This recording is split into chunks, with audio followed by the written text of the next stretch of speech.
Give me a second, I have to do things. Okay.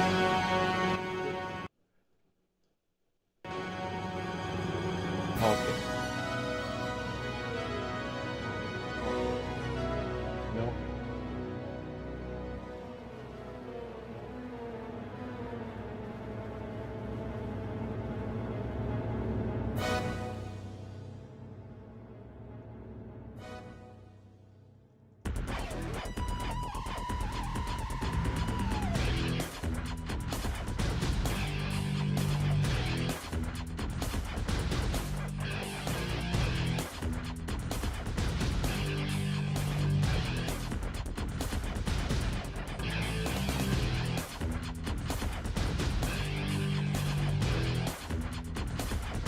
Give me a second. I'm, oh crap.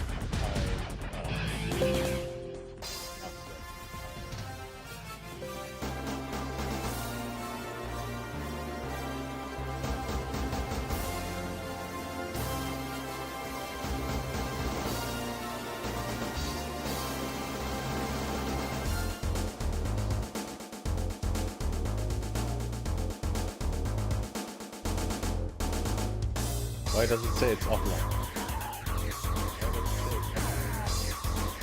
Why does this play? Oh, I hate kick.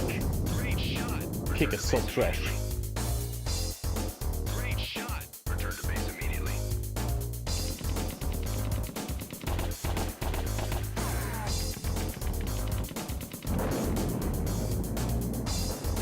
Great shot. Return to base immediately.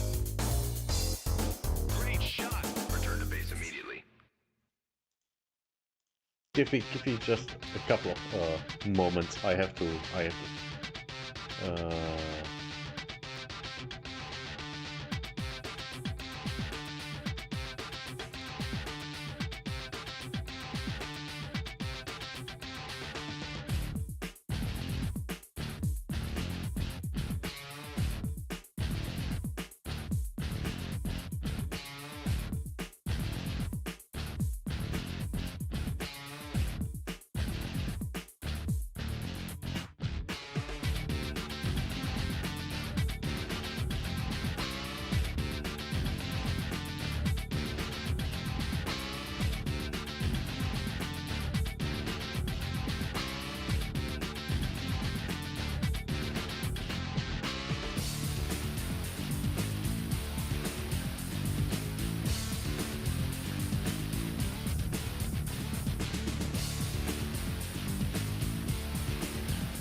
Stop autoplaying my streams, you stupid.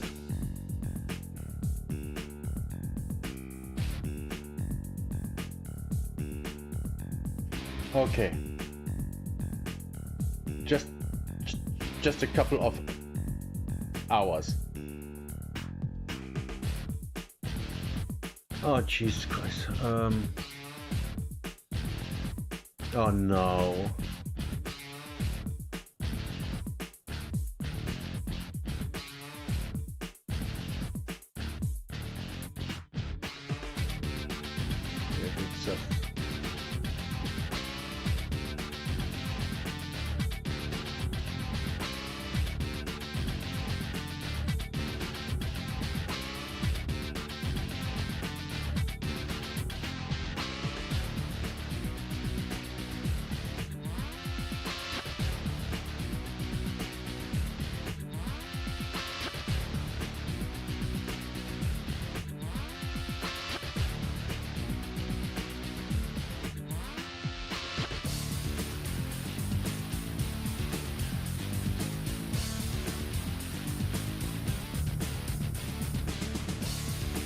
Oh, Jesus.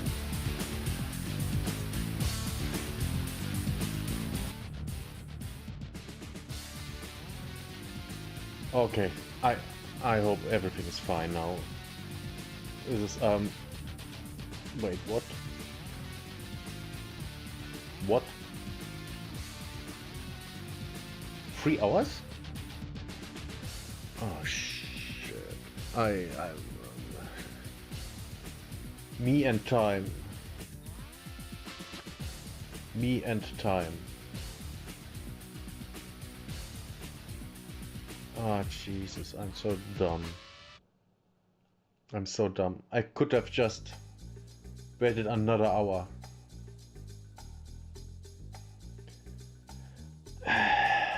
Y'all son of a Just do it up. Man, today is such a bad day. Just do it up.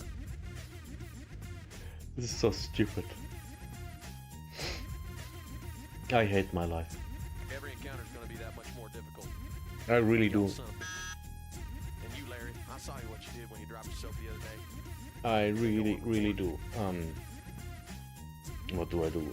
Just do What it do we up. do? It's more like isn't that what a great future, Until the stream starts, we gonna play a little. Because number one, we have nothing else to do. And number two, I wanna see how it goes. Because you know, I need to know. I need to know. But I'm already pissed. It's up to you to mobilize a strike force. Acquire Mobius and rendezvous with us. I hope I can trust you with this. TDI. Okay, like you can see, I have 3 characters in this league. Mobilize a strike force. Acquire Mobius and rendezvous with us. We continue playing this one, which is a Lightning Conduit. I think that's my 7th Lightning Conduit character overall. I played one, at least one every league in the past 2.5 years, 3 years. I would say 3 years. Yeah, I think that matches. Get those rods back before they're Because I don't know. I'm kind of in love with that skill, which You haven't really lived. I don't even know why. Arrived at these. Sorry. Take out the bunkers so I can get my convoy through with these. It's a fine skill. It's not the greatest, but it's fine. Carter here. This map shows your next. Maybe turning down the music a little. Now. Nodules are pouring out of their. I'm sorry. It's up to you to mobilize Or at least a little more. Acquire Mobius and rendezvous with us. Don't bother wasting time with anything else. Putting me here, a little smaller, so you can see the flask. Y'all son of a They haven't Okay. started production yet, and they won't if you continue to meet expectations and maintain your performance. You will lead them. Let's go into my hideout. My cozy little hideout. My inventory looks fine. You know what? I actually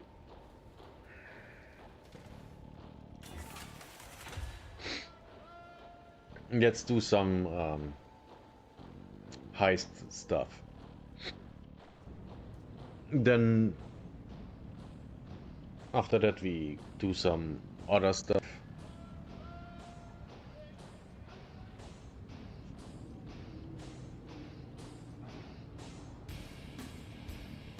Okay. What does she have to say? Taken out. Okay. There's someone new. Ah, yes.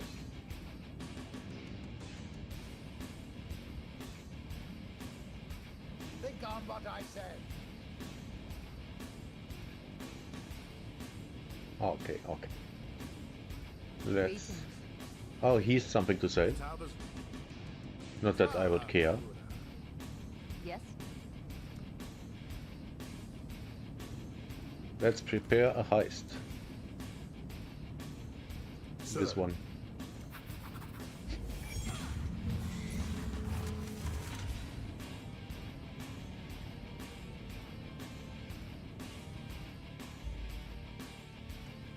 Should really not sit so far on that side.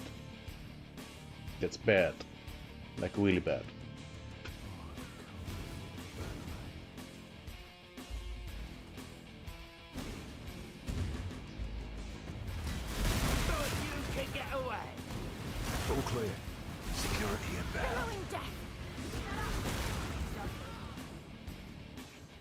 Okay, we go here. Dead or alive? Take it. It's yours. Don't care.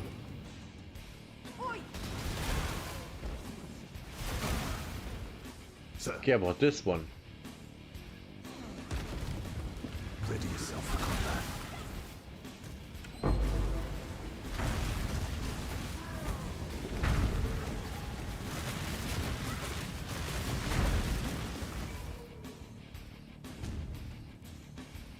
Make 'em soft. Guards, get in position.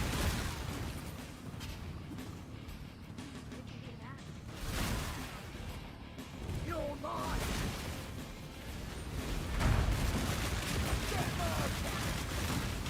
I need more mana. Combat's ended. Let's continue.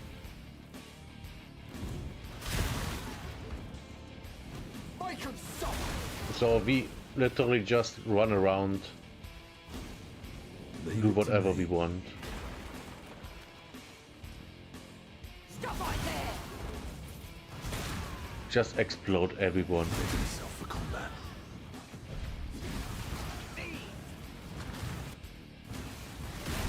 I have no idea what that was. Got a fight on my hands.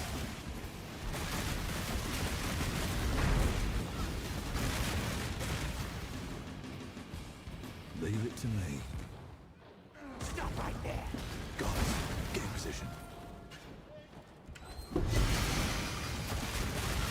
And we got a unique. Do I have... Shh, we're making too much noise. Ooh, nice. Looks heavy, but not too heavy. You're mine! Combat's ended. Let's continue. We can take this one and see if it's any good. Move to the exit. Oh. Got Right. it. You're gonna regret this. Go, go, go!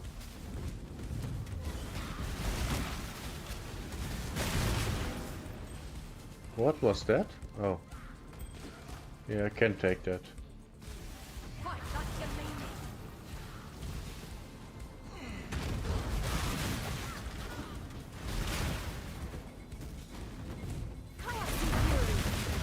Incoming!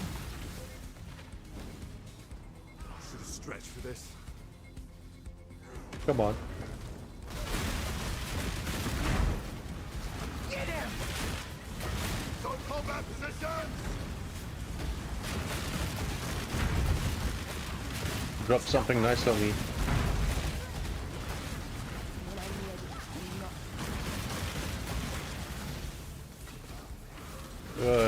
That's okay.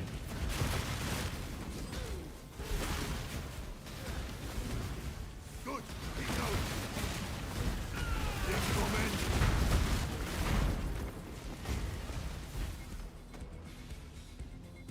I should have stretched for this.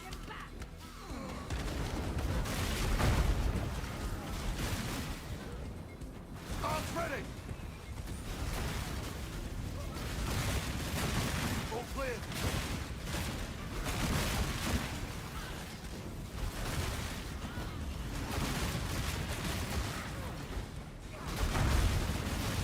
Come on, just die. Combat positions! Armor only, don't care.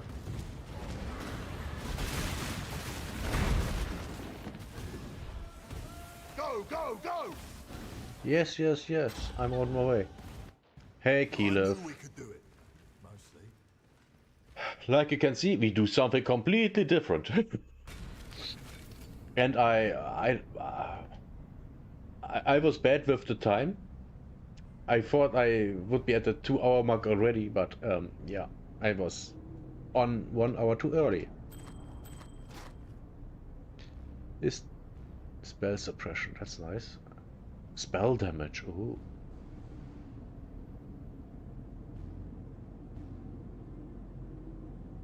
$58 life. Increase area of effect per enemy killed recently up to 50%. Zealot's Oath. What was Zealot's Oath? Life regeneration is applied to energy shield instead. Ah.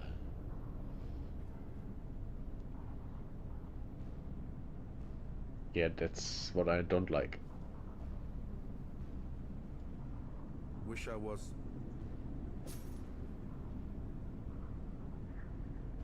Purchase? Find something to sell? Sell. Not that.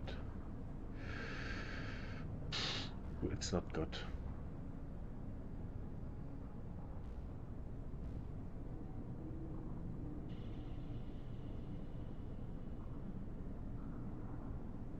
Good luck. Okay, That would let's just see. make life complicated. Let's see. Righto. Sir. He already has that. Something like that. Okay. And him? Not, but I would rather Exile. give him that thing. Okay. So, you have entered the waiting room for the Path of Exile 2 reveal later in, like the timer says, 2 hours and 32 minutes and 7 seconds. You're welcome. And until then...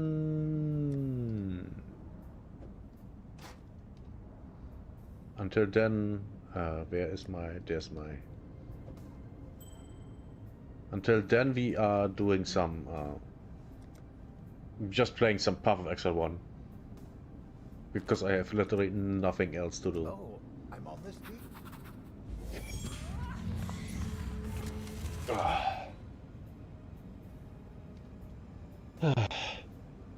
The usual.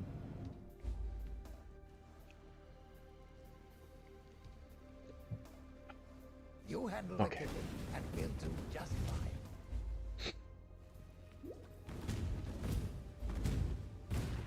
No further! I really don't want to get stabbed again.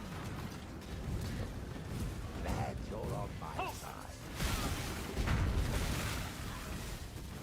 Commence the bloody war. Oh. All this gore reminds me of home. Surrender or die!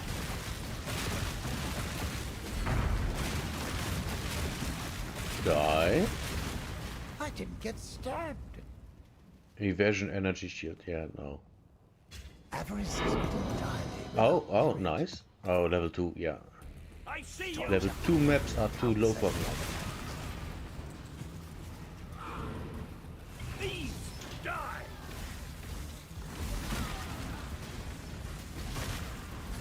I command you to stop. Yeah, this area is level Don't move. 76 and I'm level 91. God, we survived. Time for a tussle. I am a mental giant. Not all trade silver and gold. Anything useful? Maybe, no. Maybe, yes. No. Maybe, maybe. A lot of maybes. I see you. Commence the bloody war. Not anymore. Well, glad that's over. Entropy claims all.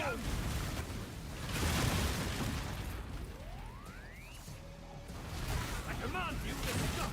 I shall make it so.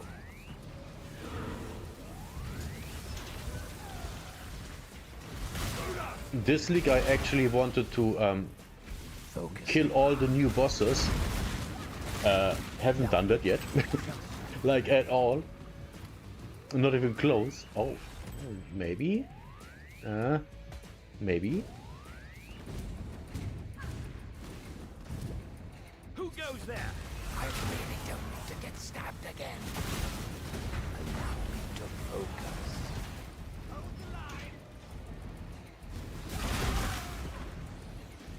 Of Should be course. fine. I do know we're about to get caught. Nice. Nice. Oh, I I didn't get stabbed. No, maybe, yeah. Crescent! Time for a tussle. Die as you were meant to. No afterlife there. A Is he still shame. alive? He's still alive. Why?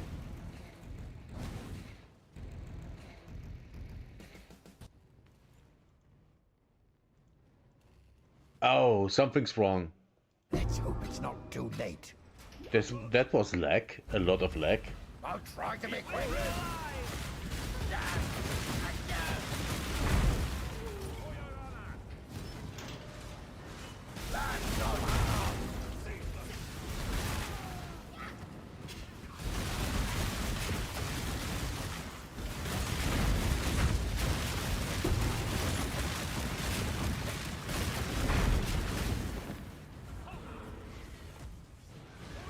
I'll try to be quick.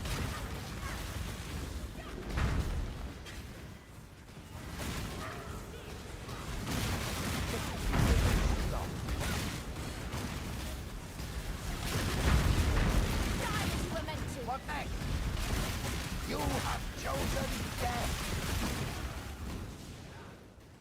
That was a nothing burger. We can't stop that. If I But they can try. to battle. Keep going. Run.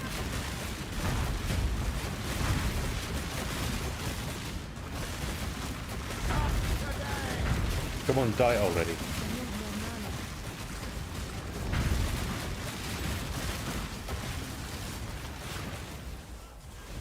You can't stop now.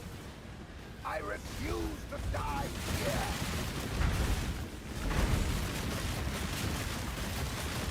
Come on, die. It would seem our luck has not yet run out.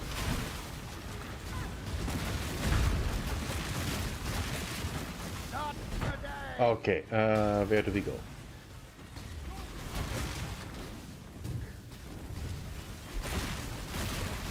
Keep going. Run.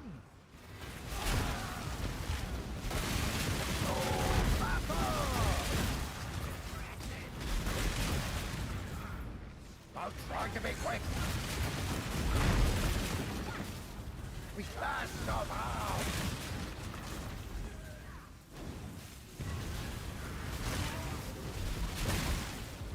Remember no battle.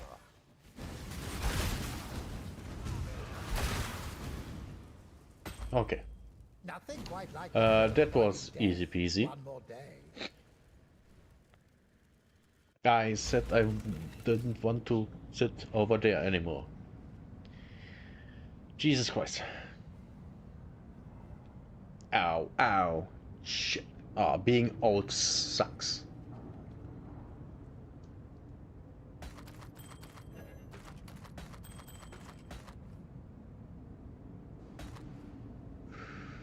Melee damage, yeah, totally not.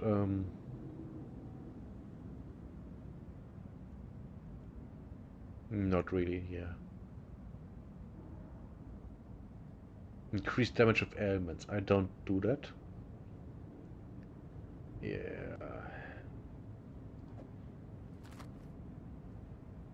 This sucks.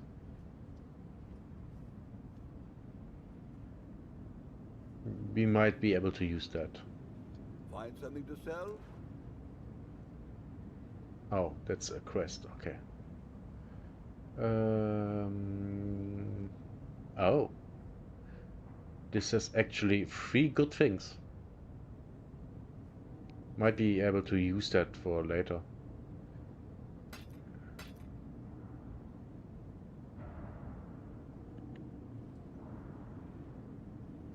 The strength are good, is good. But I would...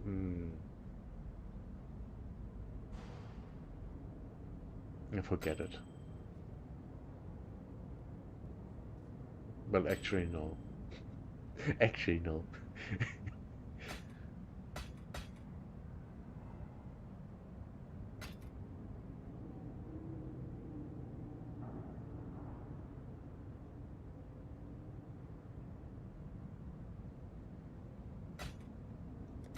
Farewell.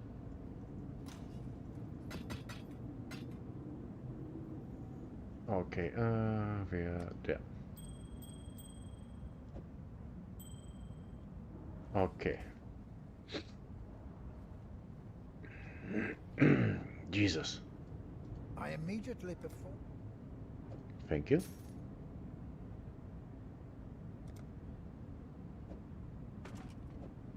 Can't use that, okay.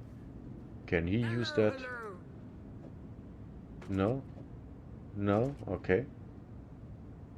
Can one of you guys use it? No. Greetings. He has it already. Oh, hello there. Keep it quick. I forgot all about you. Yeah, she can't use anything. Great. That would just make life complicated. Oh! Can you use anything? No. Hello, rookie. And you? No. Okay. Oh? Toodles. Okay. Hmm? Next one.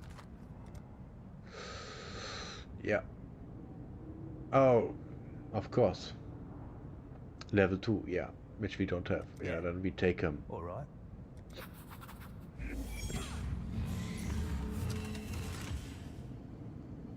I guess we have to get some lockpicking 1 stuff for her. Reckon I'll have a night out with the lads after this one. Can't remember the last time I blacked out. Thieves! Where you get this one, Mine. Too easy. No further!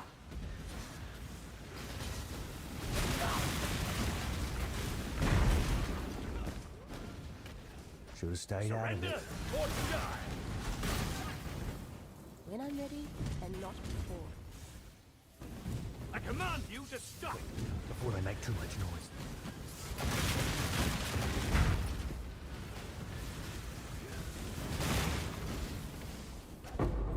I Whoa. got the best of you. Who goes there? We got company. Die. Die.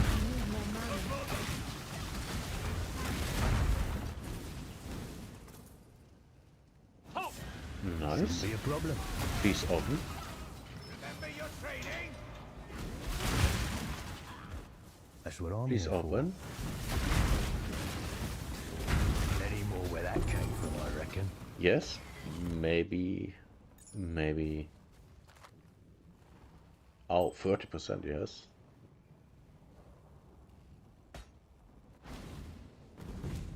Intruder! Who put you in a bad mood?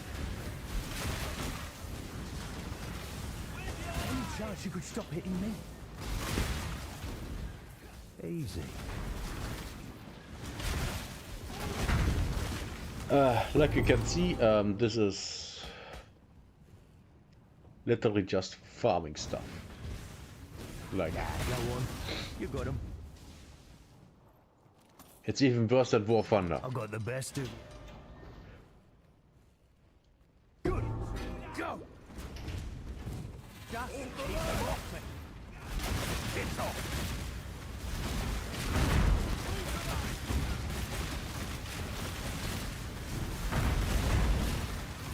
For your honor!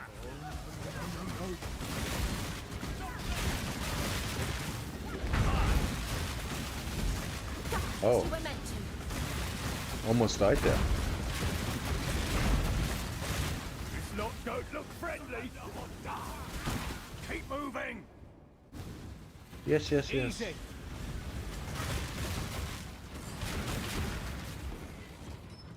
Everything is fine here. I'll try to make it quick. Do that. Make it quick.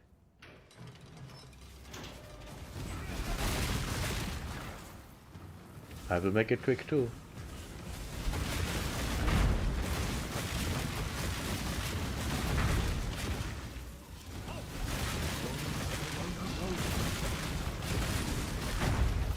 I see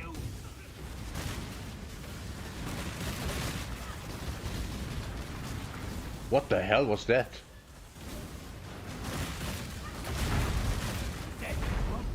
I've never seen something like that before.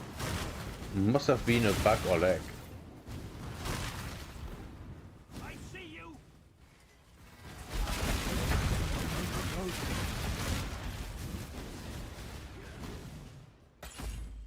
This one may have taken a few weeks of my life, but it was bloody worth it.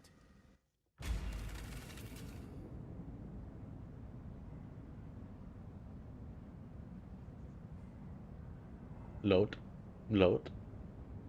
Load faster, please.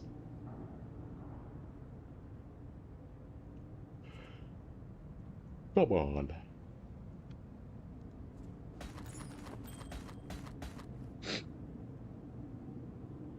Yeah.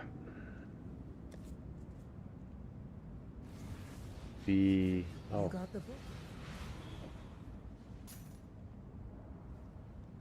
I guess she got it. Okay. Oh? We sell this one.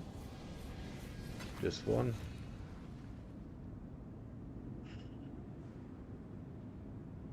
Item level 76.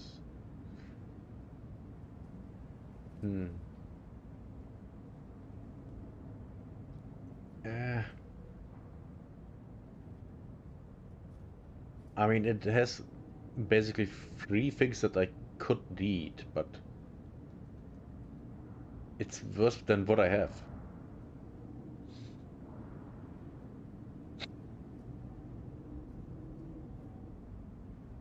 Unless...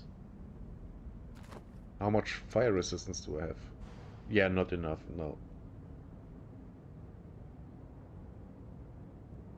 No, no, no, no, I can't do this. No, no, no, no, no. You're selling this. You sell this. And this. This. And this. What about this? Else, 2, yes. Happy hunting. Thank you.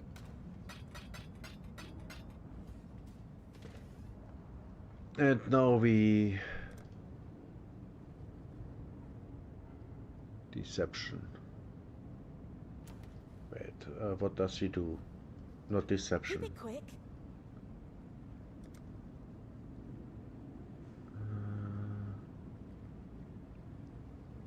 What does she ability? Lockpicking, trap disarmament. Okay.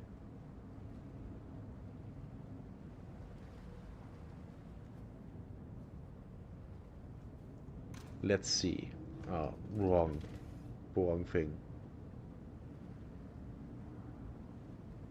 Demolition, no.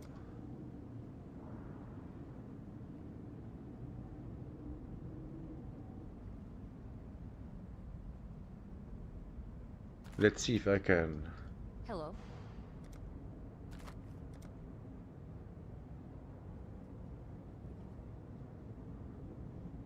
No.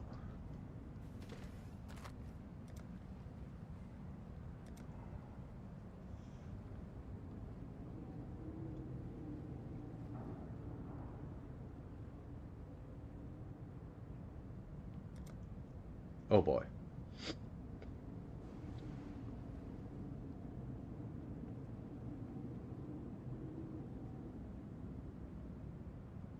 No, no, no. No, no, no.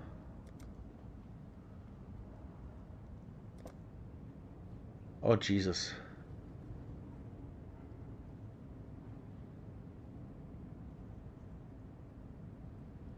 Right, maybe. Hello. But I don't think so. Yeah, exactly.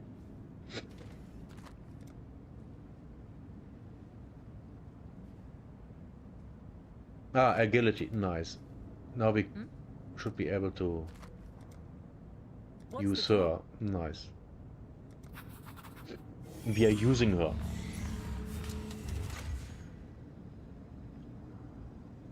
Just the way she likes it.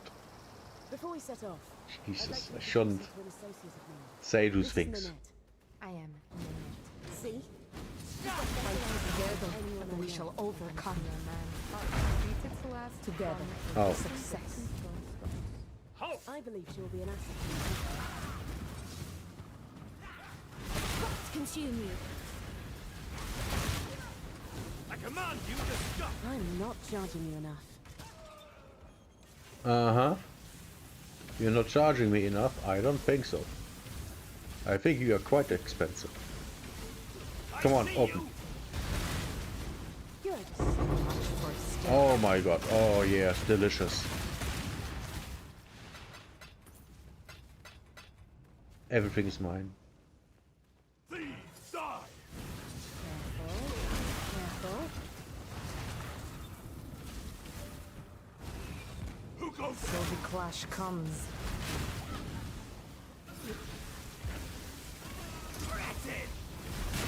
I knew we could do it. Ooh.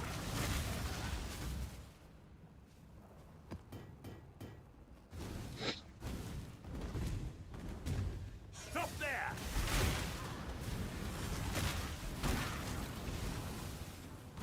So the clash comes. Careful.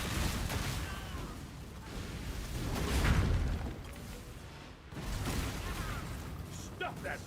A job to do.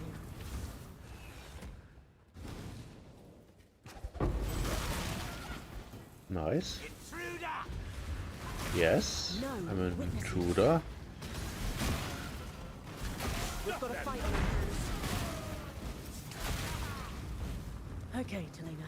Just like you practiced. Come on, open. Open. There she is. Ready? This is where it gets hairy.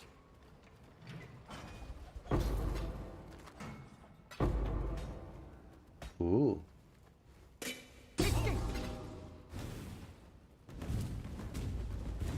Clash! Very good. Stay focused.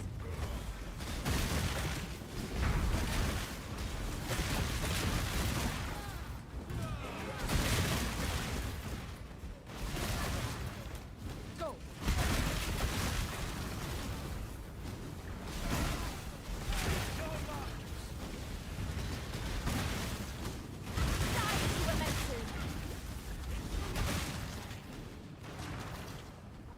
Down here. It fights.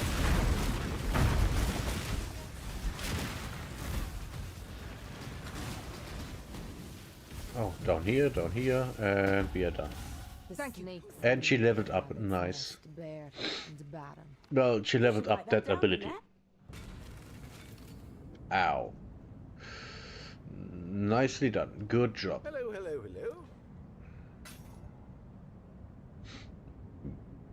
I literally keep everything else. Good luck to you.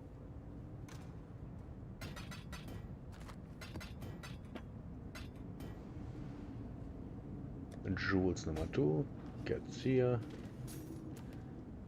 And That would just make life complicated. You are an exile? oh, I think I never had her before. Or I did and I forgot that she existed.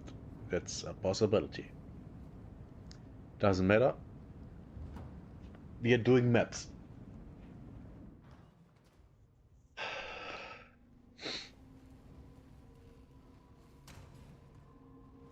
Maps as maps. Oh, don't tell. Oh. Oh no, no, no, we don't do that.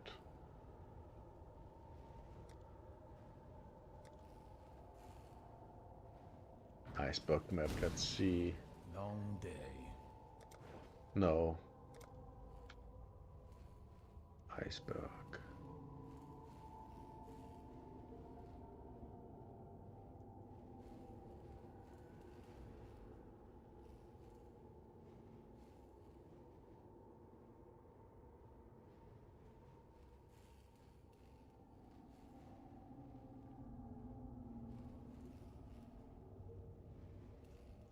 Okay, he doesn't.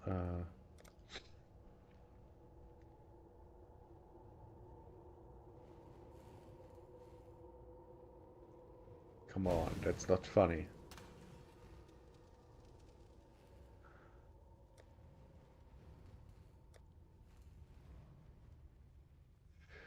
Let's do this one, these, and this one.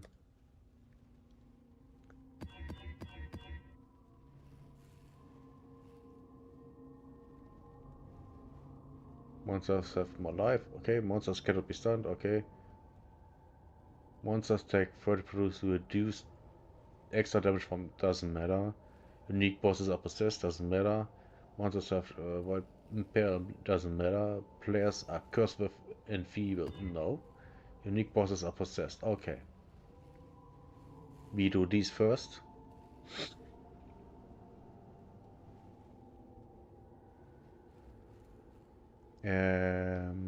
Fragments. Scarabs. Titanic Scarab. Unique what's unique? Monsters have 1% increased toughness, damage, variety, and quantity of items. Drop per 1% increased pack size of area.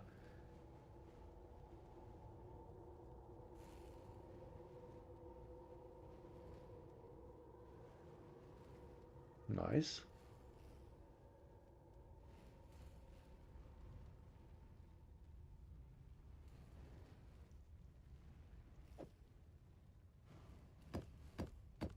Or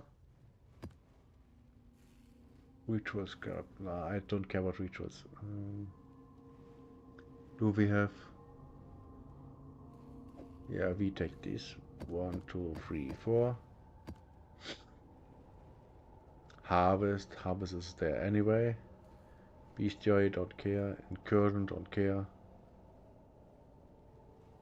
Betrayal, don't really care. Influence scarab. Add shaper influence outcome to area. Area contains 3 additional harbingers. Area contains 3 additional shrines. No. No.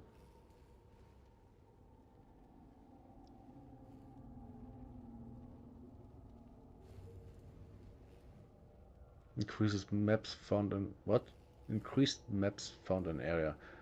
For each map modifier affected by affecting area. Okay. 1, 2, 3, 4. Should be fine. We should be good here.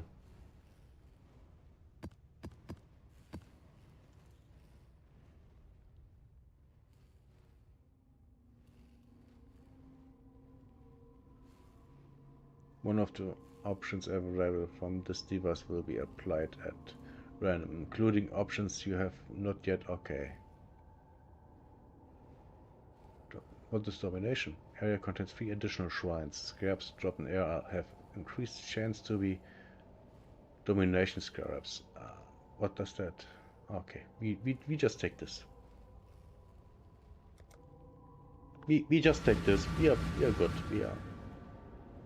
We just want to farm a little and be happy. Happy, happy, happy.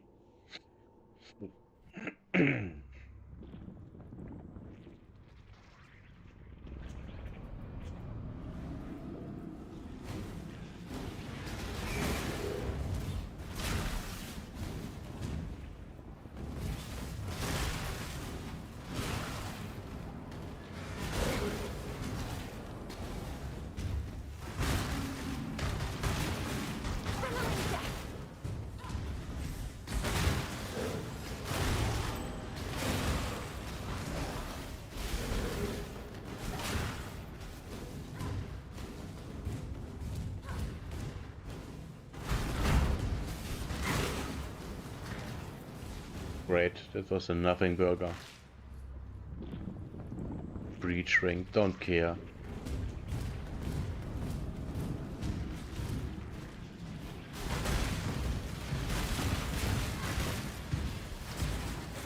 Oh, still shooting.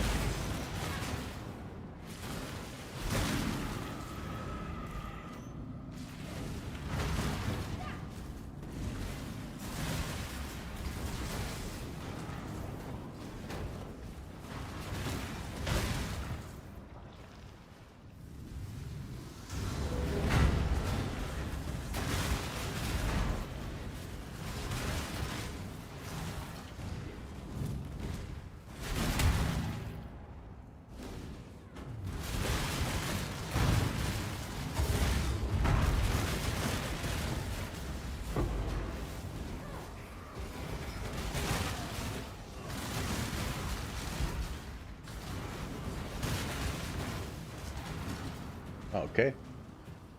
Easy peasy. Armor evasion. We take this with us. We take this.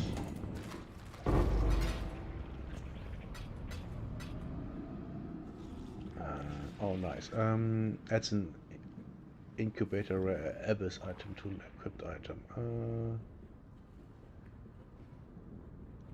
We will take this for a long, long run. Okay. Wait. Oh, another one. Okay. Guess we gonna do this.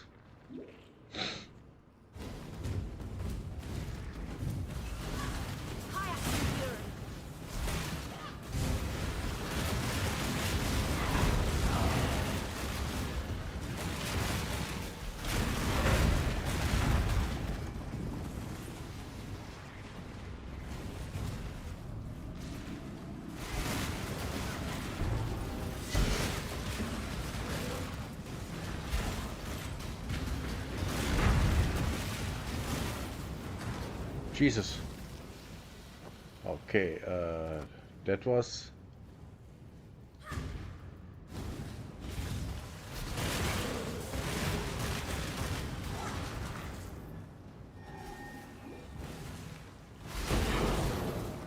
Thanks, thanks, thanks.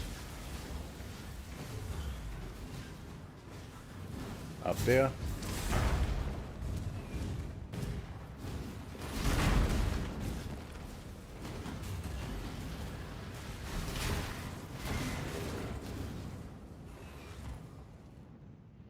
In here, over here. Exile.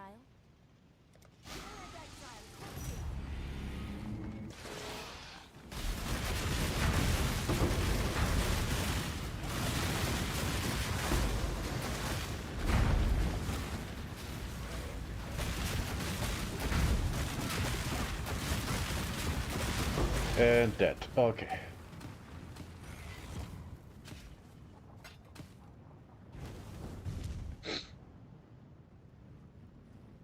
I shall see you.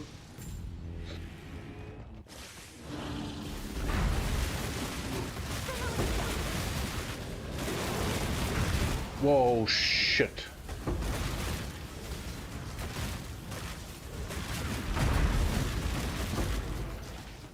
That guy almost got me. We take the heavy belt. We don't need a flask.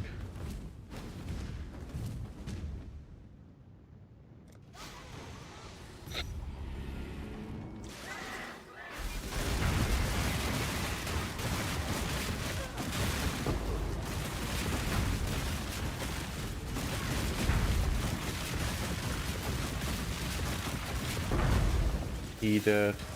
What bit?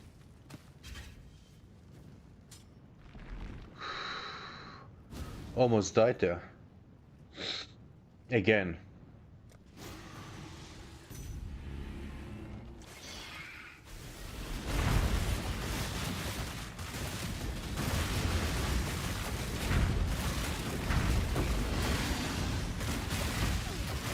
Whoa, whoa, whoa, whoa, whoa.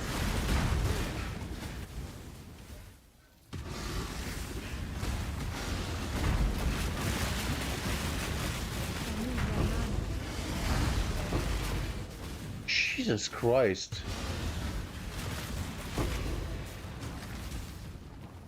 Jesus.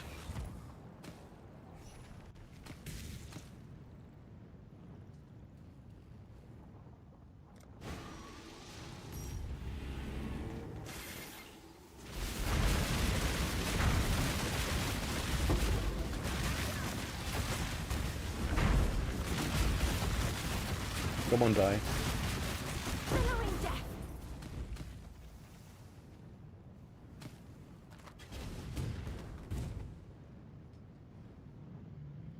Why did the music stop? The music did stop, didn't it?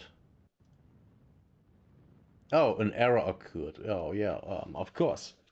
It's YouTube. Of course an error occurred. What? Did I say Windows? I mean YouTube.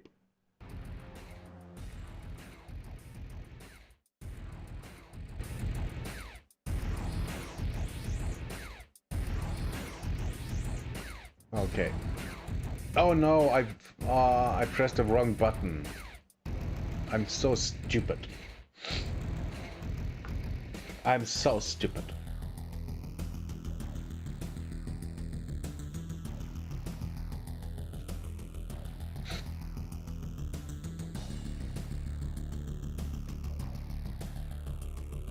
So stupid.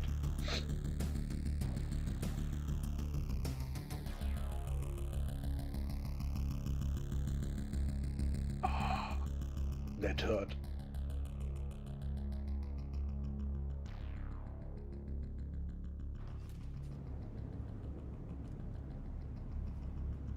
Okay. Back into the hideout. And back into the map.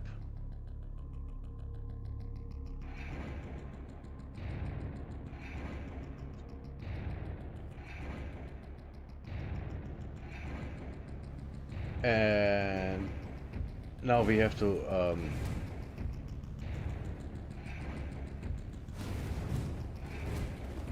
move all the way to where we already were. Great. Fantastic. Isn't this nice?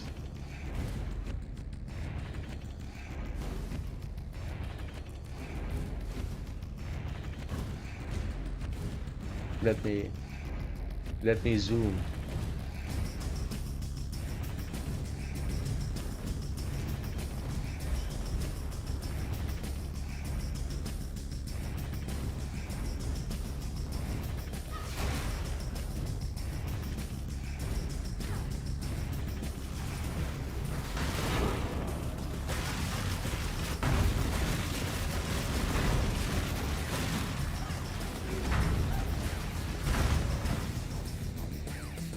Okay, we got the map.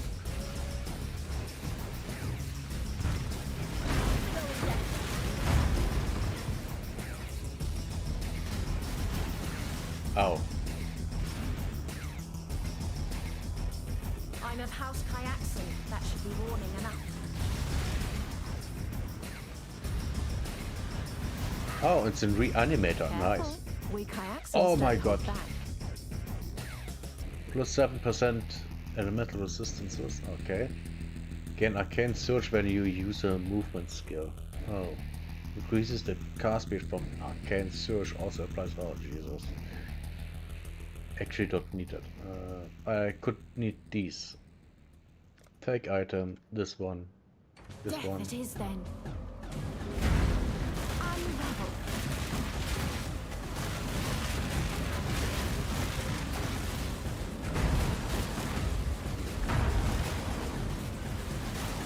Entropy claims all. Trap and Jesus. faith. If I give it up, doesn't mean I have She to was run. actually strong.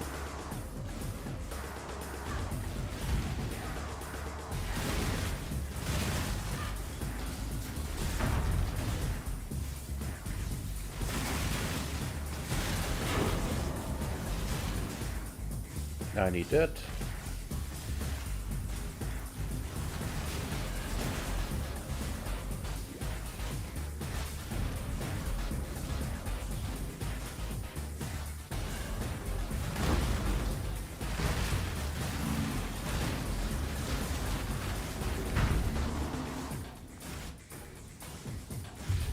Too much clutter.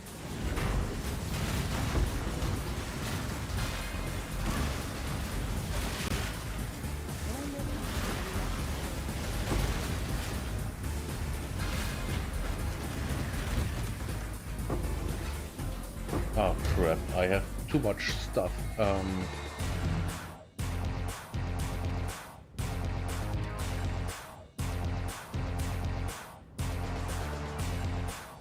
Yeah, let's go and sell. Okay, music is a little too loud.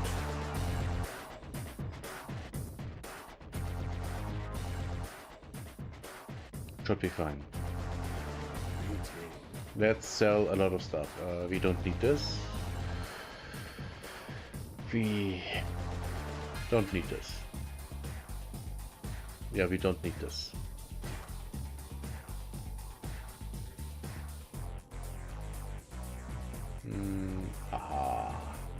Actually adds 14 to 174 lightning damage to spells. Is actually good.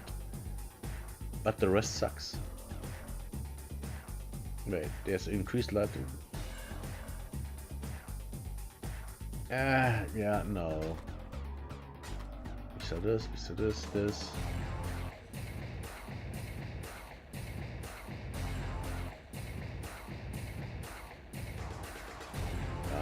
We don't need these. Okay.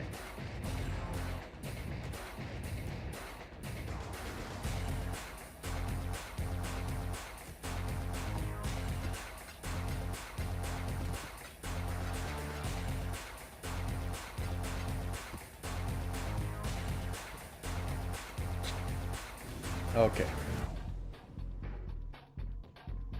This is such chaos today. So much chaos. That orb, these marks, that orb, and move.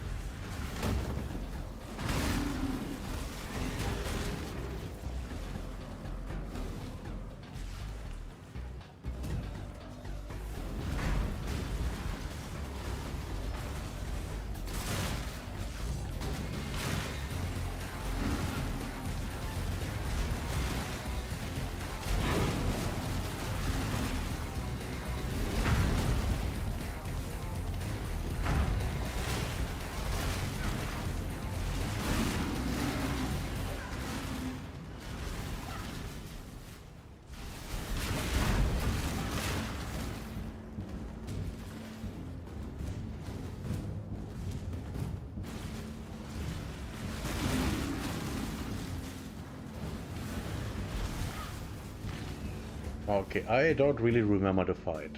Oh, it's her.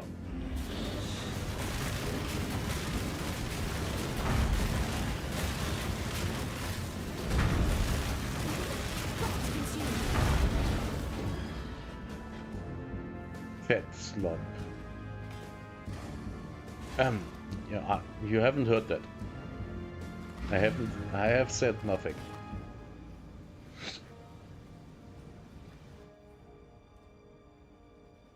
Greeting.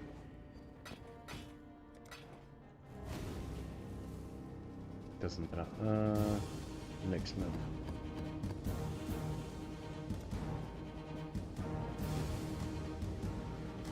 Takes a look to open.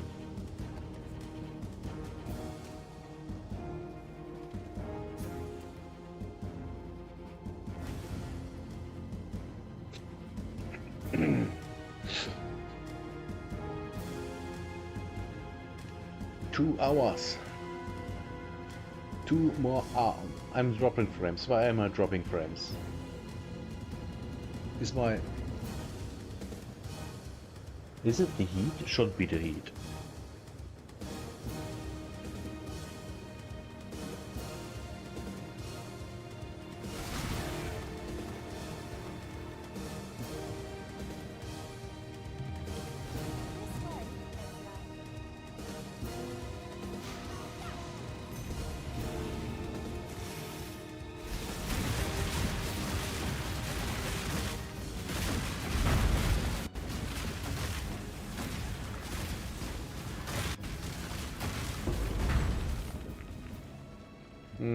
No, don't care. Oh, it's still going. Yeah. Oh no.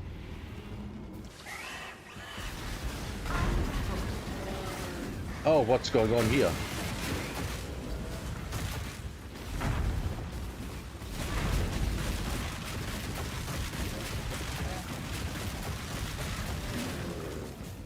For a moment, there was very short lag, like little lag, but I almost died.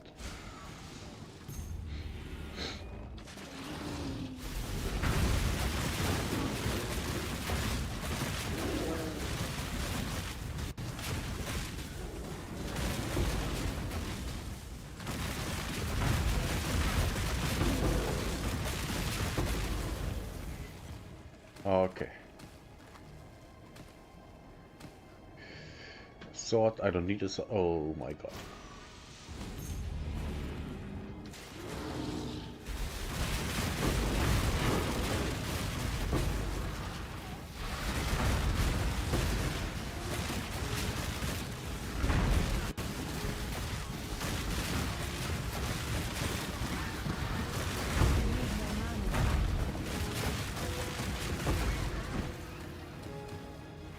Jesus Christ.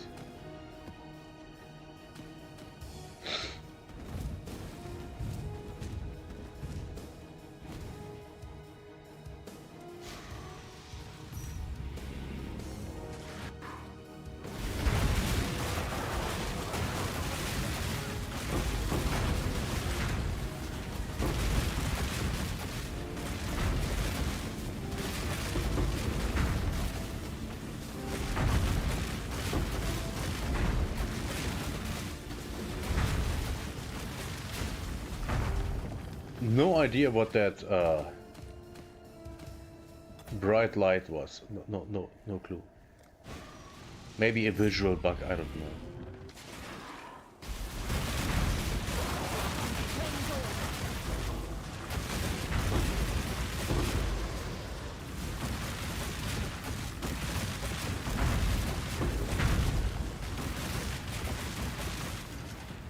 Ooh.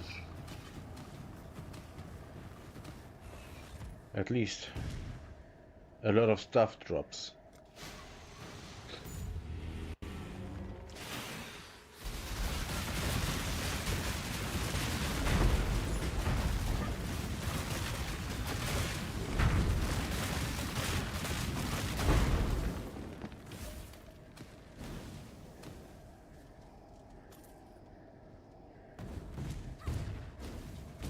Jesus Christ. Let's go.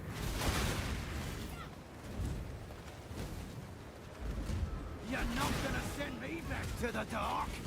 Not on my... I don't really care who I... Go back to the bed. Ancestors, Nice, I nice, will nice. see you again. I choose an honorable death.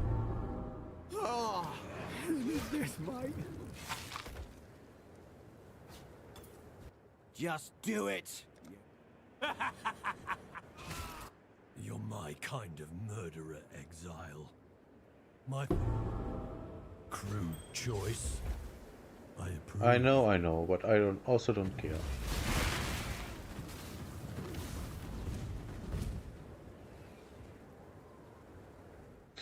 Down here, up here.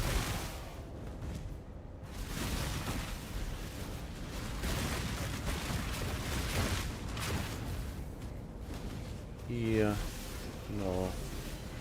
Maybe yes. Over here.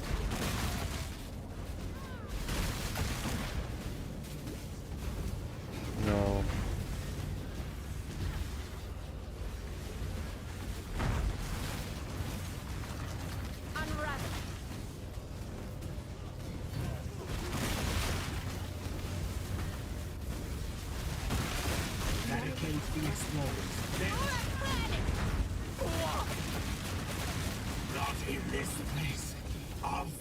Okay, got all of them.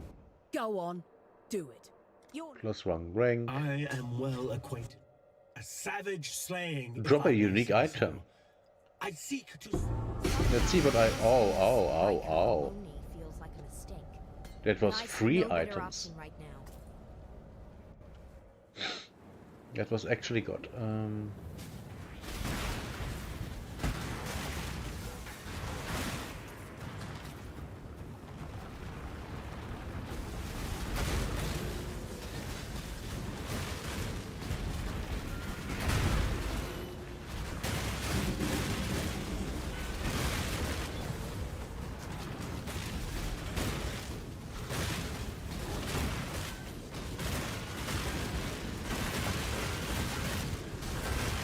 I need more mana.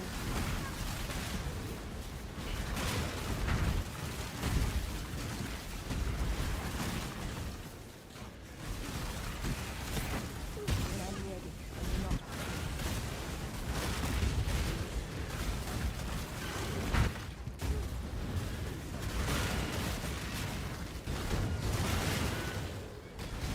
I kind of don't even know what's going on.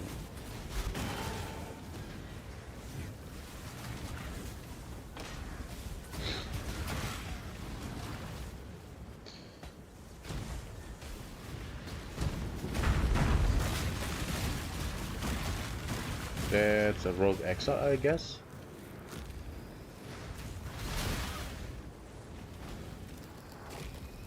Oh.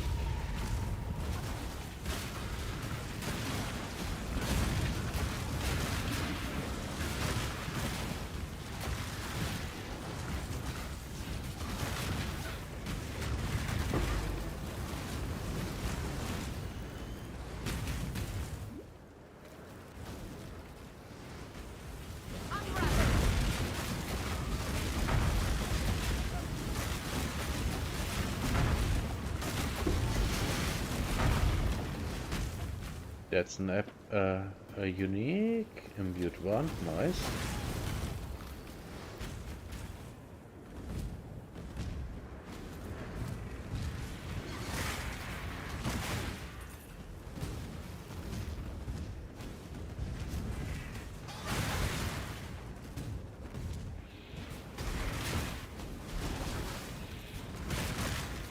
I am the judgment of innocence, made manifest.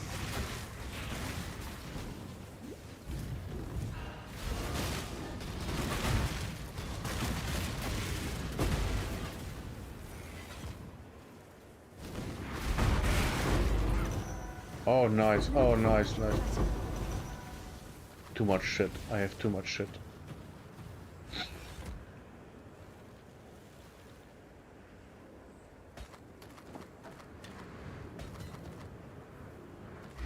I'm too greedy. I'm way too greedy. Greetings. So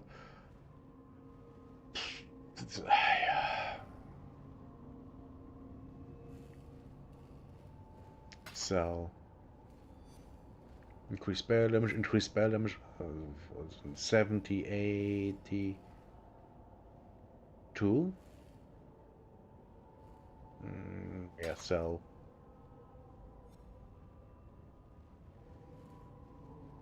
sell this one. Sell.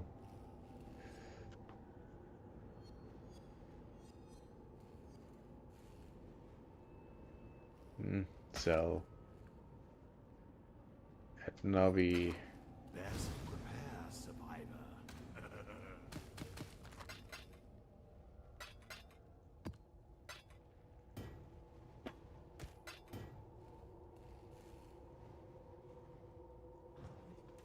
Okay, that one is getting sold.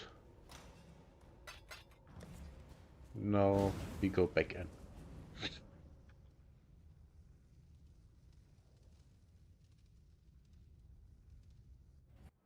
Okay, nice loading. Die as you were meant to. We don't go there yet.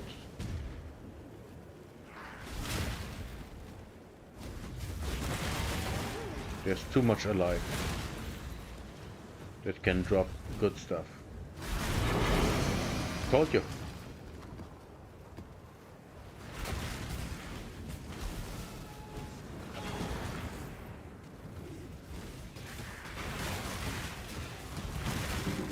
Oh my god, yes.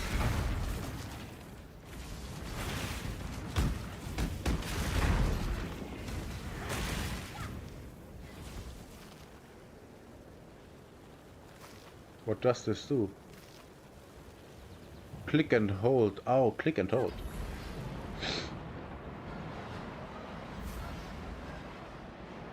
Okay, that should be enough.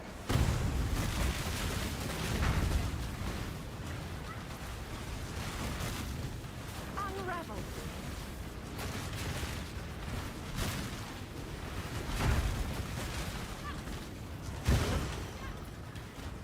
A wand. Give me that. Give me that.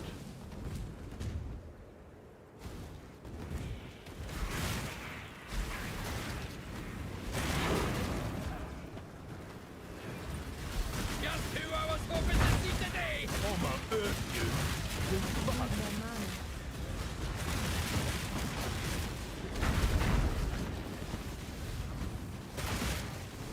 Caravan. Whoops.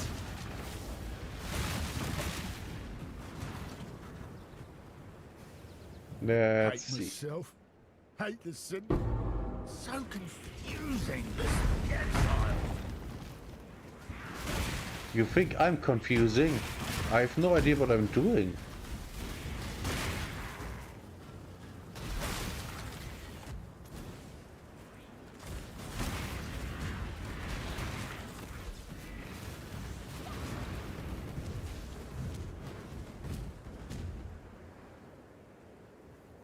I'm afraid the only option here for me is execution. No. Bargaining and interrogation are all the same. This syndicate is full of boring nonsense. Strong. Nice. Okay, now we can go and do the boss. I'm not gonna fight this guy because he's way too strong. He's gonna annihilate me. Also, almost level 92.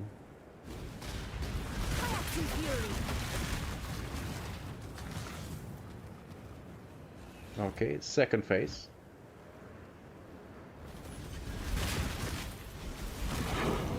Ooh, Chroma.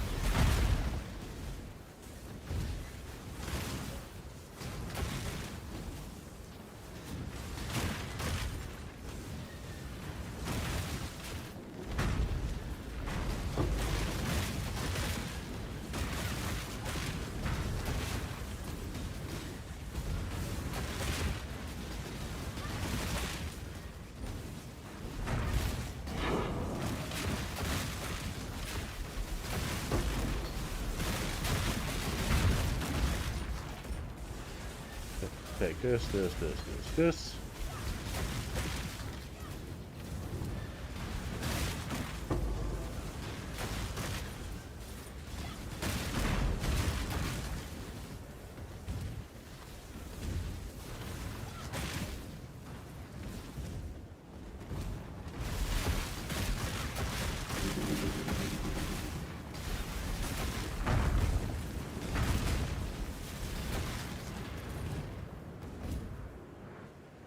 And the actual fight.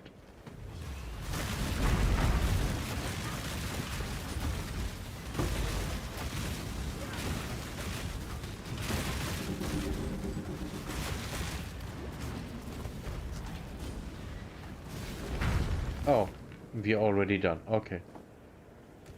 Nice and quick.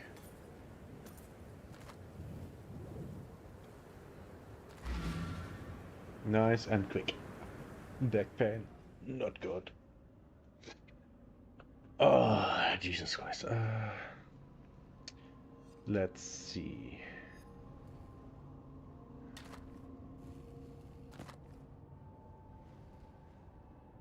"104% increased armor, increased totem life, increased movement speed, increased totem placement speed. Totems reflect 100% of their maximum life as fire damage to nearby enemies when hit." That's actually good for certain totem build that I don't do. Greeting. Sell, also sell.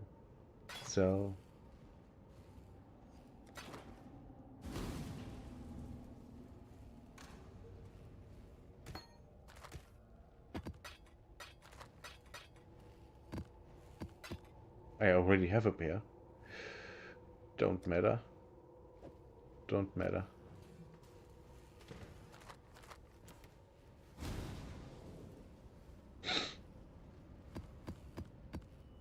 Next map. Oh, Jesus.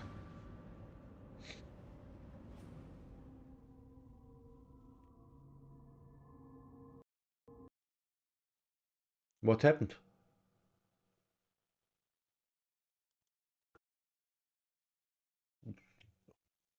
I guess we crashed. And why is there no music playing? Of course, an error on YouTube. What's the problem? Then let me play something else. I don't like YouTube. Says the YouTuber.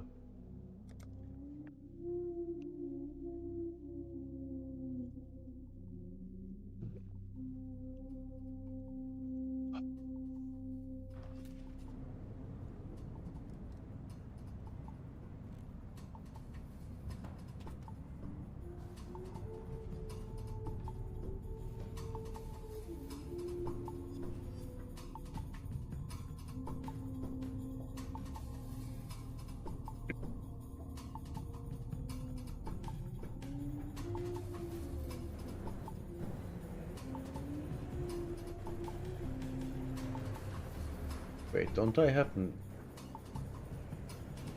No. I thought I had an... Oh, it's not loading properly.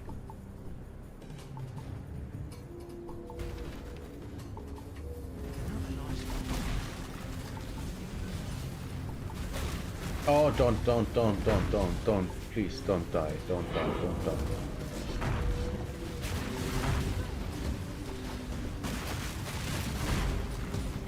Dumb bitch. I almost died to lag. And with lag I mean not loading properly.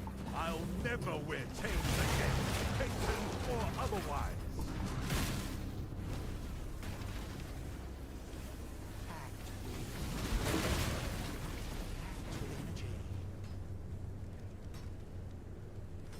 Make a call.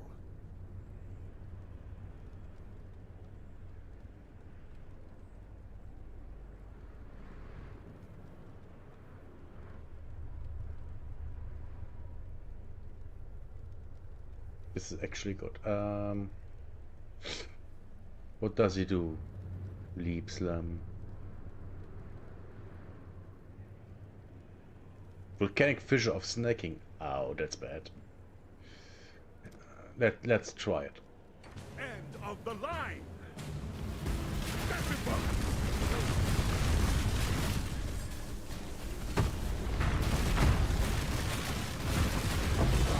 Okay, I thought that would be harder. My freedom is worth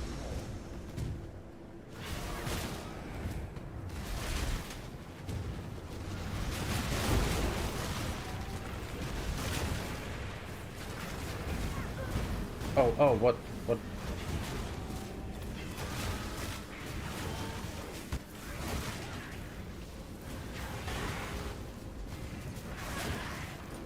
What hit me there? Oh, the loading.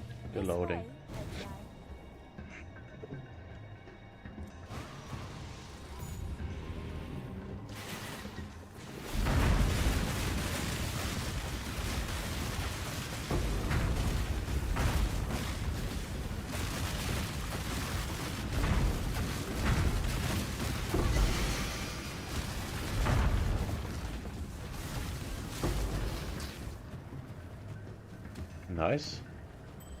Oh, a ring. Yeah, I'm gonna sell that thing.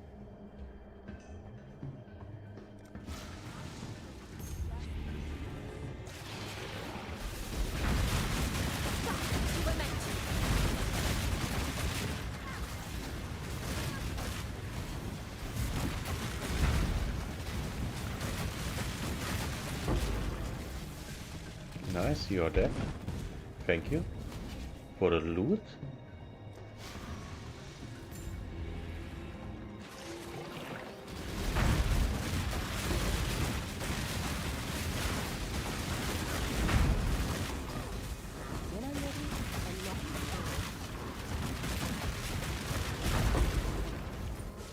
Again, thank you for the loot.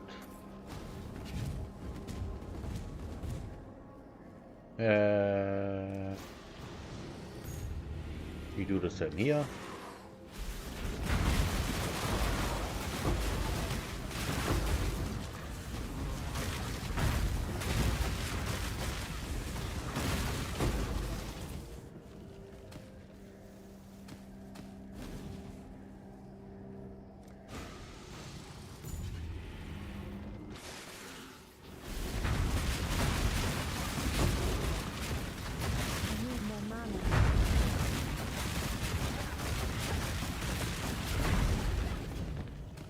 Okay, that was decent.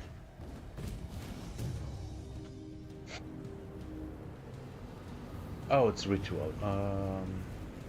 Monsters did extra lightning damage and can shock.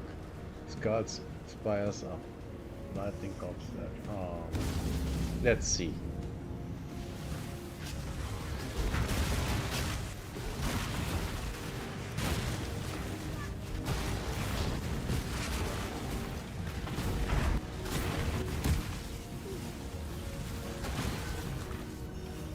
Okay, that wasn't hard.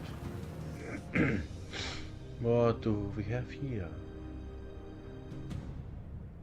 Adds shaper influence outcome to area. That sounds nice.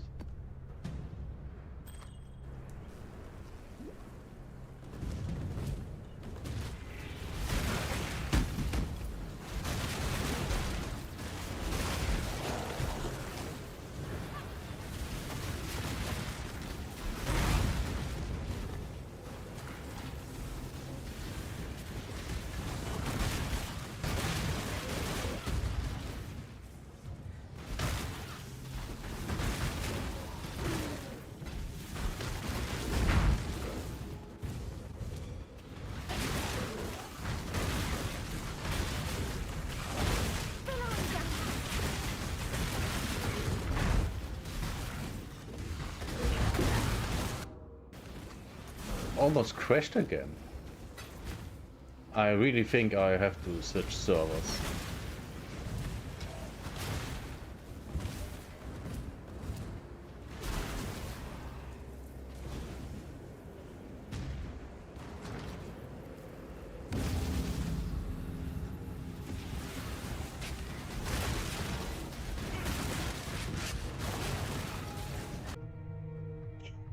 Okay, my OBS crashed. And so did my Path of Exile?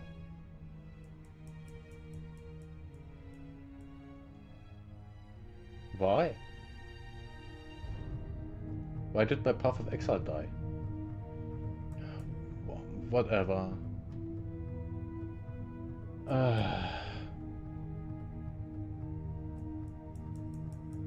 This is so bad. It's so bad. Why is this happening? I hate this.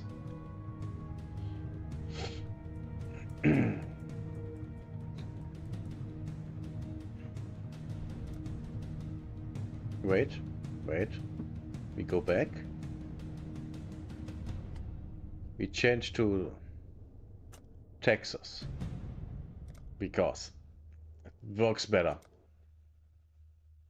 If it's a server issue, I mean, some of the things might be a server issue, but not the OBS crash. Definitely not the OBS crash.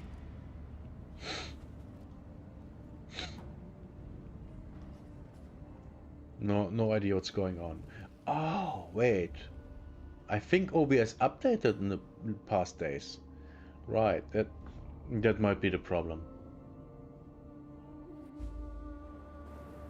It's not running stable on my machine. I mean, the version doesn't run stable.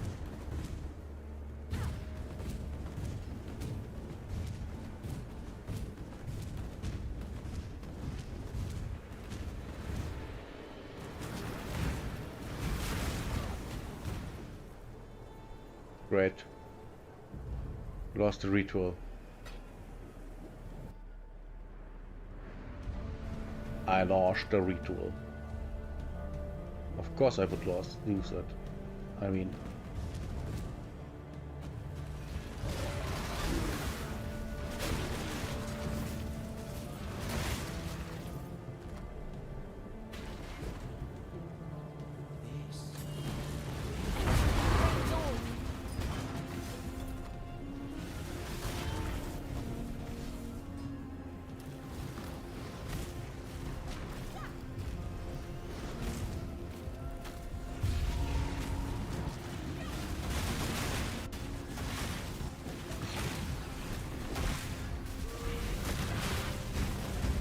Oh shit, almost died.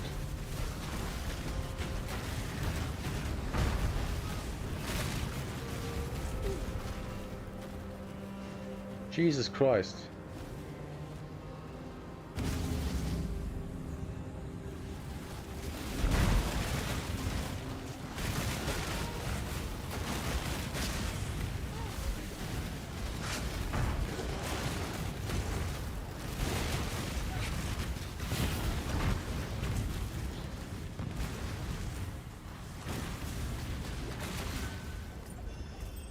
Jesus Christ.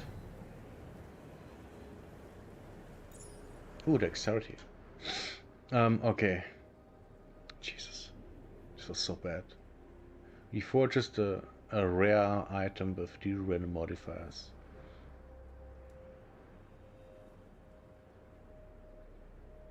Yeah, we take this one. And then we are done. Yeah, this was...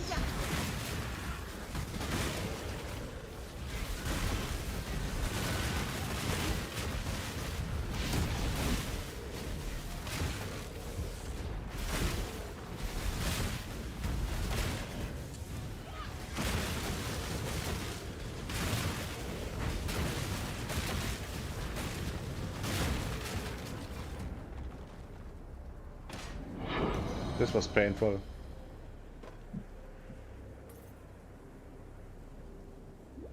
Like really, really painful.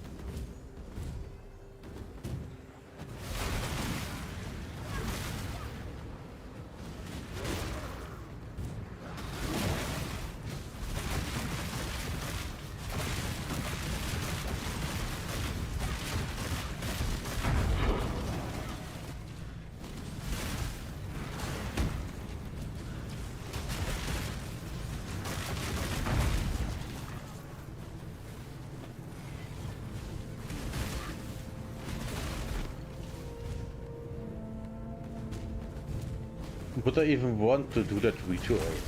I mean, after I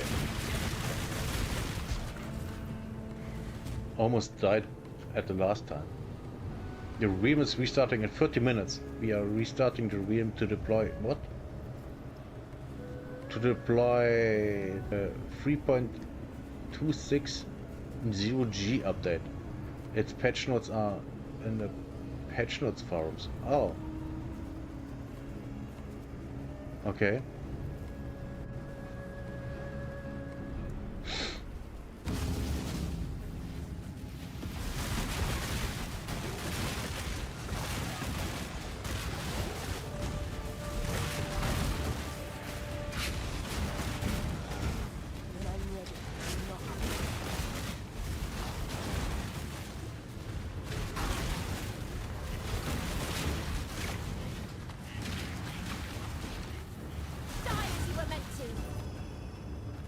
Okay.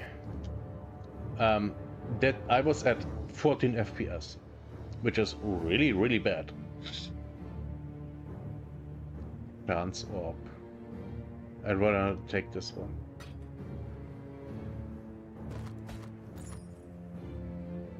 Anything good here? Wait, what?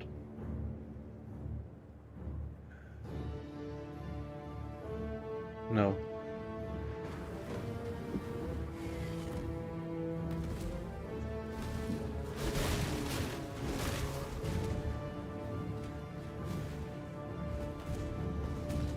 Nothing here.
Ooh, nice.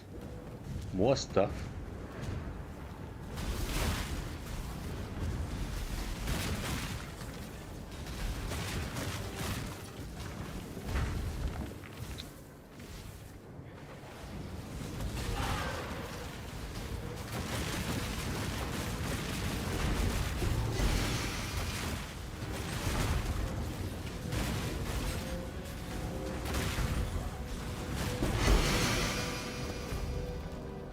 Nice. Too much clutter.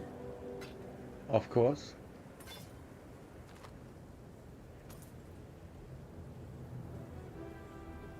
Let's see. Oh, chest plate. Level 17. Yeah, no.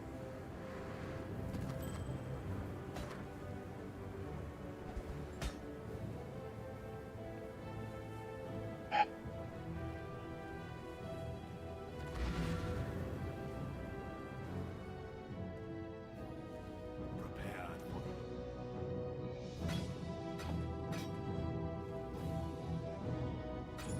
No.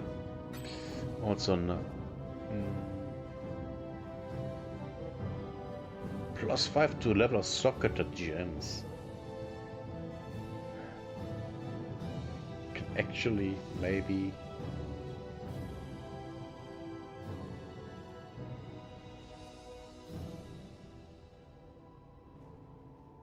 Maybe I can craft on this thing. I don't know.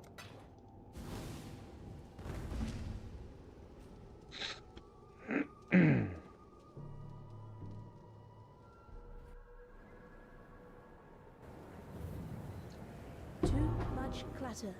What do you mean too much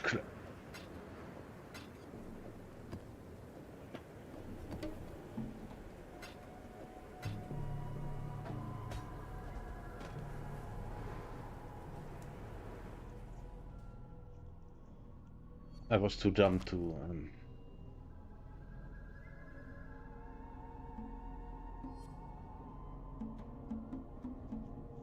Socketed games are supported by level 5 code to fire.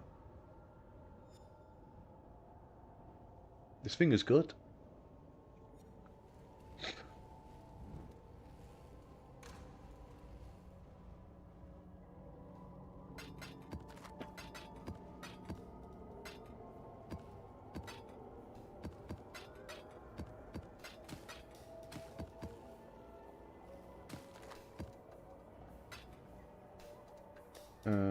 Jewels.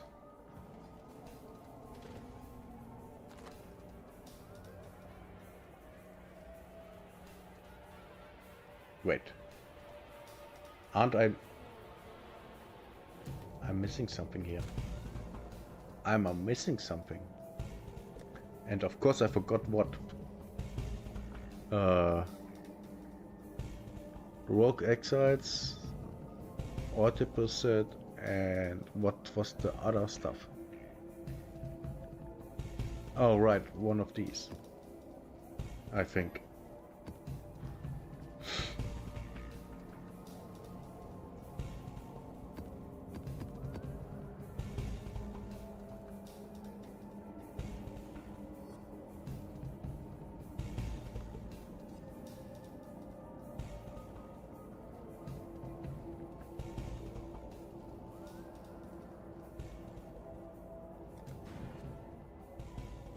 I think I did the correct thing, but I'm not sure now. My ace. My ace hurts.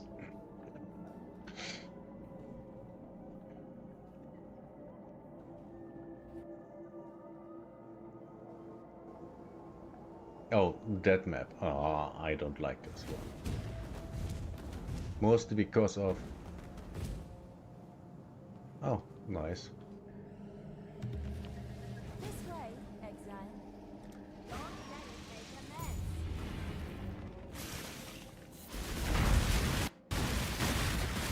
Uh-oh. There was lag.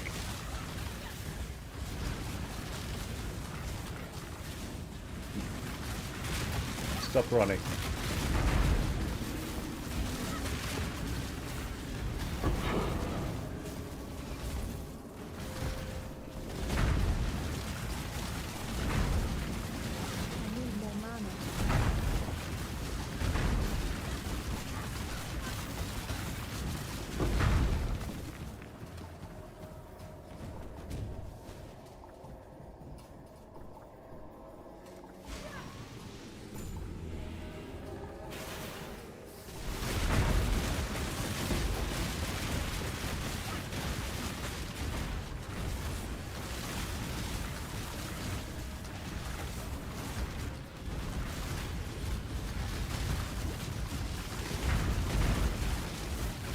Lightning and shock resistance. Oh, great.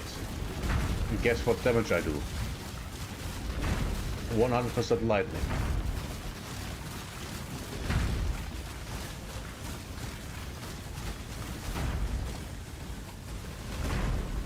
Am I even doing anything? No, of course not.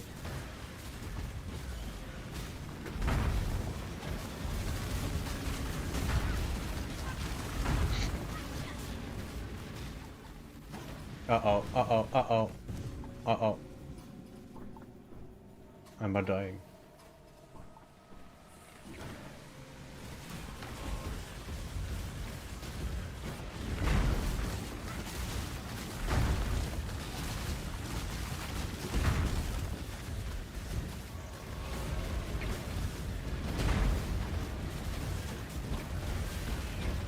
Great, this is awesome.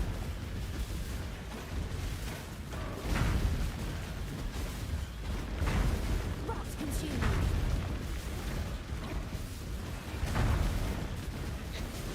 I can literally do nothing here.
Unravel.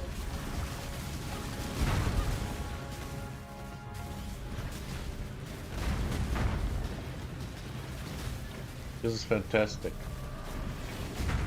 This is awesome.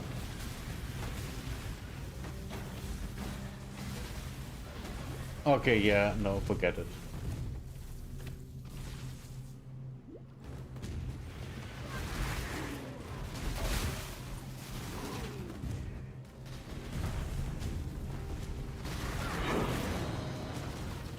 I'm not going to...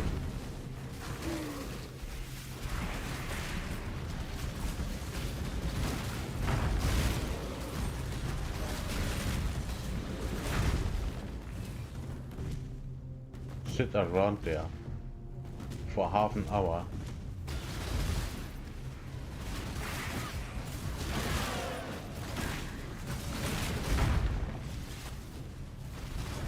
Doing fucking nothing. Just running around in a circle so I don't die? I don't think so.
Give me the orb. Give me this.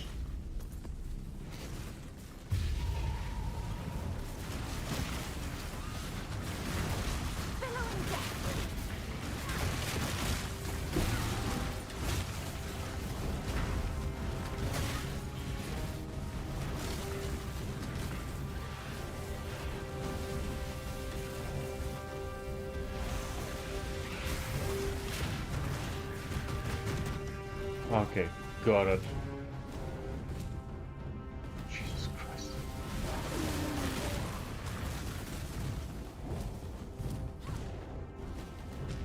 Hold your tongue. A time waits for no one.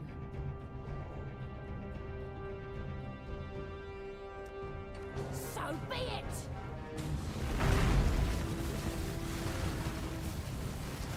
Ashtray. Waiting for. Take your trophy and I don't go. even know what happened there.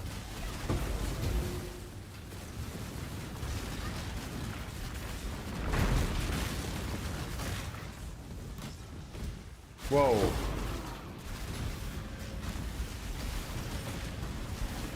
A lot of lag, a lot of lag. Fury.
Okay, okay.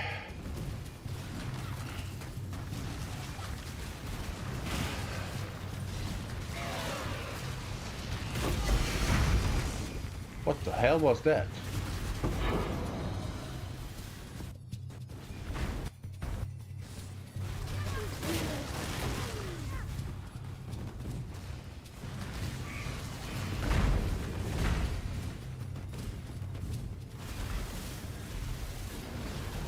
Unravel.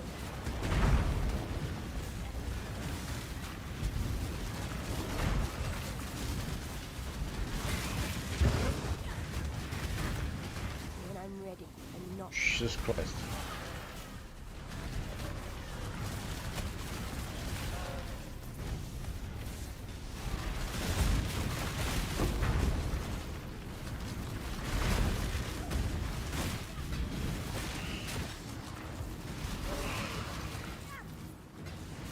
I think I've never seen half the stuff that's happening here.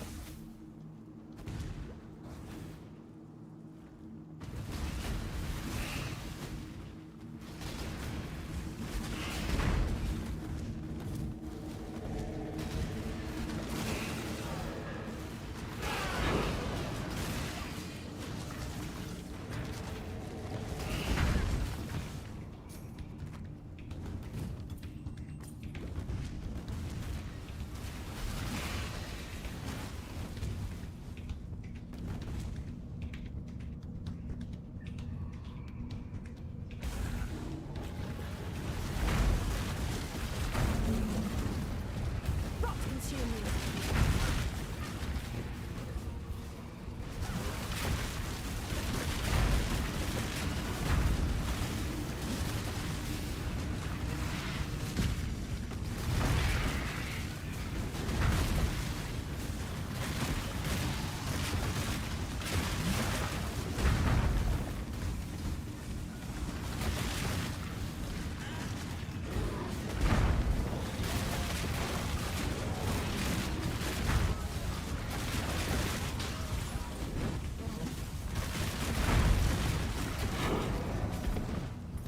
Okay. Da, da, da.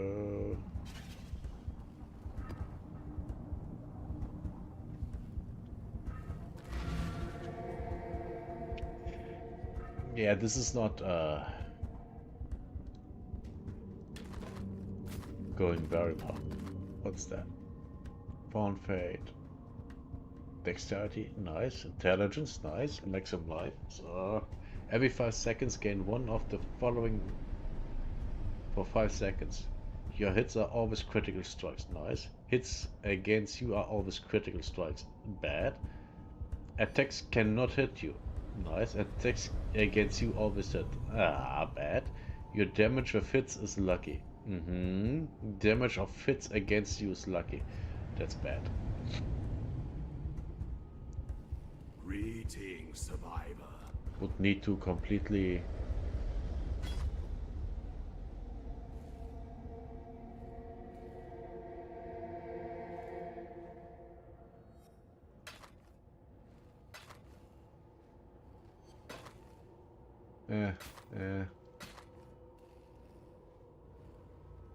For this to work, I would have to have an actual build, an actual build that makes all the negative things not happen to me. And with not happen, I mean not apply. They will happen, but they will have no effect. And that I already have one of them. Godslayer, good day.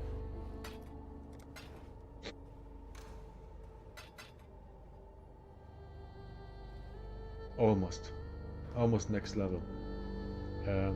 When are they restarting? 10 minutes. Yeah. Let's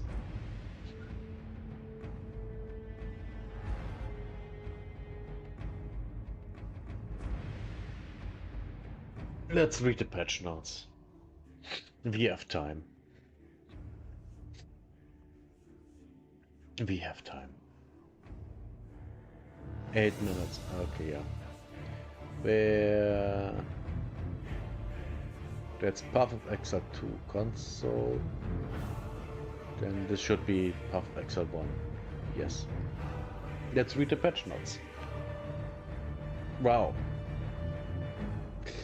Added support for the upcoming announcement and new supporter packs. Oh, okay.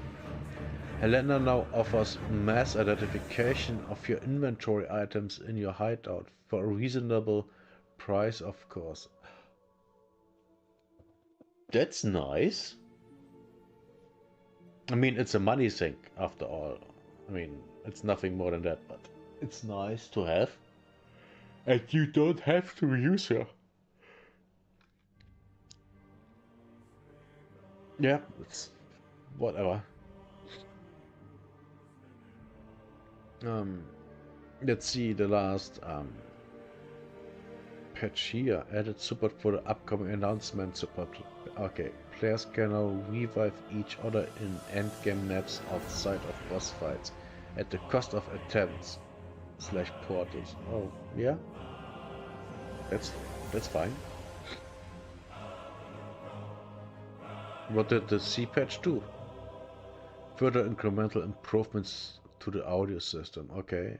Fix the bug where the gamepad UI version of the skill bind management interface was visually misaligned in left and right. Wait. Oh, PoE2 servers are also getting down. Okay. Then I don't even need to try.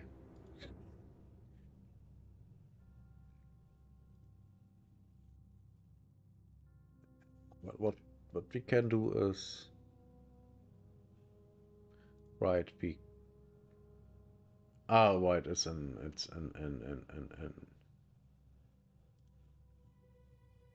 hours.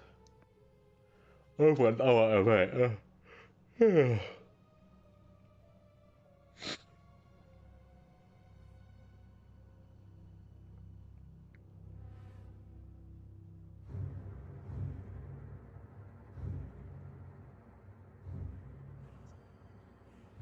Path of Exile 2.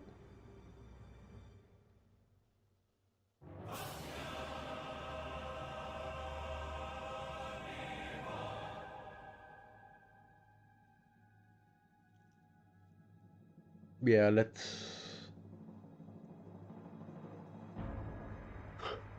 change my stuff on Twitch. Give me a second.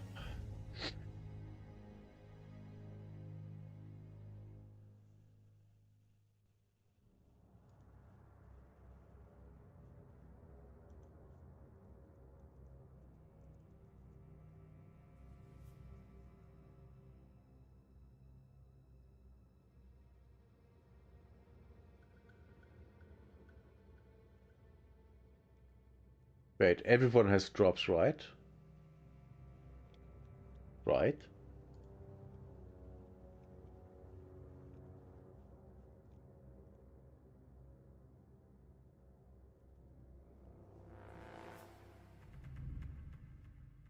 Wait, we have to change to path Exile too.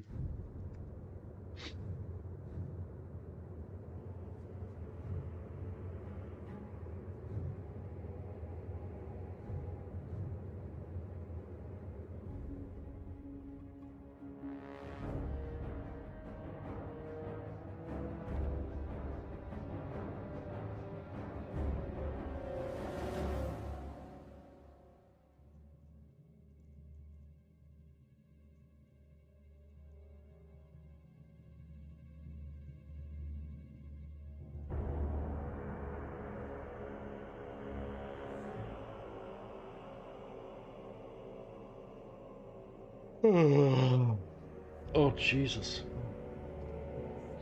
Why? Why? Why? Why did the stream start playing? I didn't want that.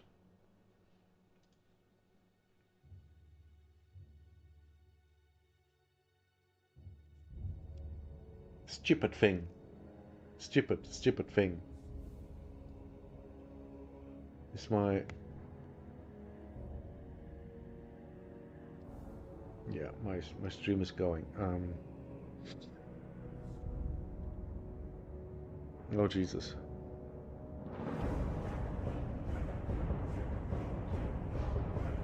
My question would be, where is it actually running?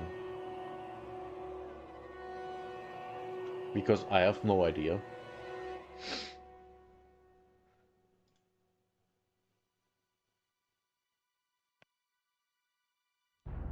Twitch.tv/Path of Exile. I guess that's where it's... Wait, can I click on it?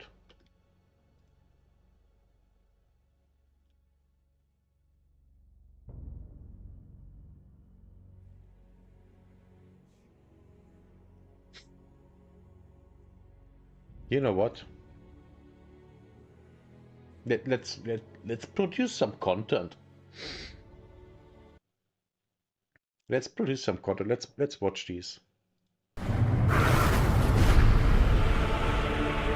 This weapon is our only chance to save humanity.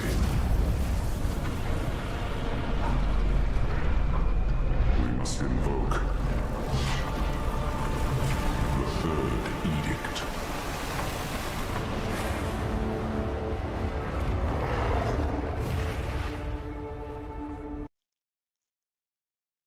How are these 25 seconds more hype than the cinematic for the new WoW expansion?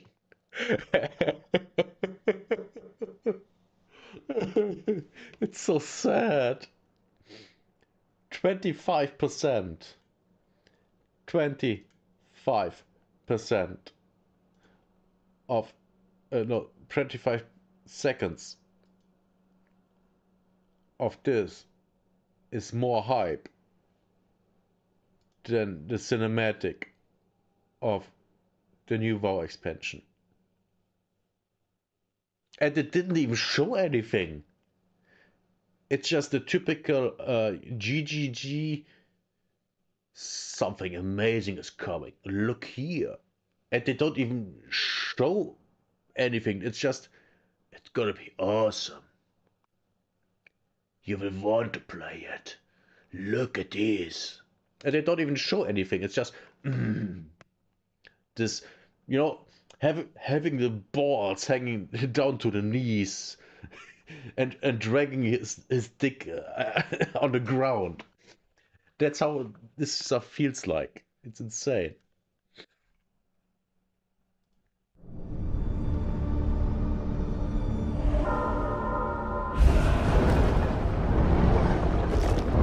In the light, we burn.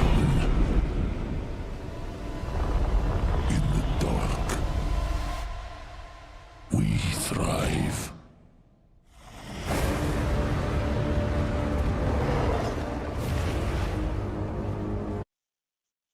Man, this gives. Oh my, wait. If they put the fourth act into this, which very likely they do. Are we going underground? I let me PoE 2 underground boss.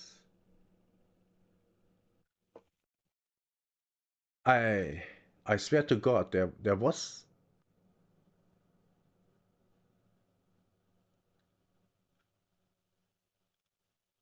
No.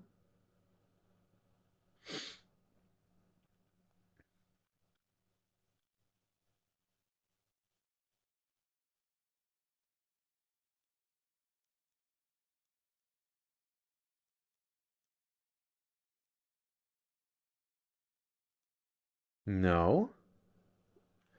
Then it was PoE 2 reveal. No, no, no, no. It was the actual reveal.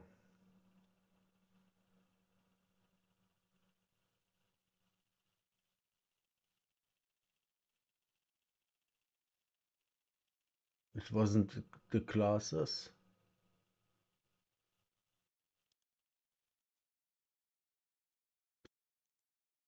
Same divine devastation. It must end. I will end it. And no exile will stop me. No. Here. This guy. Are we fighting him as the next boss of an act?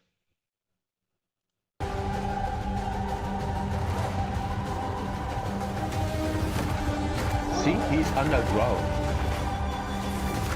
What was his name? Kutok, Lord of Kin.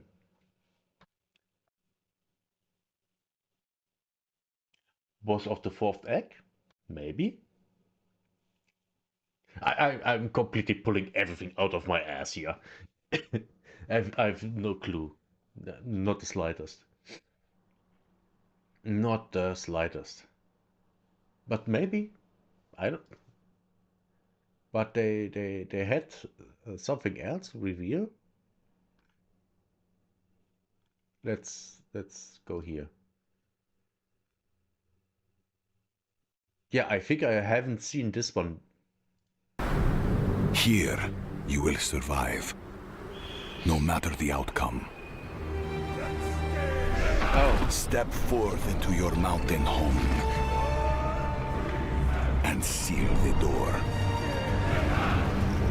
If all else fails, the Val must live on.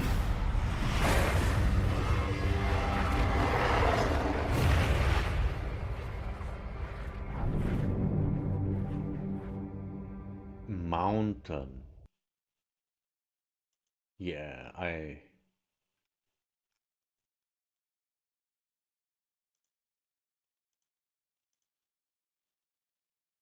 I'm really curious.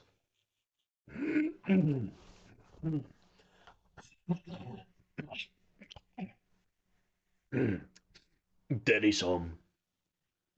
Daddy's home.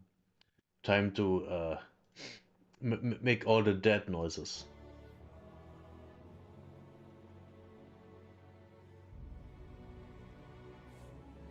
Yeah, I'm really looking forward to this. By the way, I tried to buy super packs earlier. down for maintenance, of course. And it wouldn't let me buy with a mobile phone thingy, which last time I used to get me the supporter pack for Path of Exile 2, the second one. I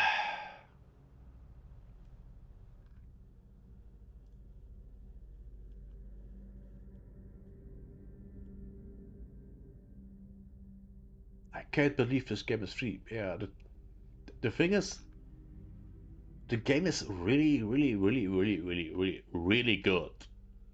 But it has some problems that are very obvious, like the end game not being finished. Yeah, thanks. Builds, exactly. Thank you. The Fart Master? Oh, that one. Yeah, nah. I've seen that. Not interested. Strongest builds. I don't care. I want to play something that's fun for me. And my problem is, I'm a little special boy. I don't like meta builds. So, um, last league for PoE 2, the actual league, the one that's still running, I was like, oh my god, yeah, Amazon and Lightning Spear. And then that was the meta that everyone played, and I was like, yeah, it's fun, and then it was less and less fun, and then it was, yeah, I don't want anymore. I'm actually thinking of doing a cold build next league. But I'm also thinking about going warrior next week. What? Wait, it could still work. A warrior that converts physical damage to cold, freezes the enemy, and then cold snap, exploding them. Yeah, got the build. Now is the question, how good is that against bosses? Probably not very good.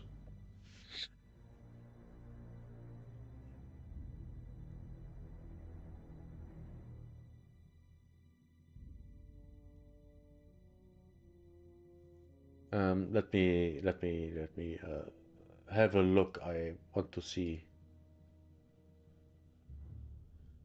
what even is my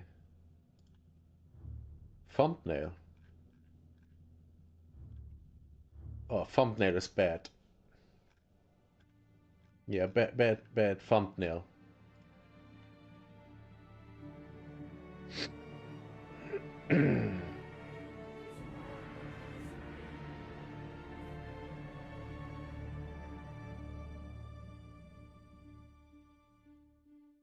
It's really not good.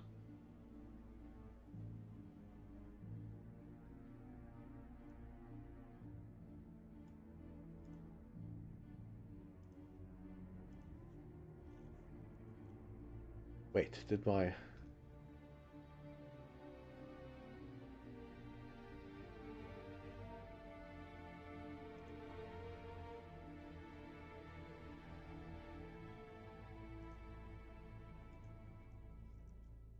warrior overpowered in 1 hour? Okay.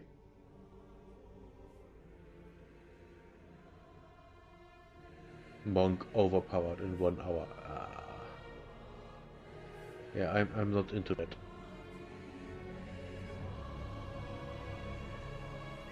Fireball Infernalist. Build is insane.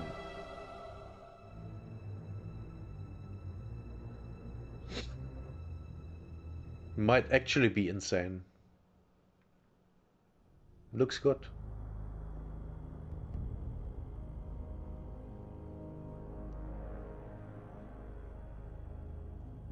Third detect top 10 most broken league starters for PoE 2.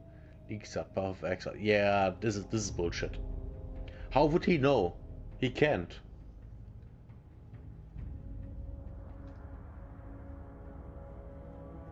Sorcerer overpowered in 1 hour. Bullshit. Now, what works really fine with sorcerers and basically everyone that takes the staff, the ice staff that throws ice shards. Really great, like really great. It's awesome. It works very good, like incredibly good. While we are at it, it's getting dark. I have to close the window and stuff. Give me a second.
Okay. I did a little bit more than just closing the windows. For example, I got me a kefir with strawberries. Nice.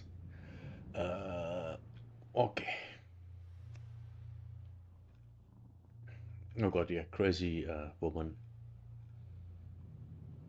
top 10 new best builds 2 weeks ago. I don't believe them. You know what? While we are at it, let's see if this one had a build video out.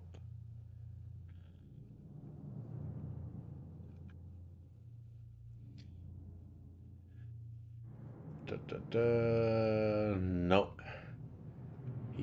Everything is about the gauntlet. Oh, let's watch this one. How I leveled my Forbidden Rite occultist 1 month ago. Might be interesting.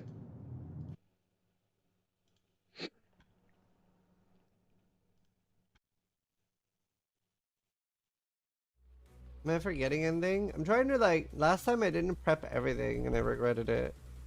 Alright. When should I create another character? When you feel like it. I look at characters as tools. So I like create characters with a purpose. I'm completely different. I'm fully immersed, and yes, I play this character. It has to be awesome in every single aspect, which is stupid. Doesn't work. Doesn't work. And I know it, but I still do it, which is stupid.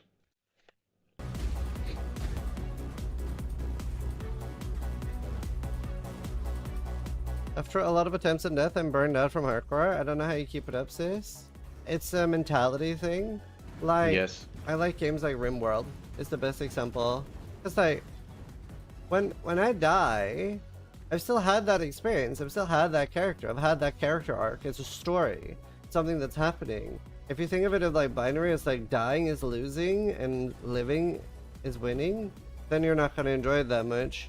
But like, one reason why I stopped playing hardcore in PoE 1, and I won't even start PoE 1 or any other game. I just don't care anymore. I just wanna play the game and not bother too much with, not dying. I mean, I can get easy through the campaign of PoE 1 without dying. Like, it's not hard. PoE 2, I have problems.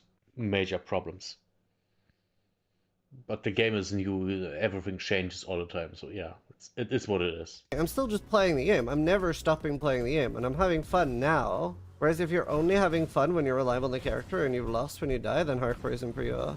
Whereas I'm just having fun the entire time I'm playing and enjoying the story of what's happening that season. A combination of mental illness of getting paid for it. But if that was the case, then I wouldn't have been doing it before I was a streamer. So clearly getting paid for it has nothing to do with it. Like, this is how I play off stream too.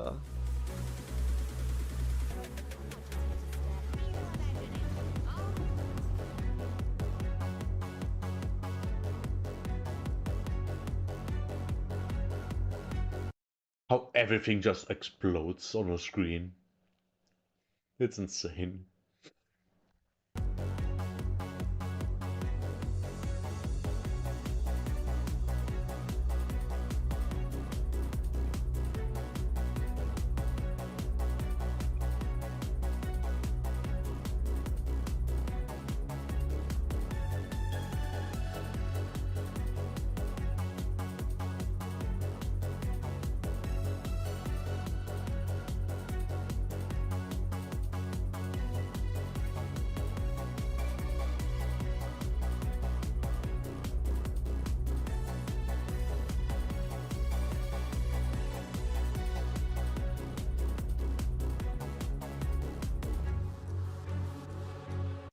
Can anyone tell what's going on the screen? I don't.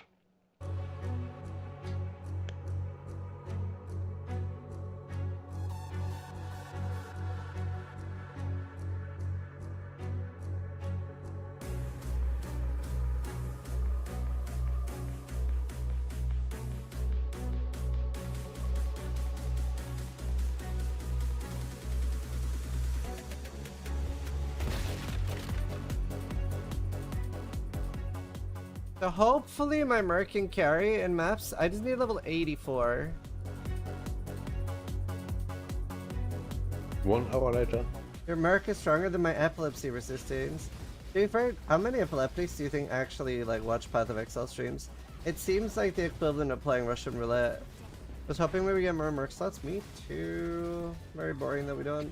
You know what? I'm gonna leave them out. I got my levels. If you're an epileptic and watching Path of Exile, you must have a death wish.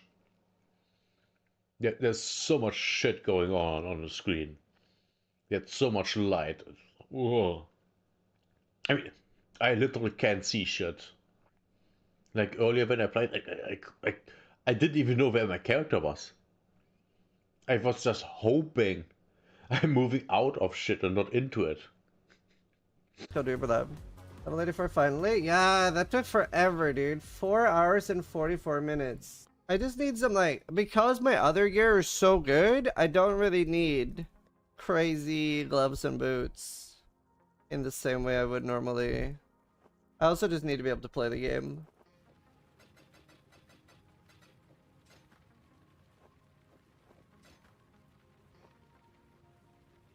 I have to keep that, but I can't use that. It is pretty bad. I'm gonna be low on res, I think. Honestly, if I get rid of a prefix here.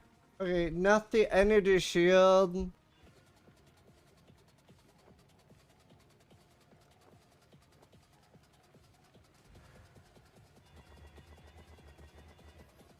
Okay. Oh shit, I didn't think about a helmet. Any of these usable? I know a lot of helmets. Good job, me. Okay, cool. Loads of lit circlets.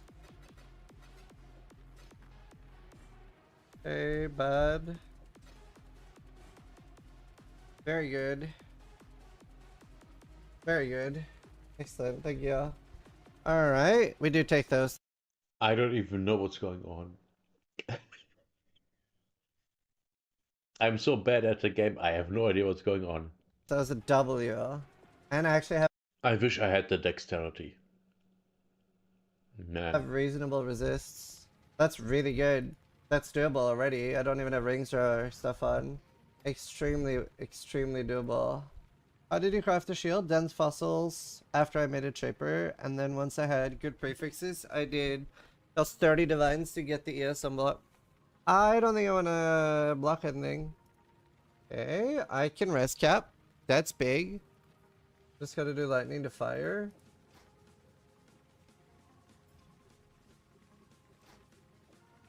Yummy. Very good. I'm rest cap. While your shield for +5 block. I am not going to do that. Excellent. Getting there, getting there. Cool, cool, cool, cool. This is so scuffed compared to everybody else's build. This is like Sarge is all the way over there. This takes the steel takes those two, I think. What's my forbidden red poison chance right now? Chance of poison 40. Okay, I want more ES though. I'm actually surprisingly low on ES. Although we are just starting out. We don't need to have crazy head start. I do need more dex, so I need some more masteries. Is there any other masteries I'm missing? Yeah, it's a very tough build to do. Okay, 12,000 ES, 5 skill points left, plus another 16 to come. Hopefully this will be play. Okay, to be fair, all I need this build to be able to do instantly is clear tier 16s. As long as they can clear tier 16s, we're good. That's a pretty low order. Okay, it's time with a TH. Y. Okay.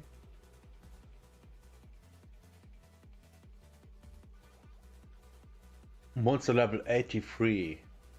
Man. I wish I somehow insta died or something.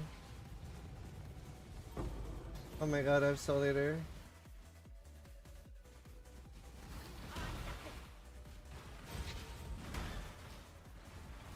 Okay, where's my Soul Eater? Where's my Soul Eater? Look at I go. I think I don't want to level. Protocol. Oh no, I leveled the Bloodfall. It's all over. Where's your GMP? This? People are saying with Mystic Refractor I shouldn't use it. I mean, I can use it.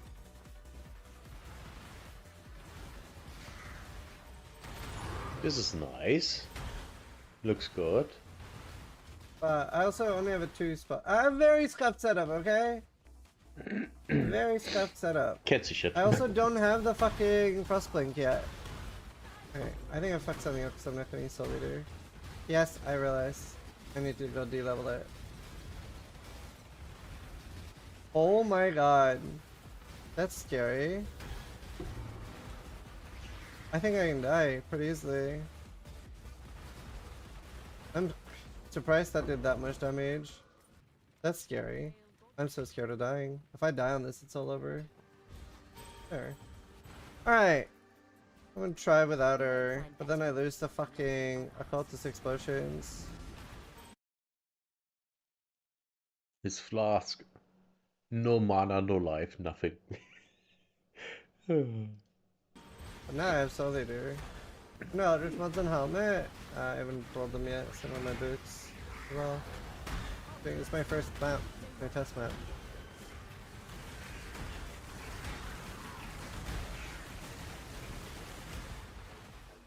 Test opener. It feels way better with Soul Leader. Bro, this is so scary to play. I wish I had an Aegis, dude. I'm so scared.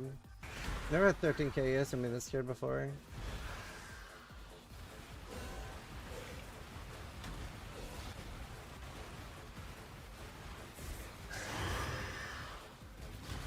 That won't date Very fast. scary. Very frightening. Baldry on your restoration? Oh, I love that, thanks. Thank you. Wait, I just rolled over it. Fuck. Ah, I pressed the wrong one. Okay, deserved. God damn it, action speed's so hard to roll too. Okay, and then quality. Yeah, I don't know. It's very annoying with the merc stealing my sunshine. Maybe I do a higher level immortal qual because I have such a big health pool. Okay, this is enough to like level him. I was just thinking, I might be able to put a lot of quality on my support gems, or even the skill gems. I think I can pull a lot of more damage out of them this way. I think I still can do that.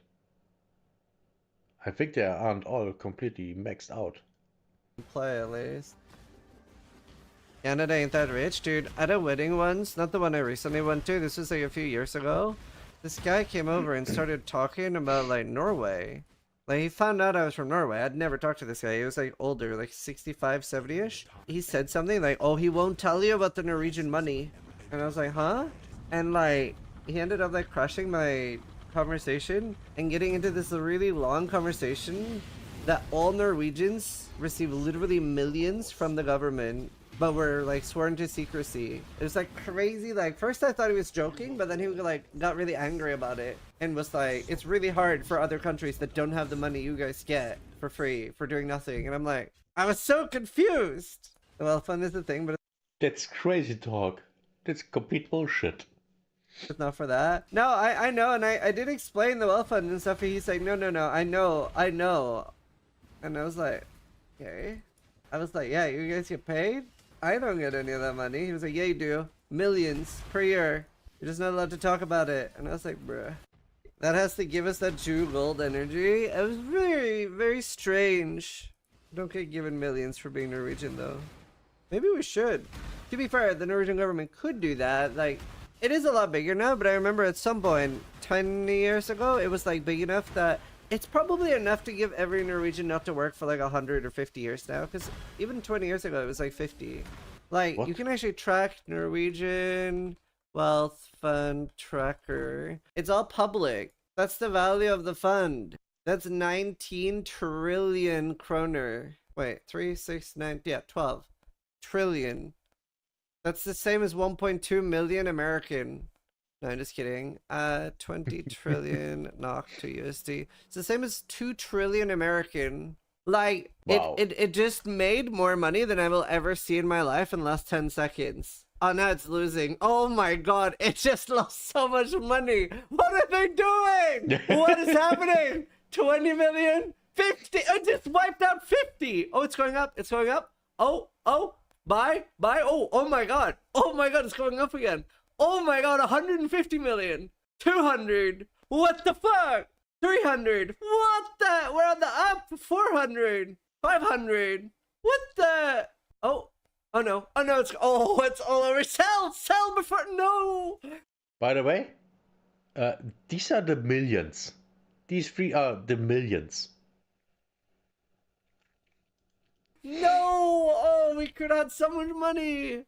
Oh no. Minus 150. Someone bought a Big Mac in Norway.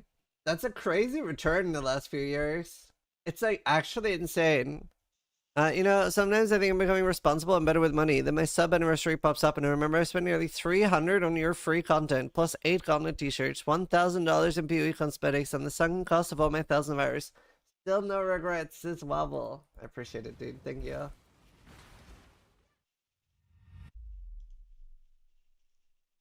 Nice video.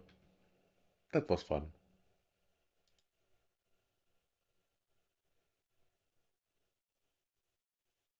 That was fun.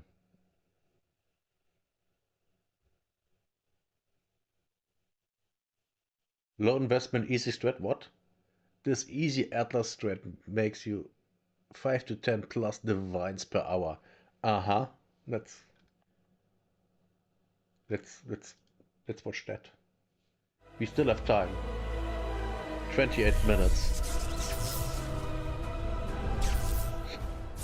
Hi, Stray here with a bit of a different video, as Ziz is away on a wedding today, and I figured that a lot of you would like to get into making more currency this league, and this strategy that I'm suggesting kind of really does pay for itself, so I think it's beginner friendly enough that it's easy to get into for many of you. And I don't say that lightly, but it's mostly because this strategy does revolve around getting your raw chaos orbs back from what you invest into your map, but it might not be as min-maxed as a lot of the other strategies that you see in other videos and other people make that are probably better than if you really want to like min-max and do the best of top of the line strategies for making money and mapping this league. Jumping straight into it, why Harbingers? Harbingers are just a really good source of natural currency because you're gonna get a lot of the currency that you need to help with your gear and help with your maps and roll your maps. Okay. And they're also just pretty chill because you don't really need to interact with much. You just kill these blue guys and you get loot. That's it. Very simple. On top of that, you get really good experience. You get decent drops. It interacts really well with other mechanics that I'm going to explain later in the video. And you don't need much to get into this. However, as with most tier 16 strategies, it is kind of expected to you to have the fifth. What strategies? However, as with most tier 16 strategies, it is kind of and you don't need much to get into this. However, as with most tier 16 strategies, it is kind of expected to you to have tier 16 strategies, he said. Have the 5th slot on your map device at least, because scarabs really do benefit. I don't have even one additional slot. 5th and 6th device slot unlocks from map 10 Maven 10-way invitation. Clear a 10 T17 map. Okay. From having that one, and then even more if you have your 6th. One thing to note though is that Harbingers can be a little scary because they might hit you kind of hard, and the proximity bubbles do punish some builds more than others. But I think in general, if you're following a decently started guide, I don't think you have a problem with just doing the base Harbinger strat that I'm going to suggest now. I will start with the basic strategy for Harbingers, which is just base form, and I'll suggest some stuff around it, as well as if you don't have all of your Atlas points, you only need like around 100 to get started, which is quite easy at this stage. And then I will suggest little step-ups from that. This will make more sense in a minute. The base starting point for this Atlas strategy is to have at least 2 basic Harbinger Scarabs to just provide additional Harbingers, as well as the map craft for the Harbingers is just 3 Chaos. It pays for itself. It's 1 extra Harbinger per Chaos Orb. It's huge. And then you also want 1 Harbinger Scarab of Regency and 1 War Hordes. This is just gonna like duplicate and really get you a bunch more Harbinger currency and just normal currency from your Harbingers. These 3 Scarabs are necessary. Once you have your 6th slot on your map device after you complete your tier 17 or you buy a carry, which I advise you do if you can't do it yet, then you can put in a third normal Harbinger Scarab. So this is just the base Atlas passive tree for this strategy. This is the first 100 points that you get, and without any extra add-ons for things after that I will mention in a bit. So we grab all the Harbinger nodes, we pretty much rush for those, so these 3 wheels that you can see.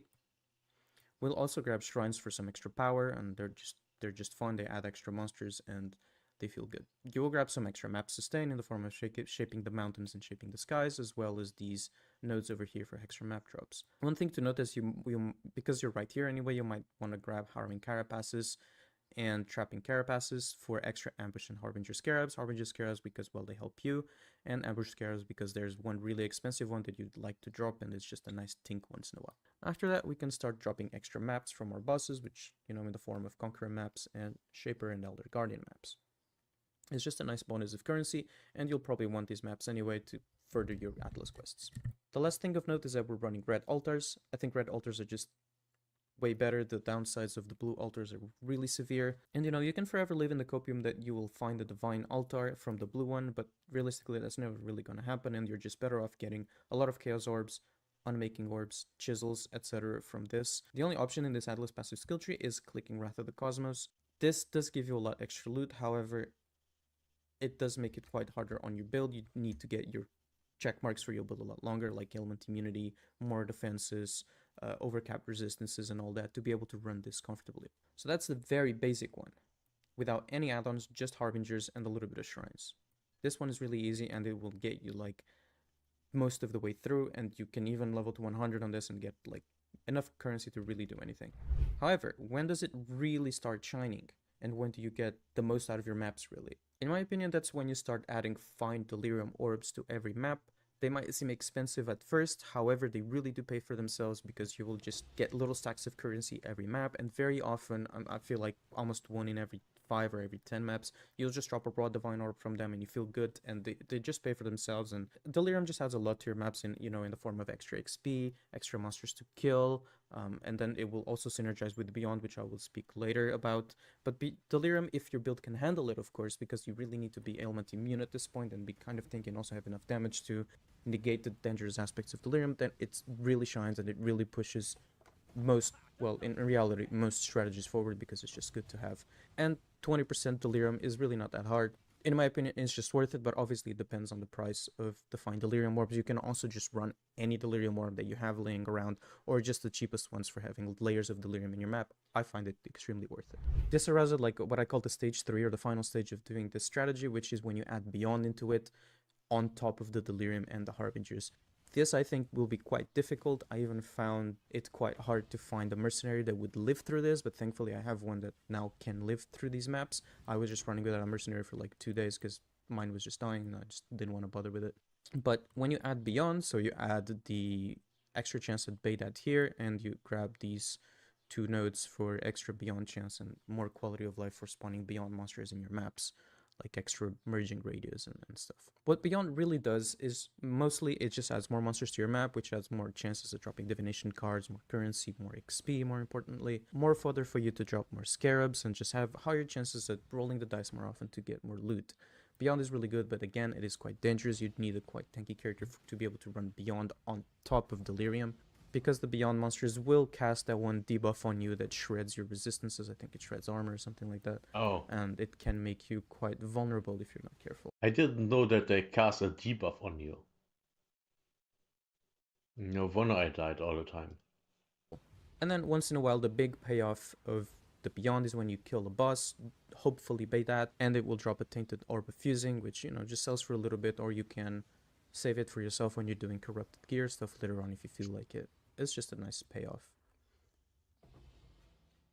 But what is the big payoff of Harbinger, and why do you recommend it so much? Well, the main recommendation for me comes from the fact that it just drops raw Chaos Orb that just pays for everything that you put into the map, because you're going to grab these shards. I know it sounds counterintuitive, but after a Harbinger dies, you just double tap Z to get your items all in order, and you just spam your mouse down, double press it again to get it ordered again, and run your mouse down again and pick all of them up really easily. These raw Chaos Orbs do really pay for most of everything that you put in this map. It's not often that you'll have like 20 or 30 Chaos Orbs just from the Harbingers alone, and then in some maps you'll have like 40 or 50 depending on your luck with altars and find Delirium Orb drops and stuff like that. However, the really big payoff is in dropping the fracturing shards This gameplay is insane. and sometimes a full fracturing orb. These things will sell for, right now at least, from anywhere between 4 and 5 divines each. That's your really big payoff. To me, that happens like around every 10 maps or so. Sometimes more, sometimes less, because, you know, these things still fluctuate. And if you do get really lucky, this has only happened to me once, but you do have the chance that sometimes you just get some mirror shards and now you feel really rich. Again, mirror shards. This isn't really meant to be like a super end game, make 30 divines an hour kind of strategy. It's just really enough to make, I don't know, around 5 to 10 divines an hour, possibly more than that if you're really efficient and you map fast. But, you know, that's really enough to afford anything in this game, and it's a strategy that I feel maybe is more beginner friendly than most that you see around, and it's also pretty foolproof because you just put the scarabs in, you run the map, you get more scarabs from Faustus, you'll have more chaos than you realize because you're getting like 20-30 chaos every map, sometimes more. And it just feels fun. You get lots of XP, relatively safe. It's a breeze. The maps I like running for this strategy is usually Toxic Sewers and Silo, because I tend to prefer indoors maps for a melee build that doesn't have like a huge reach and, you know, doesn't wipe 2 or 3 screens with just a single cast, as more, you know, like a bow build would do or something like that. And on top of that, you get the added benefit of the Harbingers being on top of each other and not really chasing away too much and running away and creating proximity bubbles. So I prefer having them packed in a corridor. It does, however, mean that you are easier to target if you're also in the corridor with them, so be careful with that. However, these maps, Toxic Sewer and Silo, for example, just the examples of the ones I like running, they don't really have good divination cards, so it's a good idea for you to scry divination cards from other maps onto it. For a while I had scried something into Toxic Sewers, and right now I have cards going from Belfry onto it, but obviously this is quite random because you need to get lucky with this, obviously, because you need to be running a map that has good divination cards and then find a Nameless Seer onto it, which is not reliable to do. Nameless Seer, although I think it's more common now, it's still quite rare, so your mileage may vary here. I think you can really run whatever map you prefer with this and just go with it. And yeah, let me know if the strategy helps you guys. Let me know if you like these types of videos. I know it's quite different from what we usually do. You don't usually listen to me, and I know you're not here for me, you're here for Zizzern, but we were just trying this out and see how it goes, because this does focus on his usual hardcore. It was a good video. It was. I can't click on that.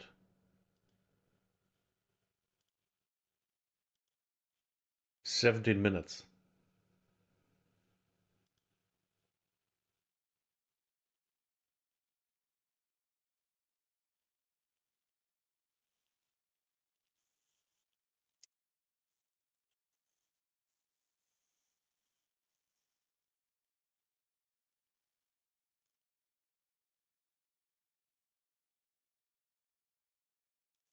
How was that?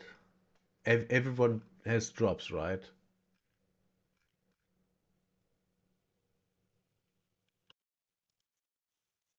I don't really remember.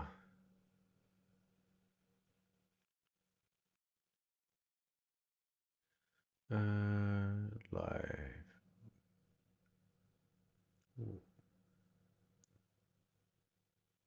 Live on August 20 at 1 p.m.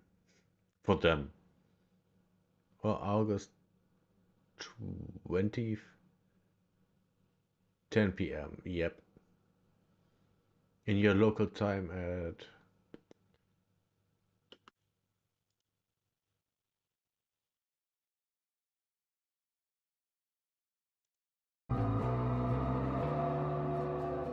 okay. Then we don't need that anymore.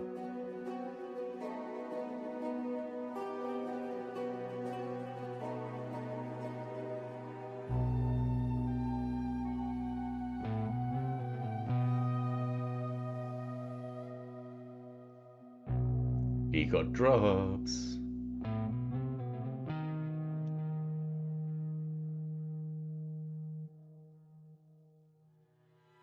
Wait, I don't follow them.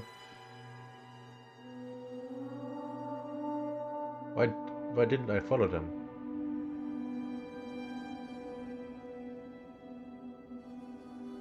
La la la la la. Nothing. That's right. Live streams happening a day earlier in the week than usual, so don't miss it. Yeah, that I just found out today. Not good. Live, we will cover all the details of our next content update for la la la la la la. As always, Twitch drops will be enabled for the live stream with the reward to be announced soon. Co-streaming is welcome. That's what I do. After Exile 2, you will be able to play the third Edict content update at 1 p.m. on August 29th. At 1 p.m. BDT. On PC and console. 1 p.m. PDT, yeah. We can't wait to show you what we have been working on. Okay. Nice. Nice.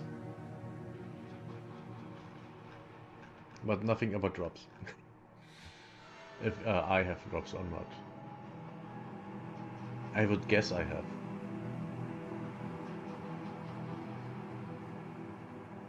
$12 minutes.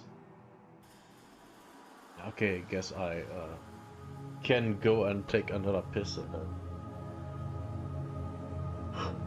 He or she.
Of course, I was muted.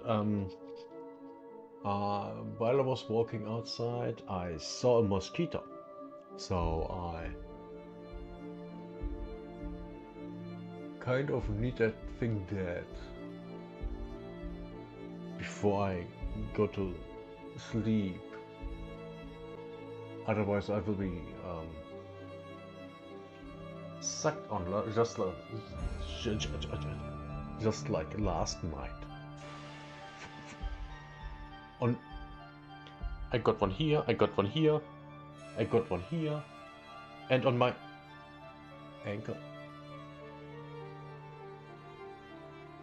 Jesus.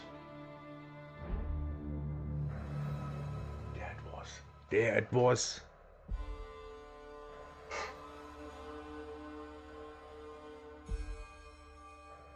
Now that I think about it, wouldn't be mosquitoes a nice enemy type? We could put them in the swamps.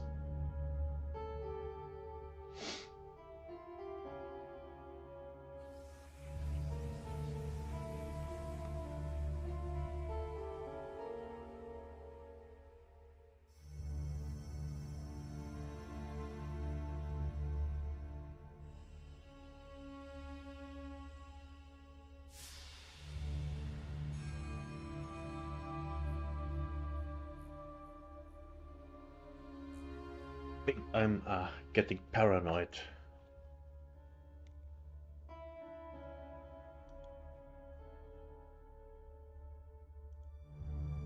Oh, let me.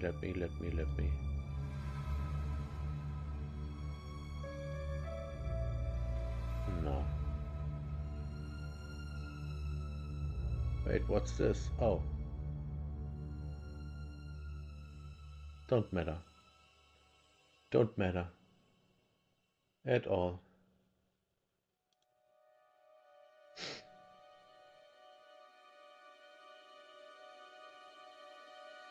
And with don't matter, I mean it doesn't matter. Let's minimize this.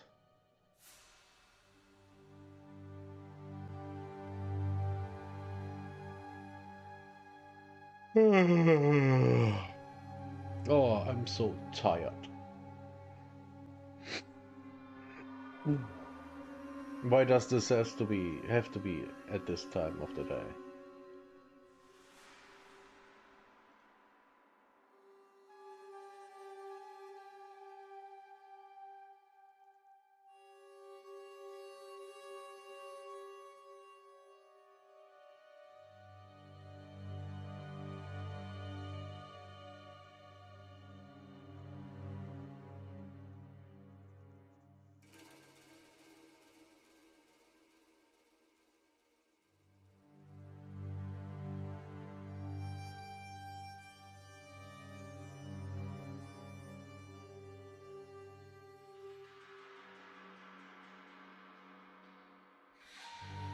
I hope this is gonna be good. Well, it's Path of Exile, so how can it not?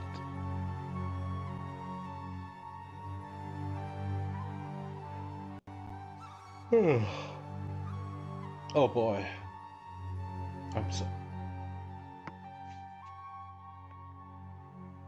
I'm so tired, so tired.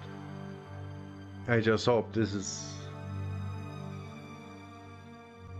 The review will take about an hour, and then 1 more hour for an interview. Yeah, I'm gonna be here until midnight. Jesus Christ.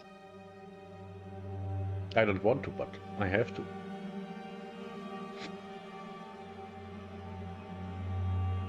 I literally have to.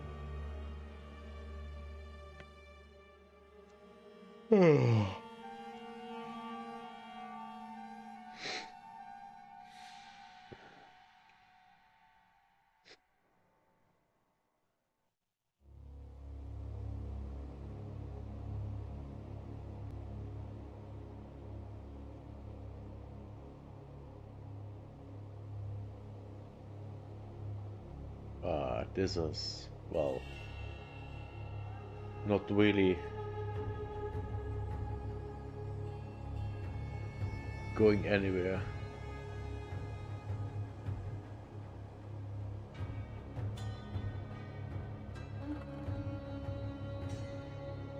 For how long am I streaming already?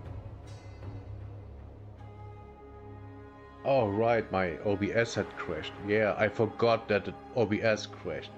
So of course.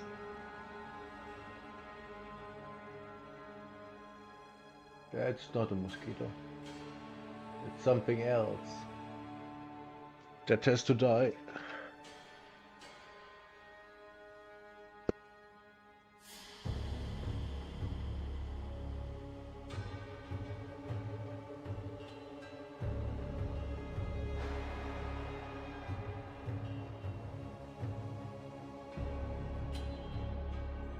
I didn't get it. What was that? I heard the squeaky sound. Might have been the share, might have been my throat, I don't know.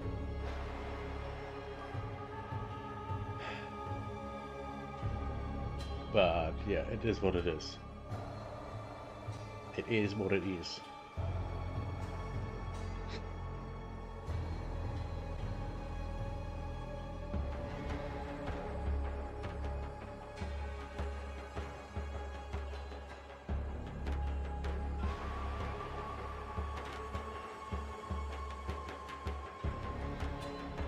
Am I in Path of Exile? Yeah.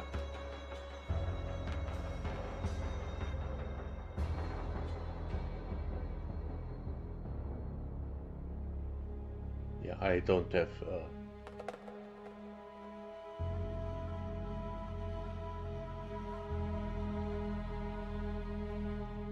me not having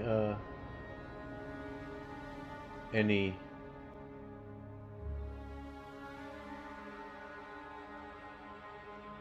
Jesus Christ, I'm so tired. 12 seconds. 12 seconds. Here we go. Hype. Auto quality? No, not Hi, auto. Grinding Gear Games, and welcome to GGG Live.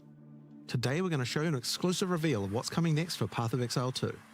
Twitch drops are enabled on today's live stream, so you'll be able to claim your Sun Priest's Incineration rare finisher effect by following the instructions below. Now with that out of the way, let's get started. It's time to give you a teaser of what's coming in Path of Exile 2, the Third Edict. Come on, show me. Show me the goods. Karui! I have called you here to save our people. To save our way. Over the ages, we have known pain like no other. But we endured. And we became mighty. Now, outsiders dishonor our shores. And we have stood by, doing nothing. Hear my voice, ancestors. Show us your strength.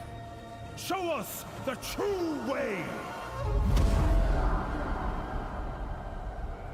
I understand.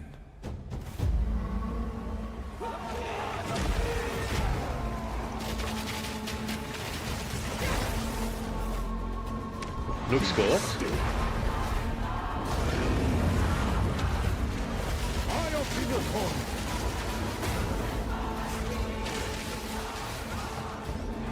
This looks great. Wait, we know this guy. I knew it.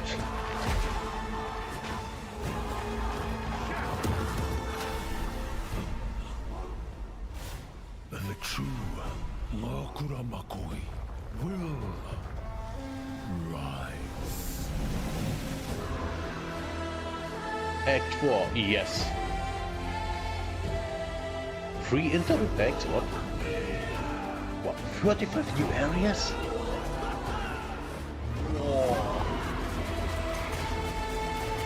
Super chip overall. skill reworks? What?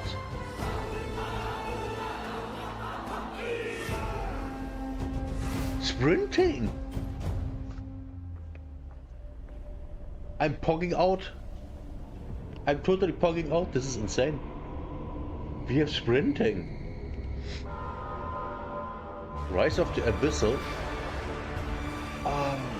Does that mean we have Abyss finally as a thing in the game? That's nice. This is so cool. This is amazing. So much content.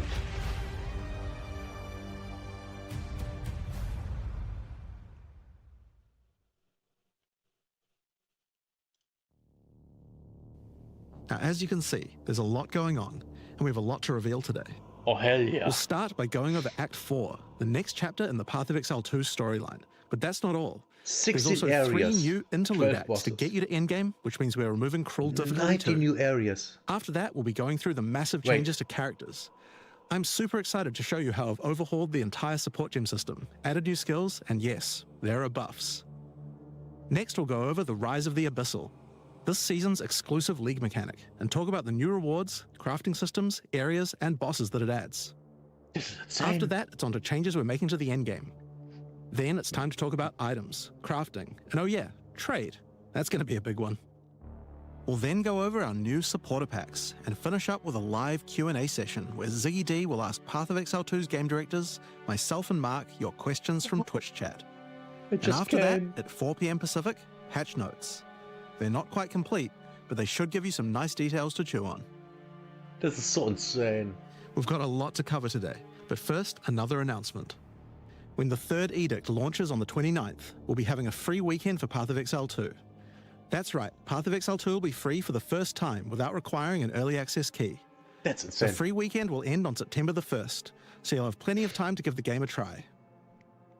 All right, let's get started with Act 4. The story continues from the end of Act 3. Doryani has agreed to help you find an ancient weapon that can be used against corruption, the instrument of the Third Edict. The weapon was broken in ages past, but he believes that the pieces may be found in the Karui Archipelago, the home of the Karui tribes. You will need to journey to Kingsmarch. Nice. Hire a ship and set sail. When you open the map, you can choose to sail anywhere you like. Act 4 is completely non-linear, and you can visit the islands in any order you choose. Oh, this is insane. Will you visit the pristine beaches of Whakapanu Island? The Karui whisper of a curse that afflicts all who travel there. Perhaps it's related to the weapon you seek. Or maybe you will visit the volcanic shores of the Isle of Kin. The Kin have been more restless recently, mining for sulfite and driven by some dark force. Perhaps you will choose to consult with one of the local Karui tribes. Their ancient wisdom could hold clues to finding the Third Edict. No matter where you choose to go, you will fight dangerous beasts, find fabulous treasures. Fabulous. Yeah, not really. But and good battle enough. incredible bosses. A challenger!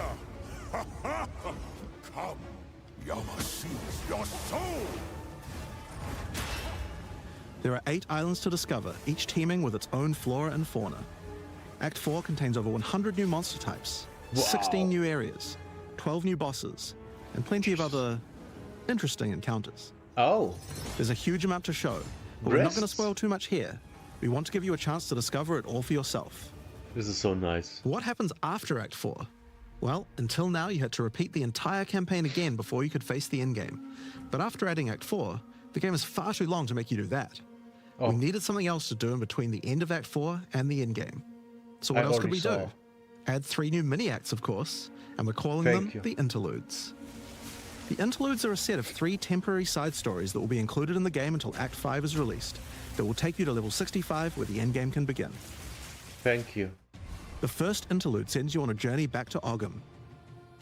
Renly has been leading the efforts to rebuild Ogham Village after the defeat of Count Geonor, but there's a new danger afoot. The nearby town of Holton is surrounded by an impenetrable darkness, and each night their corrupted townfolk emerge to raid the local farmlands. You will discover new areas, and new bosses. You'll need to find your way through the darkness, uncover the source of corruption, Of course it's a woman. Serve our master. and defeat it. Yes, I shall dance. Oh, it's them. And that's just the first interlude. The second interlude will have you return to the Vasteri Desert, where Asala has been given a sacred duty. When I the really skies like align, this. the gifting of water requires a chosen Sekima to meet with the Selkari, guardians of the sacred water, but they're nowhere to be found. You will need to track down the Selkari,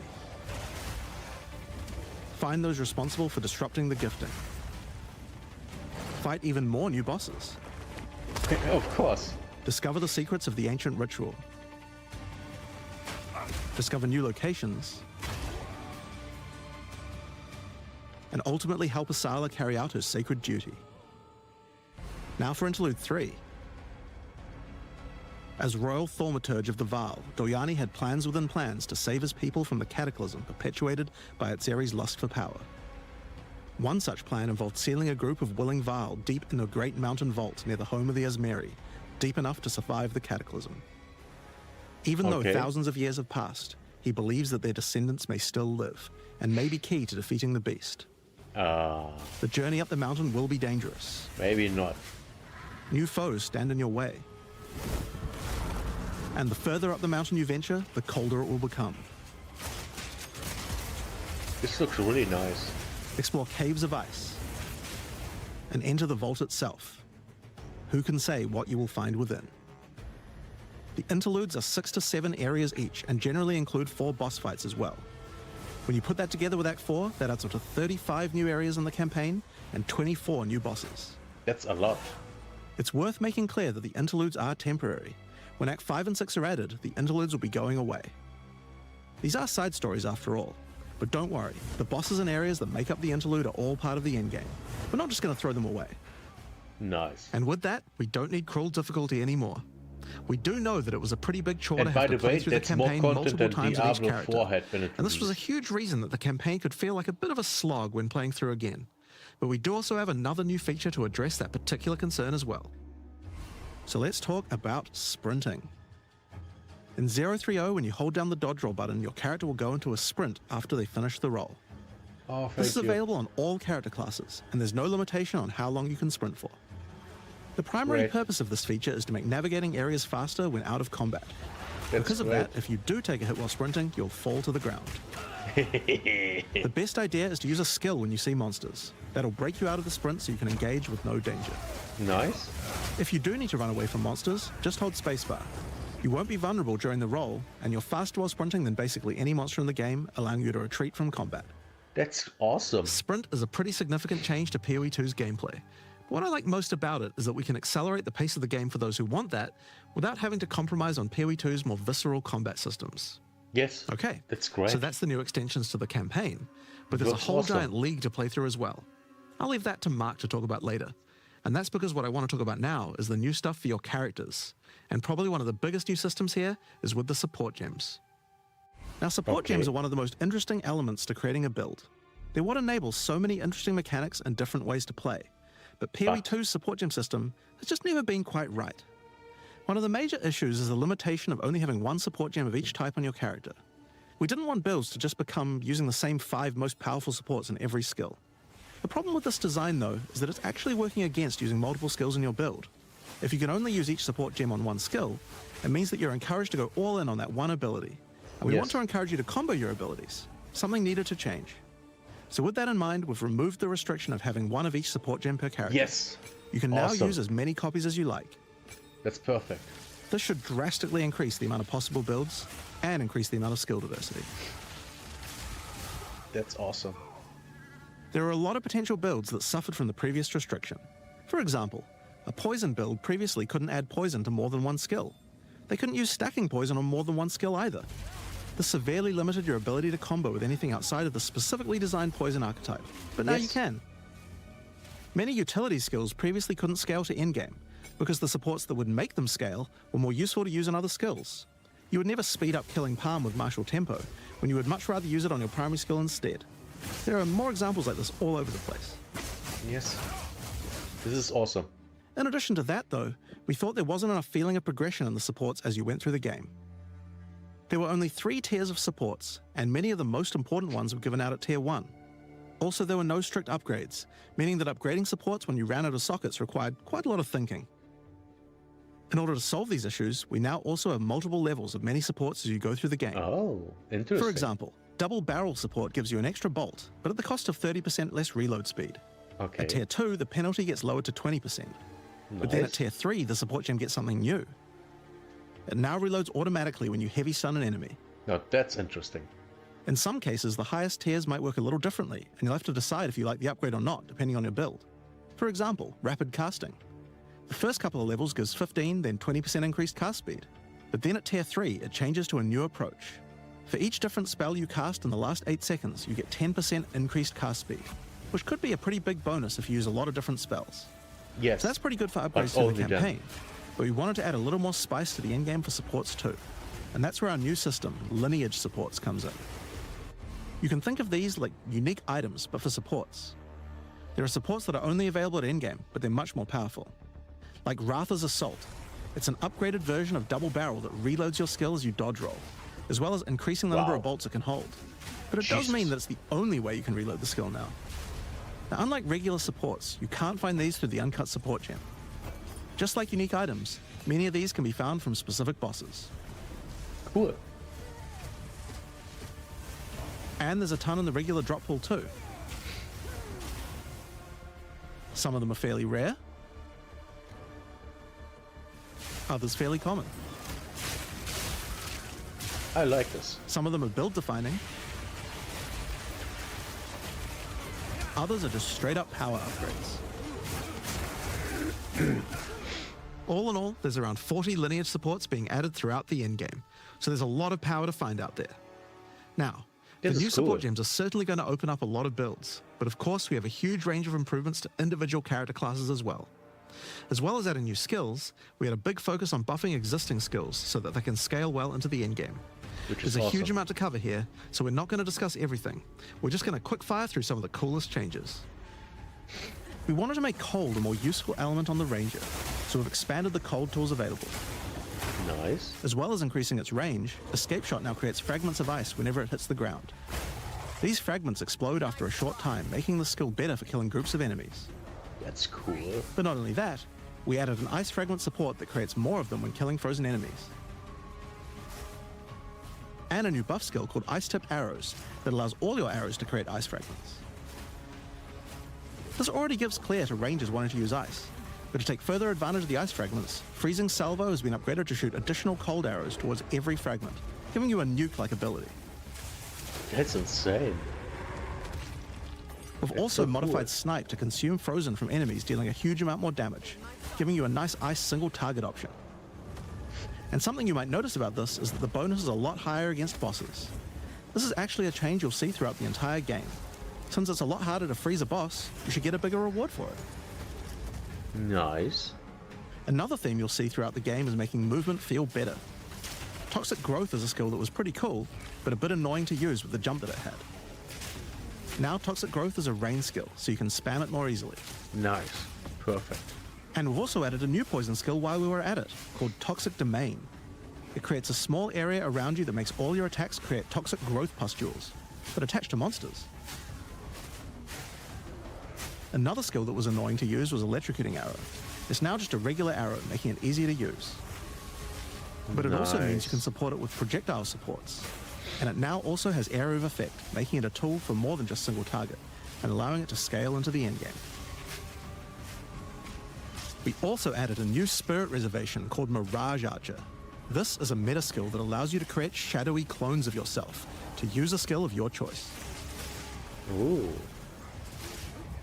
Of course, one of the other big problems the Ranger had was survivability. Evasion was the weakest of the 3 defenses, and we wanted to change that. Currently, evasion doesn't evade all types of hits in the game, so you're still vulnerable to things like slams or unblockable attacks. To make evasion characters more tanky, we're adding a new mechanic called Deflect. Deflect, okay. Unlike evasion, Deflect works on everything, and if you successfully deflect a hit, you take 40% less damage. Items can now give you a mod that gives you some amount of deflection based on your evasion. Okay. And there's a bunch of it available on the passive tree too. Deflection is rolled in addition to evasion, so this is an upgrade for regular hits too. And unlike evasion, there's no maximum chance. You can reach 100% deflect against all hits if you spec into it enough. Of course, this is a buff that helps all Dex characters, so the Mercenary and the Monk, but especially the Huntress, are seeing big defense boosts from this as well. Speaking of defensive mechanics, let's talk about block and parry. Now, one of the big concerns on the release of the Huntress was parry feeling unreliable. One of the big reasons for this is there's a lot of hits that are not blockable, and thus not parryable either. So a huge balance change we're making is that now everything is blockable, except for specifically unblockable red flash skills that bosses use. Great. Awesome. This makes parry much more reliable. And not only that, but to make block and parry nicer to use, you now also move faster than before while using these abilities. This is a massive buff for passive block as well. So to counter that, we did have to lower the max passive block a bit, but overall you should feel much safer. This is awesome. Fire skills on the warrior were not really cutting the mustard, so we decided we needed to upgrade a bunch of them, but also add some more as well. Let's start with a buff. Volcanic Fissure now branches into multiple fissures, giving it much more clearing potential. We've also added a new skill called Forge Hammer. This skill throws a molten hammer that does a slam at a distance. That's you can awesome. pull the hammer back by using the skill again if you like, but the cooler thing to do is to use a Warcry near it. Using a Warcry makes the hammer explode, making a bunch of volcanic fissures around. That's volcanic amazing. fissures re-trigger when you slam them, so it's a great skill to make a flaming arena to fight a boss. We also buffed Perfect Strike to have much larger area of effect, and changed Molten Blast to not always force you to move forward. Trust me, it feels a lot better to use now. The skill now has massively boosted chance to ignite monsters as well. And you're going to want to ignite monsters due to a new glory skill called Ancestral Cry. Ancestral Cry charges up with glory by igniting monsters, invoking King Kaum's favor. After you do, use it to channel Kaum's ancestral power. Every attack will be ancestrally boosted with fire. Your very steps will explode, triggering volcanic fissures. Oh and molten balls will erupt from your attacks. This is insane. This is pure insanity. Warrior shield skills were another area we wanted to improve. Now that we've got sprint, we actually don't need to have a cooldown on shield charge anymore. Oh. It now also does more damage the further away you are when you use it. Shield wall got significantly upgraded AoE. Ooh. Also, you can shield charge right through it to trigger all the walls. Wow. We also added a new shield war cry. Fortifying Cry gives you a defensive buff, but it also builds up charge on your shield that empowers your other shield skills. Wow. And Magma Barrier now doesn't require timing in order to use. Just wait for your shield to charge up and block. Jesus. Seismic Cry now stuns enemies that are primed for stun. So cool. And we changed the Sunder interaction with Armor Break. It now also gives a Sundered Armor debuff that makes enemies take 40% extra physical damage. Ooh. Great for bosses. Ancestral Warrior Totem has undergone some pretty significant changes too. We wanted the skill to feel more like using an ultimate. That summoning an ancestor to fight for you was a big deal. So we've changed this totem to require 3 endurance charges to summon, and massively buffed its damage. It also now scales your weapon damage too. Yeah, it's not. Since there's no limit anymore, if you build around generating endurance charges, you can summon an entire forest of totems. In order to make that easier, we added some new sources of endurance charges. There's now a support to make Perfect Strike generate charges, and a support for generating endurance charges from heavy stuns as well. Speaking of totems, we wanted to upgrade the Warbringer. Among the other changes we've made to this class, Answered Call now gives an extra totem, and the spirits have just been generally buffed in many ways. Use it with your limitless ancestral warrior forest to make an army of Karui that would make Tukahama proud. This is so insane. We've also merged the Great Wolf Howl and Warcaller's Bellow support, so that you can get all the benefits with 1 point. And Encased in Jade no longer removes the Jade when getting hit, making it a much better defense. Next up, let's talk about accuracy. Accuracy was always intended to be something that warriors didn't need to care about very much so long as they're in close combat. But unfortunately, that's not currently the case. This was particularly annoying with skills like Bone Shatter, which you certainly don't want to mess with. So we significantly buffed your chance to hit at close ranges when you don't have much accuracy. Okay. Warriors shouldn't require any accuracy investment in order to hit with close range attacks now. We also wanted to improve armor. Now, one of the major weaknesses of armor is the inability to defend against elemental damage. In order to mitigate this, we're adding a lot more of the stat that allows your armor to defend against elemental damage. It's now available on items and in a lot more places on the passive tree. Nice, thanks. One of the most important improvements we've made in 030 is to declunk the action and flow of shooting crossbows. You can now reload crossbows without any movement penalty. But not only that, all skills that can be used while moving now slow you for a shorter amount of time.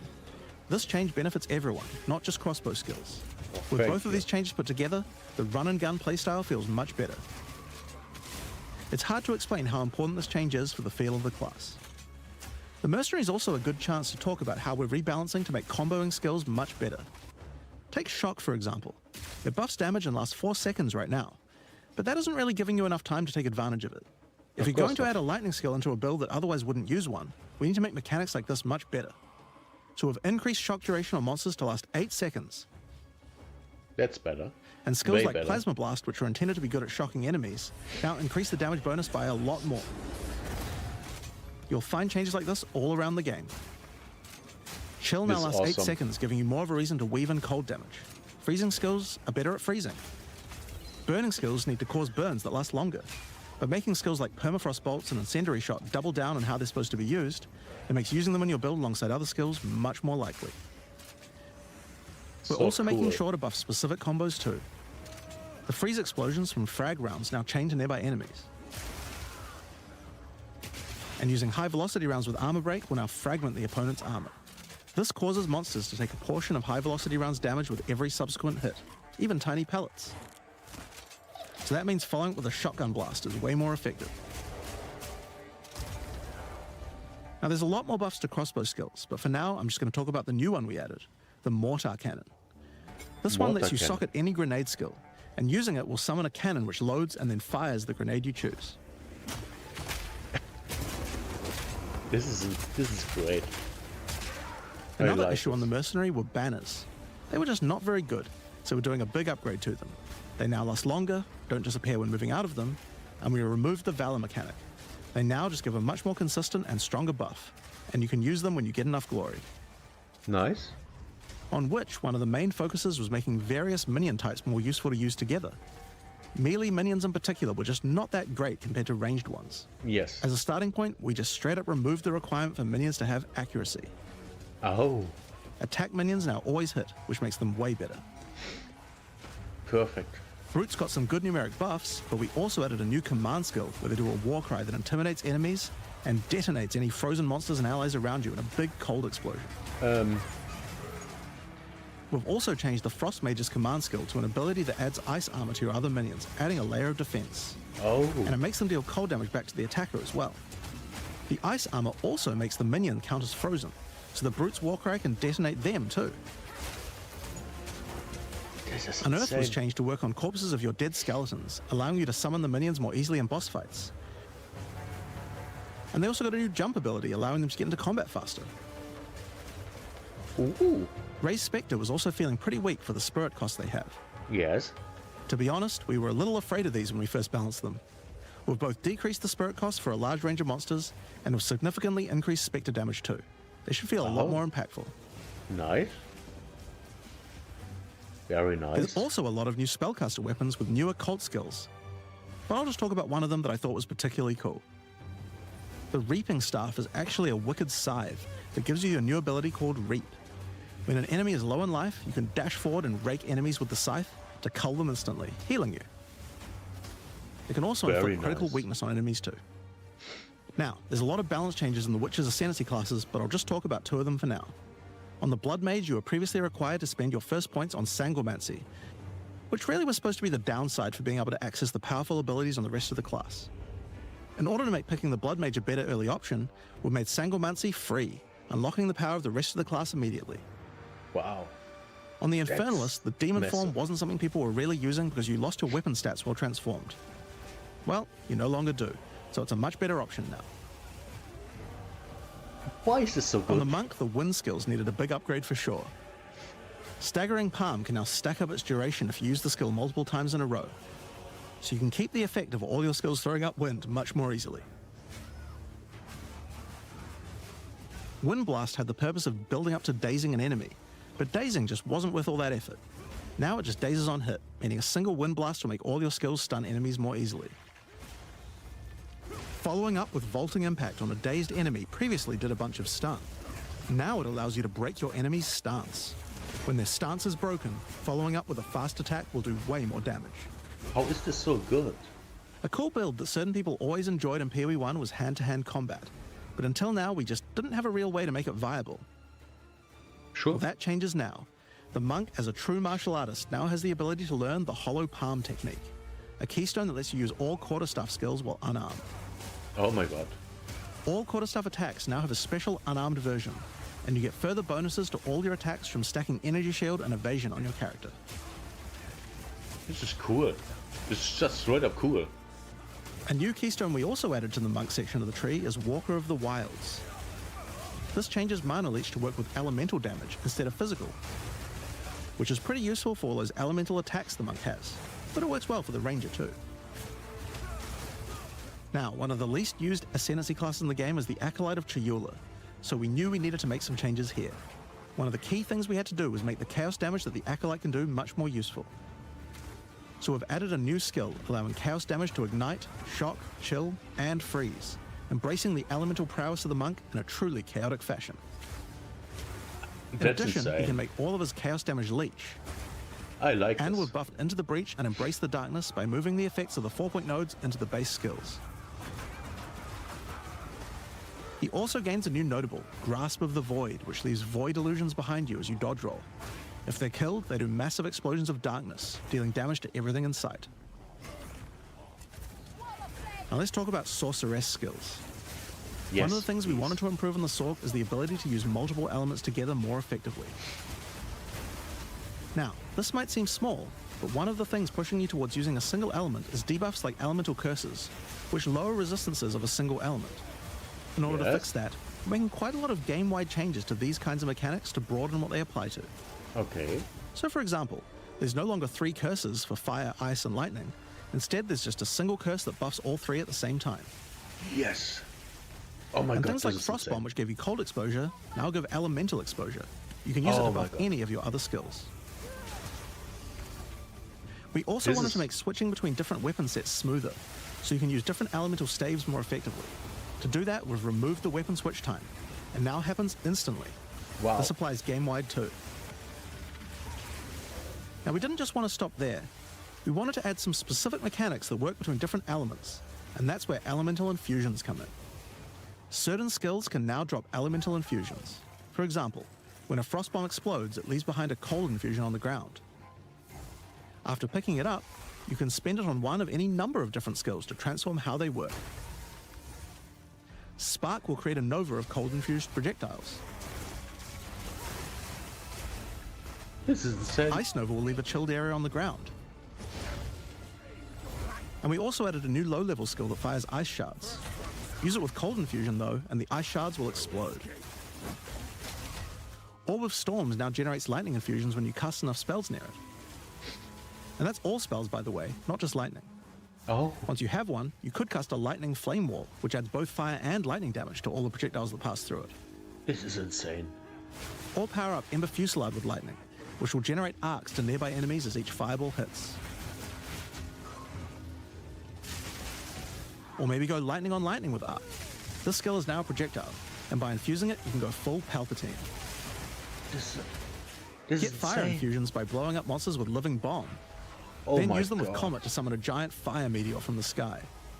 Or use it with Firestorm, which transforms it from a small area into a much bigger one. Firestorm is unique in that it can be infused by multiple different elements at the same time. Add an ice infusion to rain down ice at the same time as the fire. Oh my god. Ooh. And add lightning to add deadly strikes from the heavens into the mix. Or use it with all 3 to generate a storm that is truly apocalyptic. Yeah, this is awesome. Cold Snap has been simply turned into Snap. Previously you could use it to shatter ice, but now it works to detonate all of the different elemental ailments, and makes them leave behind infusions. Oh my god. And just like how you could previously use it on Frostbolt, you can now also use it on Orb of Storms and Solar Orb to detonate those as well, which means you can create many infusions at once. We also have a spirit reservation Whoa. skill and a support gem to help generate them too. Whoa. This is... On the passive tree, we've added quite a few new keystones to the sorceress section. Here are a couple of examples. The Black Flame Covenant keystone converts your fire spells to chaos and causes your ignites to deal chaos damage. Your fire spells and ignites will also turn purple. That's nice. The Ritual Cadence keystone causes your invocation skills to trigger more times, but makes them trigger periodically over a longer duration instead of one. Great for those auto bomber builds. Now, in addition to skill changes, we've added a lot more options for the passive tree for each class. Insane. Overall, there are more than 100 new notables on the tree, usually around 20 per class, along with smaller clusters as well. Oh my god. Check out the old version. And here's the new version. It's a lot more dense, and there's more interesting nodes than before. Now, we probably can't go through too many of these in the live stream, so I'll just show you one from each class's area of the tree. We tried to be a lot more thematic with the new nodes. So for example, the Molten One's Gift.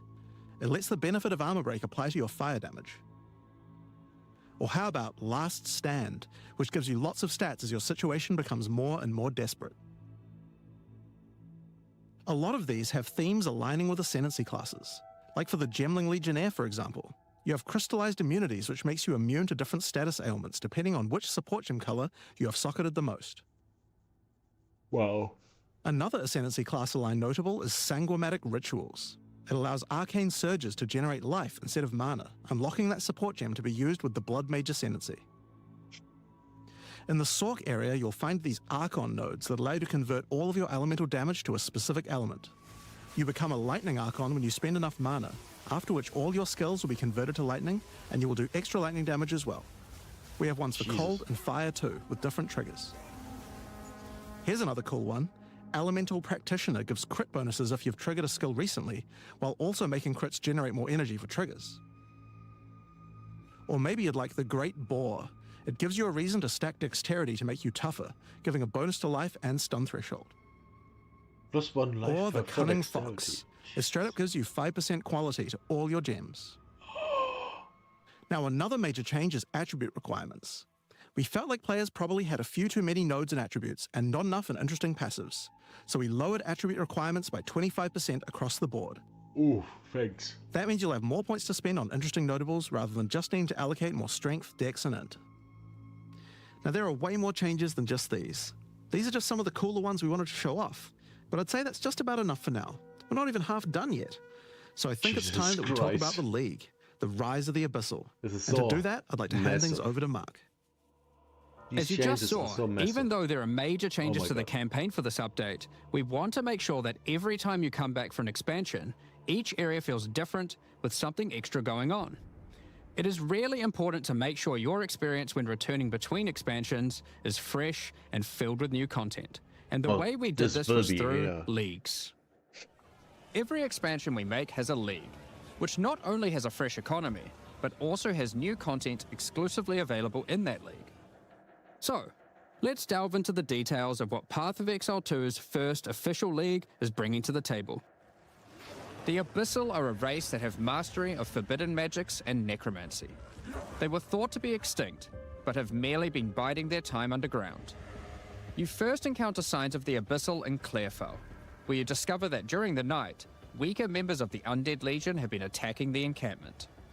The townsfolk require your help to investigate where the monsters are coming from and put a stop to their attacks. Out there, Sure. ancient creatures That's a new character. lurking beneath the surface. As you proceed through Rayclast, you'll find fissures in the earth connected to larger pits.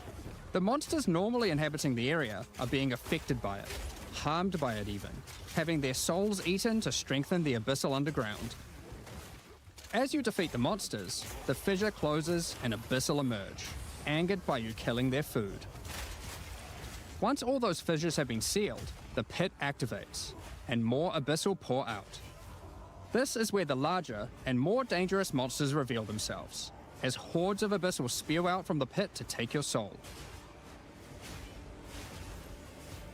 If you kill a magic pack, then magic Abyssal arise.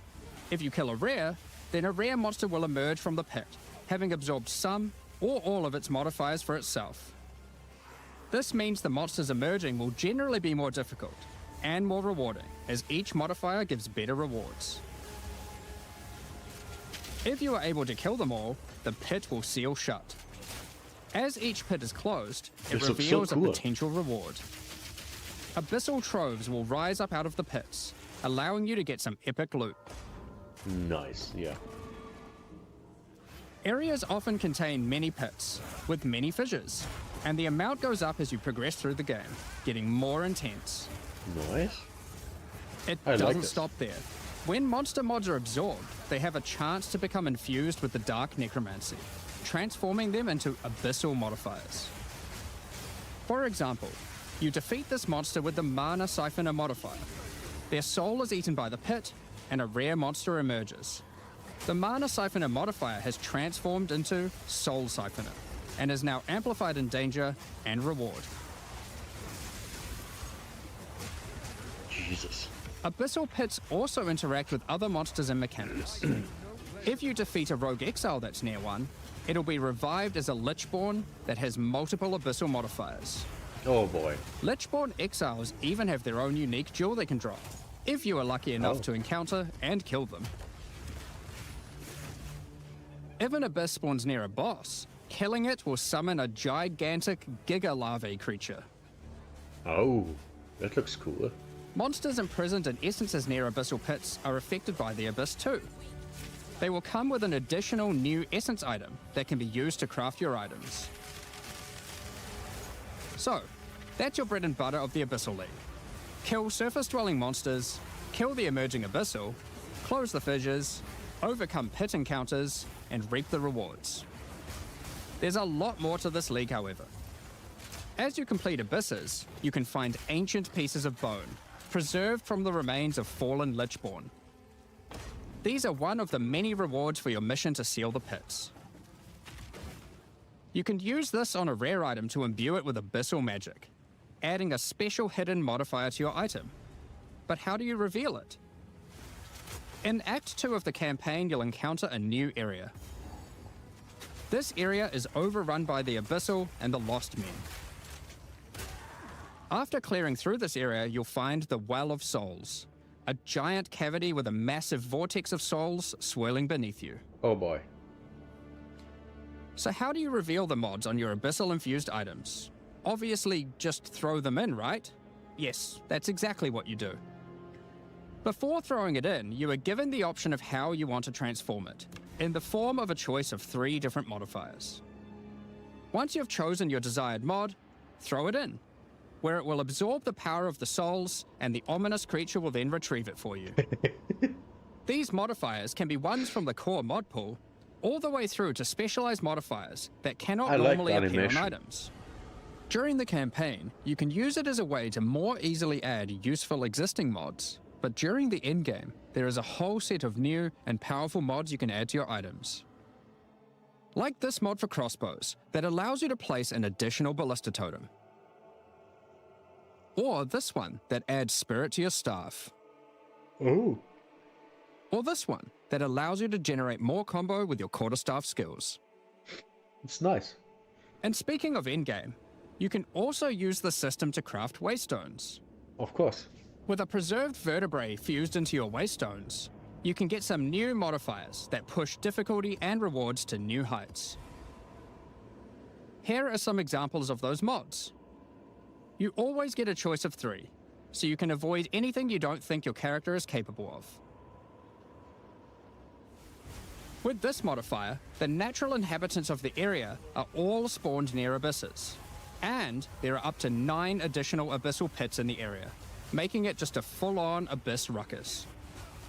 Jesus Christ. Or this one, which causes the final abyssal pit in the area to always result in a boss encounter, be it either one underground or one that emerges out.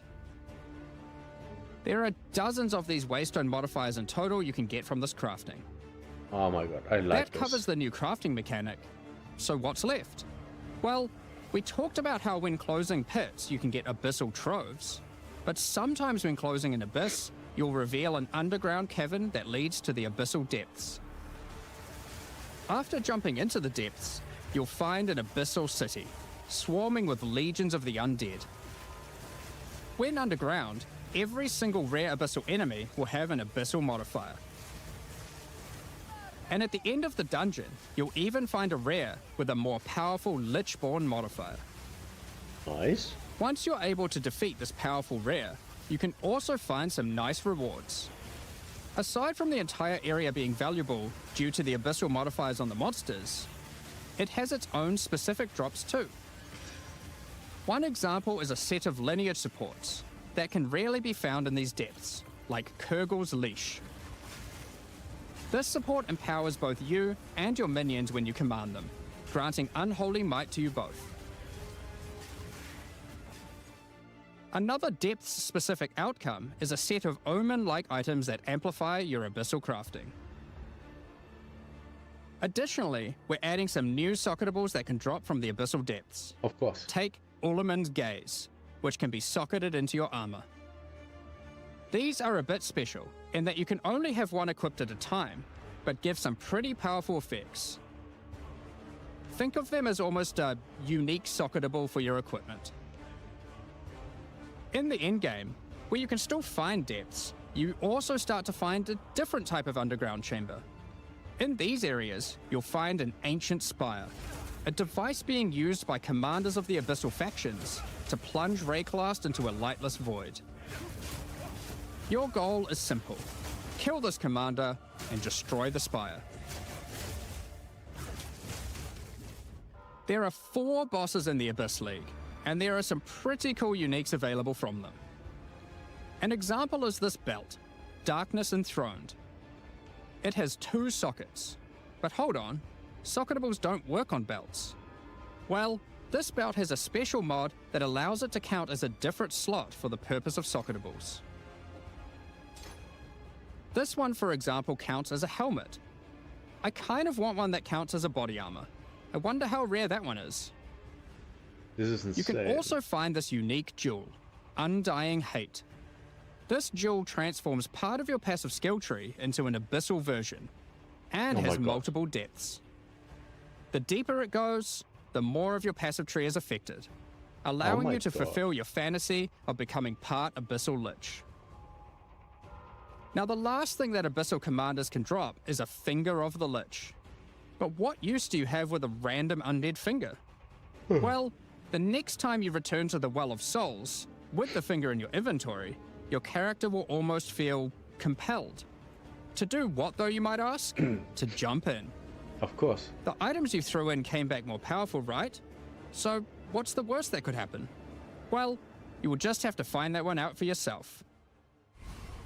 Along with the introduction of Act 4 and the interlude, we will be adding 25 new in-game maps. These maps will contain all the new monsters and bosses we're adding, improving variety and giving you opportunities to experience the new boss fights many times. Let's take a look at some examples. Rock Pools is a map where you explore a shallow rocky coastline, surrounded by coral and filled with sirens. At the end is a giant Goblin King boss, ready to eat sulfite and squish you like a bug.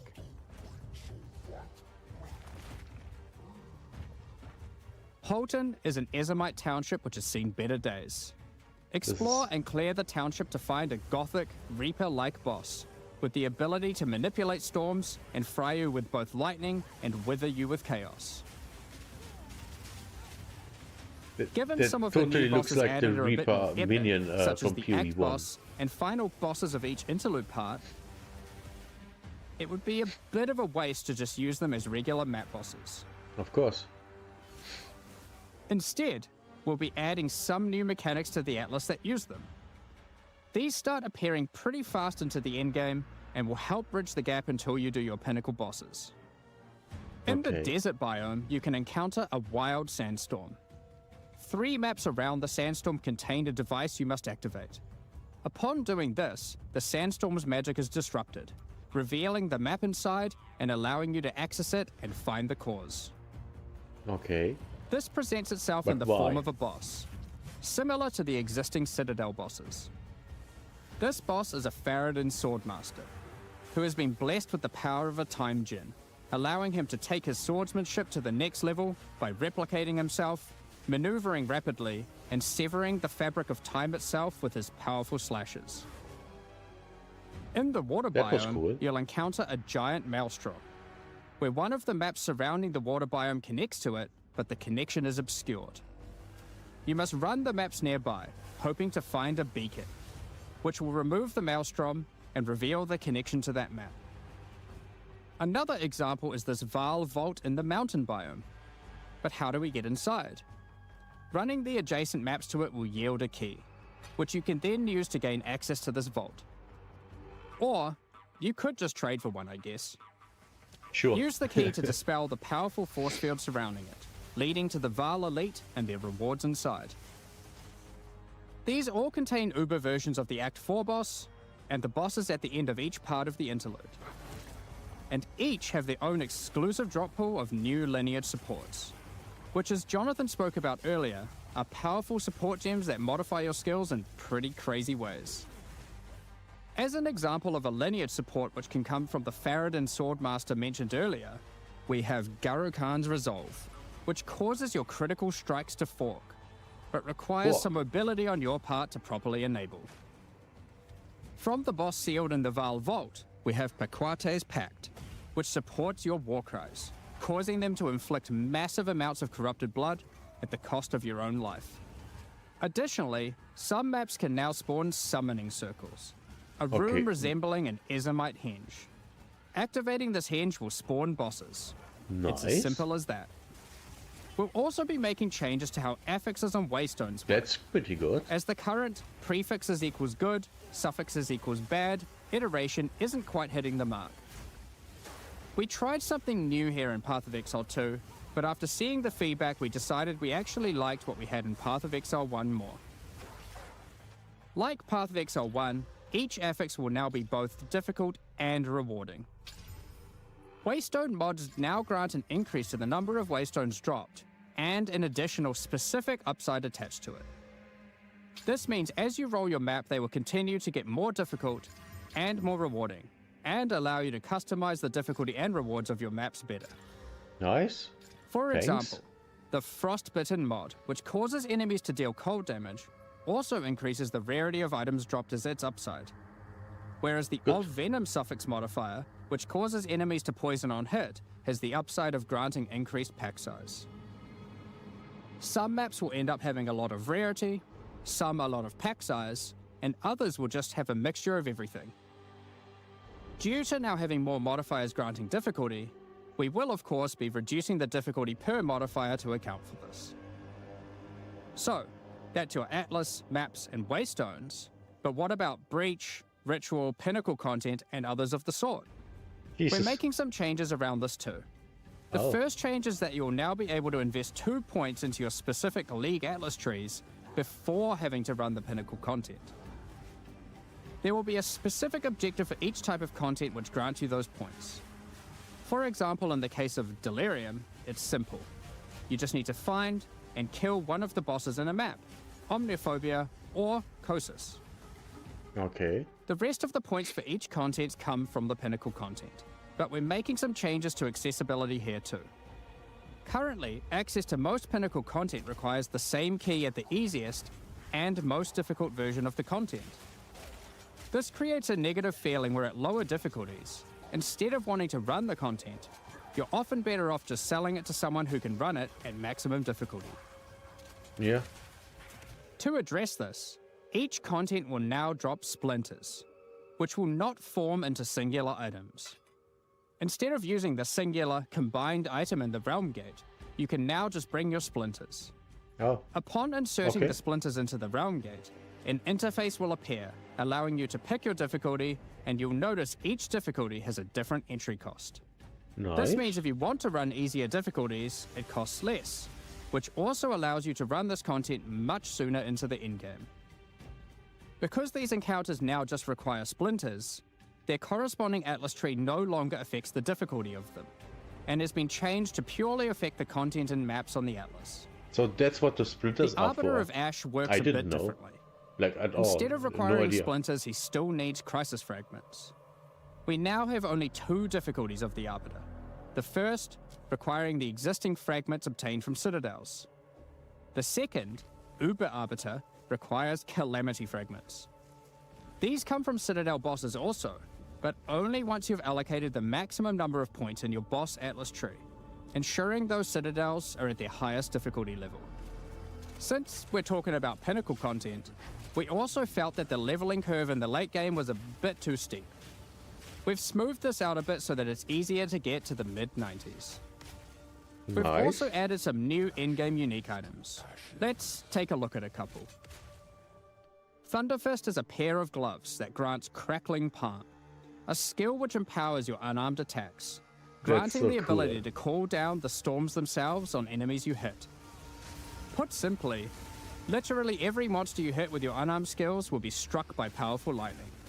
That's nice. Pair this with the aforementioned Hollow Palm technique to embrace your true unarmed prowess in combat. Another unique we're adding is Henekura's Sight. Equip this amulet to be granted the power of the Mother of Death herself. This is reflected by granting you a skill called Foresight. While you have Foresight, your dodge roll no longer avoids hits. But instead, being hit while dodge rolling restores you to full life and makes you unable to die for a brief period of time. Wow. You'll notice when this does occur, a copy of your character appears and takes the full damage. This is you seeing that future, as if you hadn't been wearing the amulet. Ultimately, your in-game experience should be more streamlined. With new content to find, you'll be able to invest in your Atlas trees sooner, engage with pinnacle content faster, have less FOMO running said pinnacle content, reach higher levels easier, and do all of that while finding many new chase endgame items. This is great. Talking about finding items is one thing, but what about crafting them? We've taken a step back and looked at some of our crafting systems to make some notable improvements. Let's start with essences, which suffered from an issue where the regular essences were effectively useless and didn't give players the tools or excitement that a crafting system should provide. Okay. To alleviate these concerns, essences are being changed in a few ways.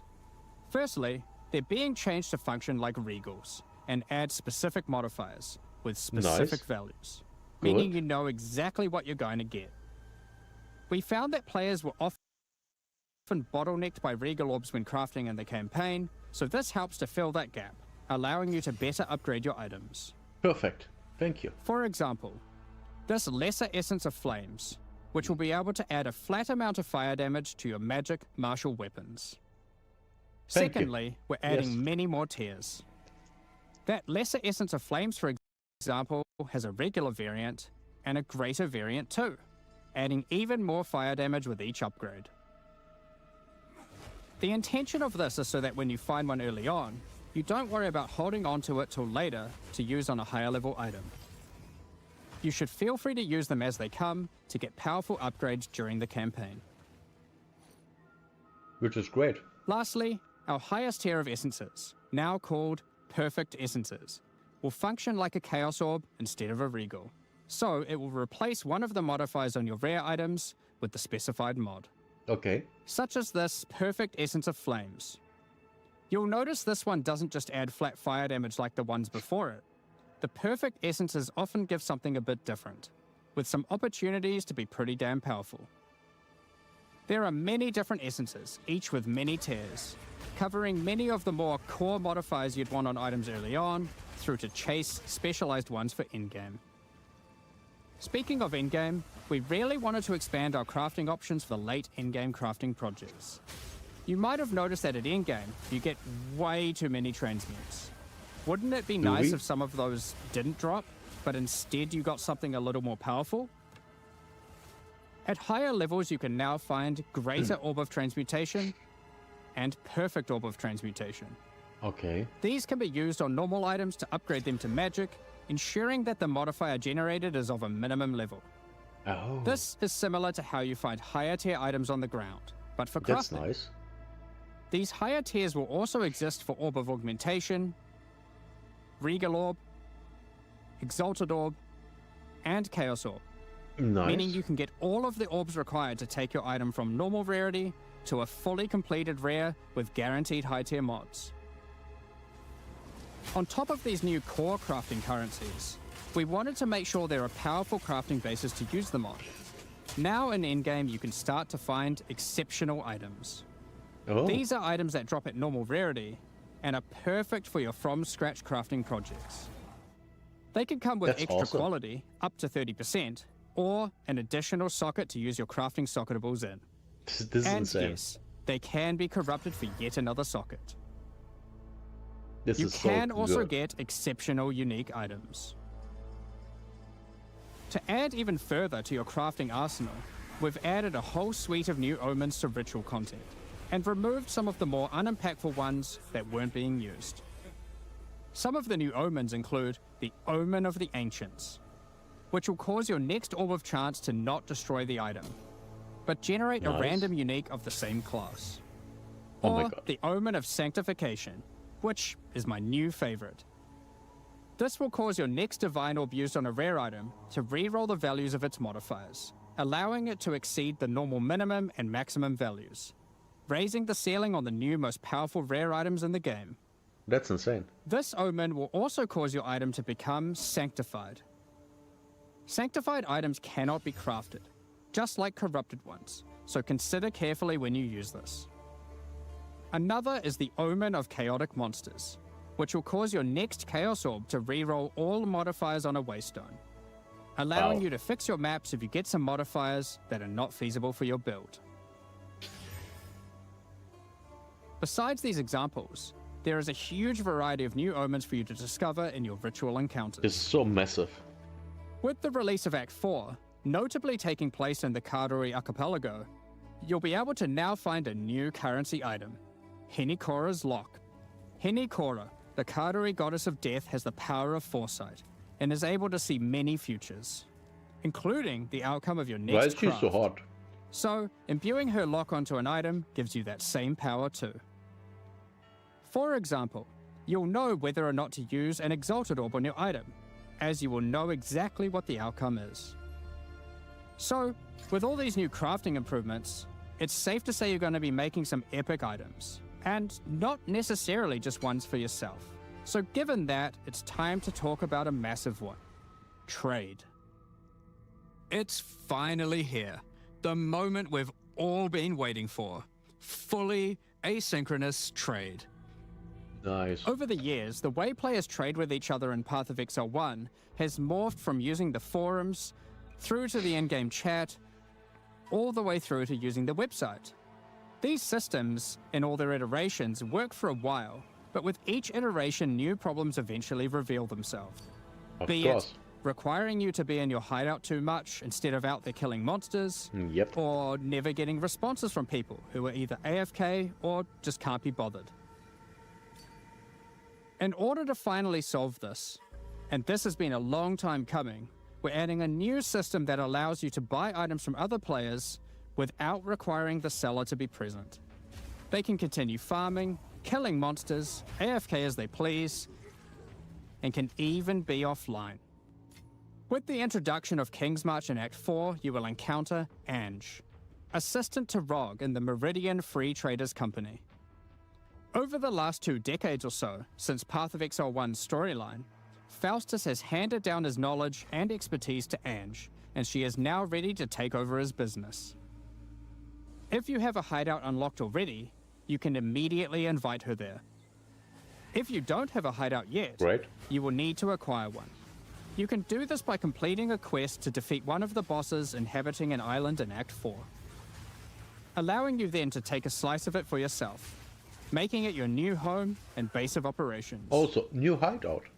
Once invited to your hideout, she will now serve as operating your currency exchange, but also serve as the figurehead in your new trading empire. So, how does this new system work? In the existing trade system, you would list items for sale in premium stash tabs. And then when someone wanted one, you'd have to take it out for yourself and trade it to them.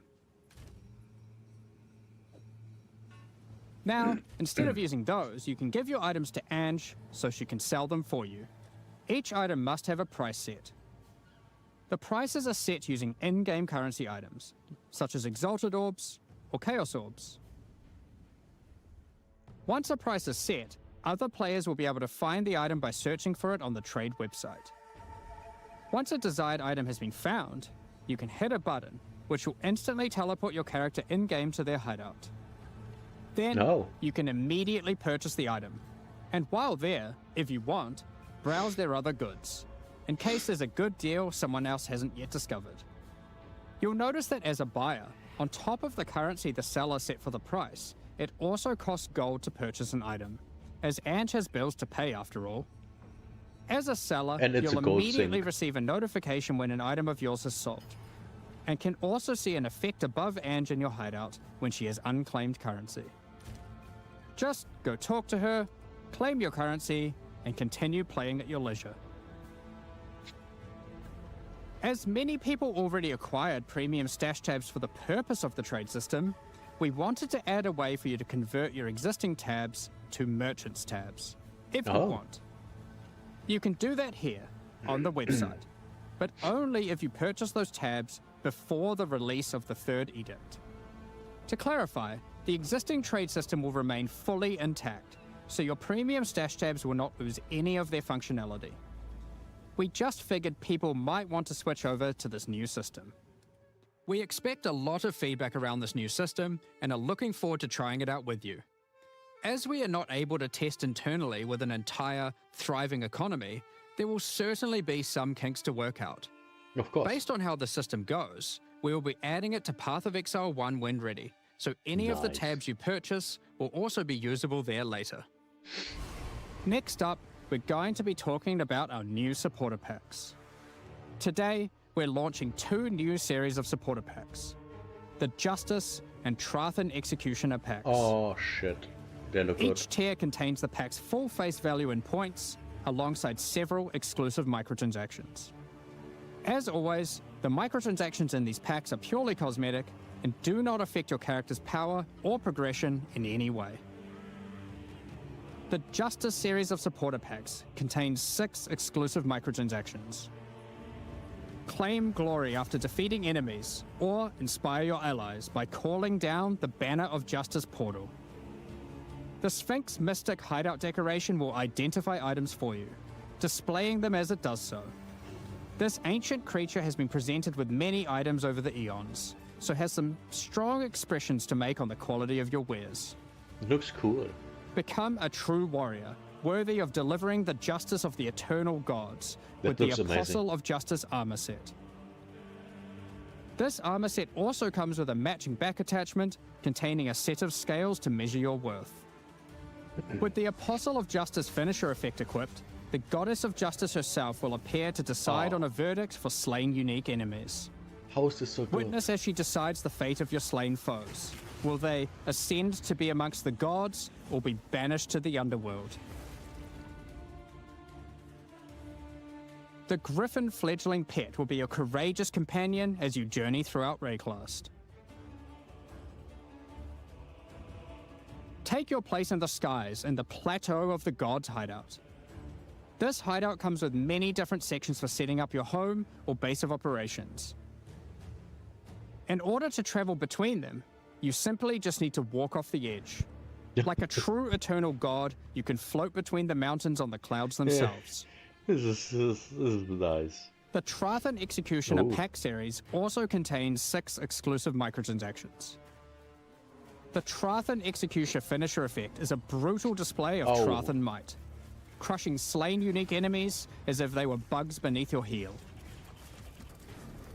As a Trathan Executioner, you're the perfect master for the ever-hungry carrion raptor pet. It has taken a particular liking to the taste of other pets, and at your command it will swoop down and eviscerate them, proceeding to satisfy its hunger by feeding on their corpse. The nobles of the 4 major Trathan houses had their mercenaries, but if their hired hands became notably irritating, they'd have to call in the Trathan Executioners. This looks You can now great. embrace their methods and become brutality incarnate with the Cruel Trathan Executioner armor set. The matching Cruel Trathan Executioner cloak will shroud you in scarlet as you crush the skulls of your enemies and leave a trail of blood behind you as you build up a kill streak. Or use the alternate variant to simply put a skeleton on your back. Be bathed in blood as you mutilate monsters with the cruel Trathan Executioner character effect. The swirling blood increases in volume as your spree of slaughter continues. Both this effect and the cloak use the same kill streak for tracking how much blood is shown. After a long and tiring day of executions, enjoy a relaxing game of dice with the Goblin Gambler's Hideout decoration. That looks They'll nice. definitely be playing fair, right? Sure. The Pulverizer map device brings a horrid efficiency to punishing the damned of Trathus. Each map you open will execute the next victims. This map device in its true ruthlessness tracks the total number of monsters killed, your kills per second, and your largest kill streak up to the point of the map being completed. This is then displayed on a leaderboard so you can take a measure of you and your friends' violence at the end of each map. Additionally, any microtransactions from the supporter packs will be made available for use in Path of Exile 1. That's enough about cosmetics. Let's get into the Q&A. But firstly, I want to give a huge thank you for your ongoing support. We're just about to start the Q&A with Ziggy D. Afterwards, at 11 AM NZ time, or 4 PM Pacific, we'll post Path of Exile 2, the Third Edict's patch notes. With the release at the end of next week, our community team will be posting crucial information you need for the release. Keep an eye on the news. Thanks for joining us today and checking out our latest developments. We're looking forward to seeing your experiences with Act 4 and its new bosses, fighting the Abyssal, trying new builds, and crafting new items. We'll begin the Q&A shortly, so please get your questions ready.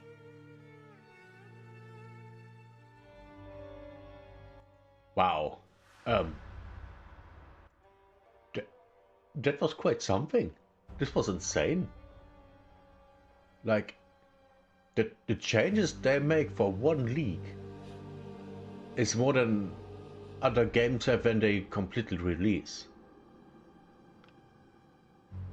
This is insane. Hello, and welcome back, Exiles. After a absolutely monumental reveal, we now have a suitably juicy Q&A session for you. Probably like 2 hours or something, so grab a cuppa, grab a snack and settle in. I'm joined once again by Jonathan and Mark to discuss a lot. The patch that had to fix all the things, right? That was the goal. I mean, we didn't quite get to literally everything, but we certainly managed to do a lot of things that we were very keen to do. Yeah, you guys were telling me that this was uniquely nerve-wracking for you because I guess it felt like there was a lot of pressure on this one to fix everything. Absolutely. I mean, look, we've obviously got a lot to prove. We need to make sure that we're like that.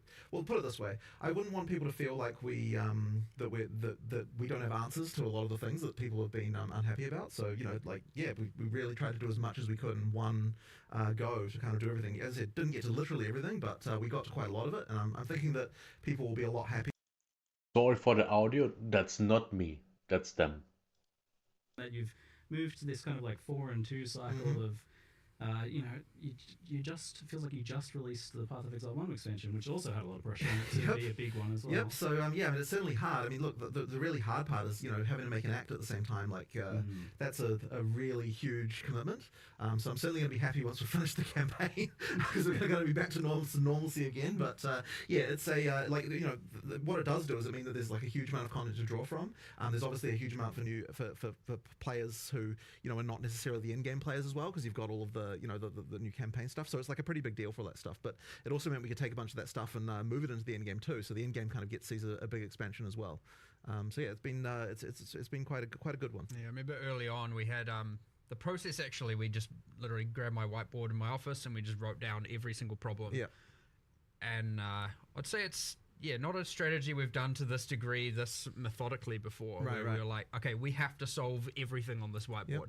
Literally made a tier list up there. Like, this is T1, this is T2. We actually fully of every problem, and there were things in there like performance and things that aren't necessarily the actual game content. I mean, the very one at the top of the list was campaign is a slog, right? Like that was the one that we were like we got to solve that. Yep, it was. So things like that were just like we're really trying to be honest about like here are the real issues. And the reason it ends up being a bit nerve-wracking is because we had a goal to fix all of it And we didn't get to fix. We aren't fixing literally everything. We're fixing almost, well, a lot.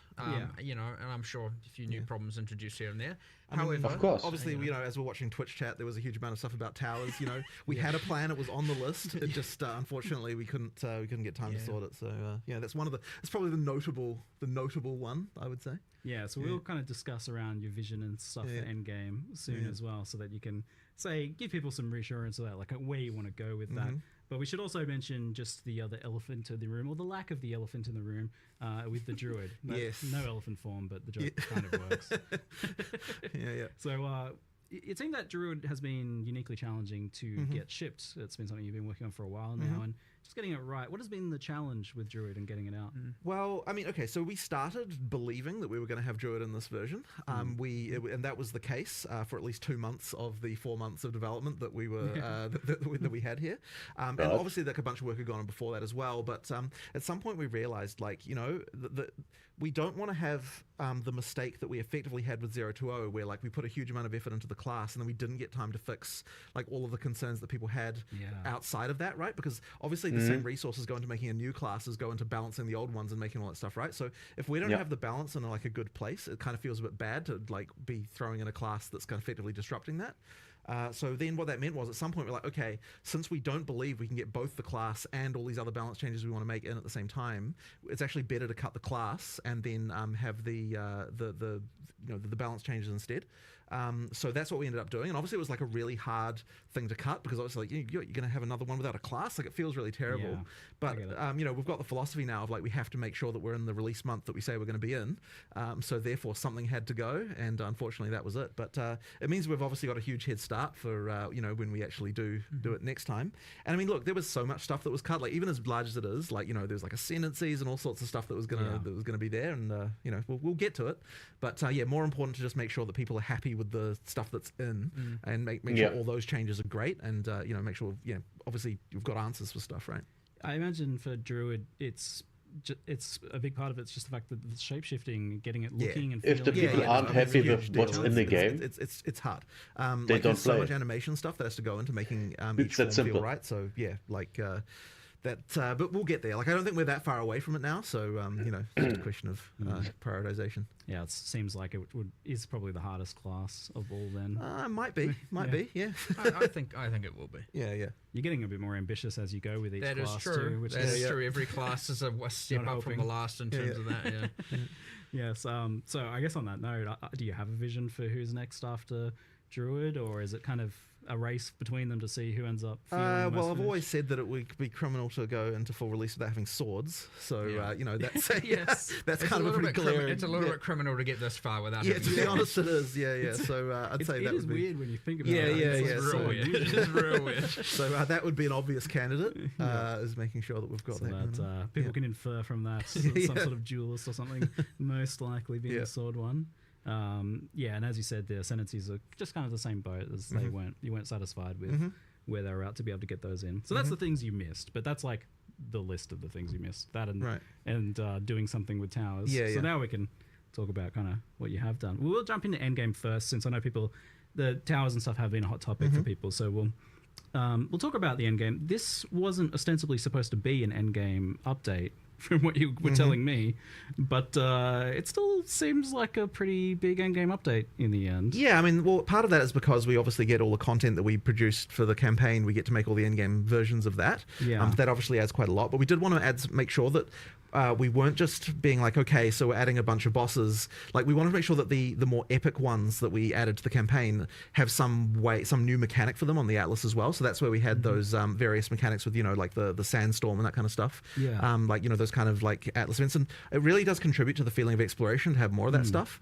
And then of course, you know, once you got that, you need to start getting into, okay, well, what rewards is it going to drop? You know, then we started to think we need a new category of rewards that these things can have, and that's, you know, we started to think about the lineage supports and that kind of stuff. So it just ended up kind of adding up to quite a bit in the end.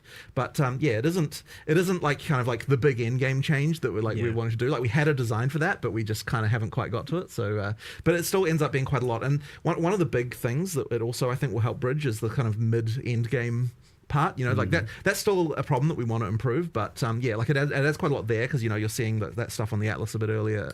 What's the problem there as you identify it? I mean, you've got this issue where effectively, and we are doing some stuff to address this, but effectively you've got like the pinnacles at the end, and you've got like obviously when you start you've got a bunch of content, but it doesn't feel like there's those kind of mid-end game goals that you can easily achieve.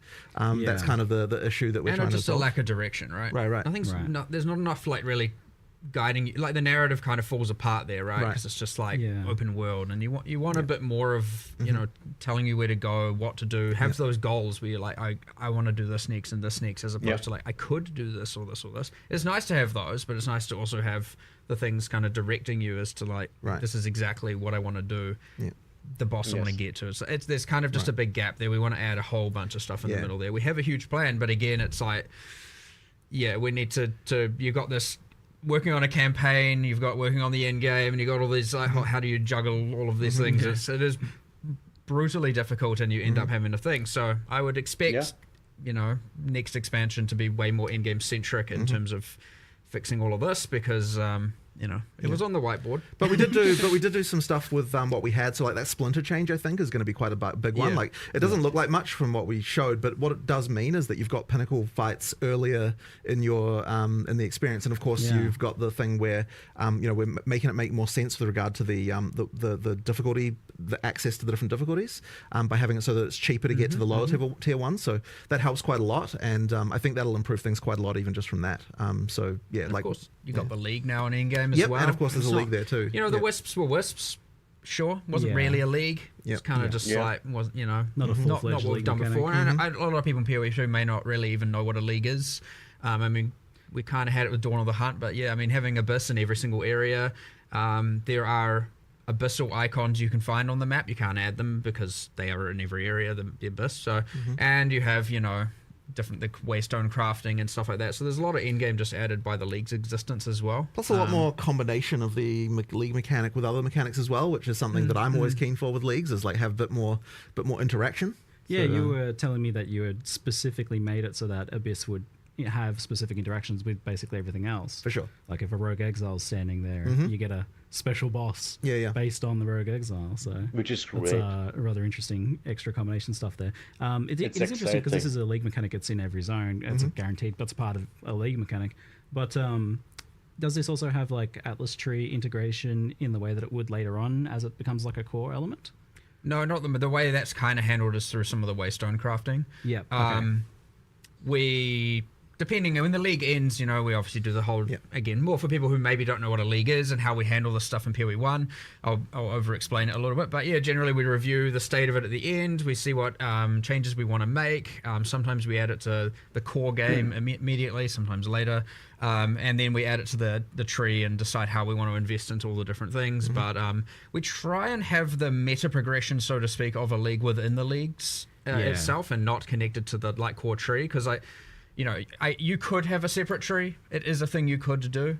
But in this case, it comes in the form of the waystone crafting. You did an experiment with that recently in Path of Exile 1, doing that in a league, and you didn't exactly like the result. Different because it's not a separate tree, and that was during Necropolis, yes, and it felt like because it's in every area, you have to take it. Yes, exactly. So that didn't work.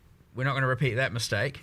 It could be a separate tree, but we just did it through the waystone crafting stuff instead, and you can invest in the Abyss and juice the Abyss that way. And I mean, we'll see how we fold it all in as we go into the 040 though. Like that'll be an interesting one. All right. Well, one of the kind of like endgame issues that I've identified in the past was kind of how the Atlas trees worked and progressed and what they afforded, and it felt very top heavy. Like you had to beat the boss to get points to just scale. Well, that's what I'm talking about with the lack of mid game stuff, right? Yeah, exactly. So that's changed now though. Like the league mechanics don't scale difficulty of bosses at all. They're just about what the content is in maps. Yeah, and you get the points way earlier. So in fact, you even some of them. We made some changes to that actually as well since last night. And thus it wasn't in the live stream accurately. Since last night. It was talking about how you have to complete specific objectives like killing the Delirium boss and whatnot to get your points. It's actually just now you follow the quest line, and there's a point in where you get the tablet, which is after you find the league and you kill the, just do a Delirium, you successfully go back and get a tablet. You're also going to get the first 2 points there. Nice. Now I wanted to change it so that you can get like, if we have 8 points, you get 4 points before the pinnacles and 4 points from the pinnacles.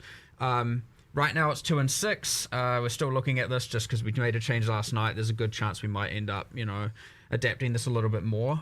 So it's even, the first 2 points come even sooner and even more obviously. Like you don't have to RNG into finding a boss in order to get those first 2 points now, which was mentioned there. No longer going to be the case. But we just want to really make sure we're smoothing that progression through, getting that stuff earlier, all that sort of stuff. So the other thing, was you've got this kind of world map. It seems to be exploration focused. The recent updates you did in Daughter of the Hunt actually, I felt were a big step forwards in that regard. There was a lot more exploration with the new unique maps, and even towers. I felt like when you're using them as an exploration feature, work quite well. Like they leapfrog you to your next. You see that next unique map over the hills, and that's like a cool motivator that pulls you through, and that helps with that mid game issue you were talking about. Is that kind of the goal? Is to make this like really exploration focused?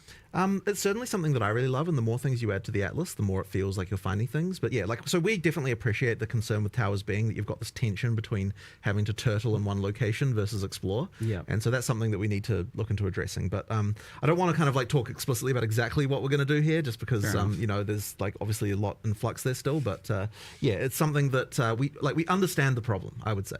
I would understand that there's an issue, and so yeah, we will be addressing that a bit later. Yes, the brand name of towers seems somewhat marred currently. It seems like almost no matter what you do with them, there's going to be some sort of maybe just delete towers because we have the bad association with it. That is a concern, but I suspect that we'll still want to keep them at least for just vision.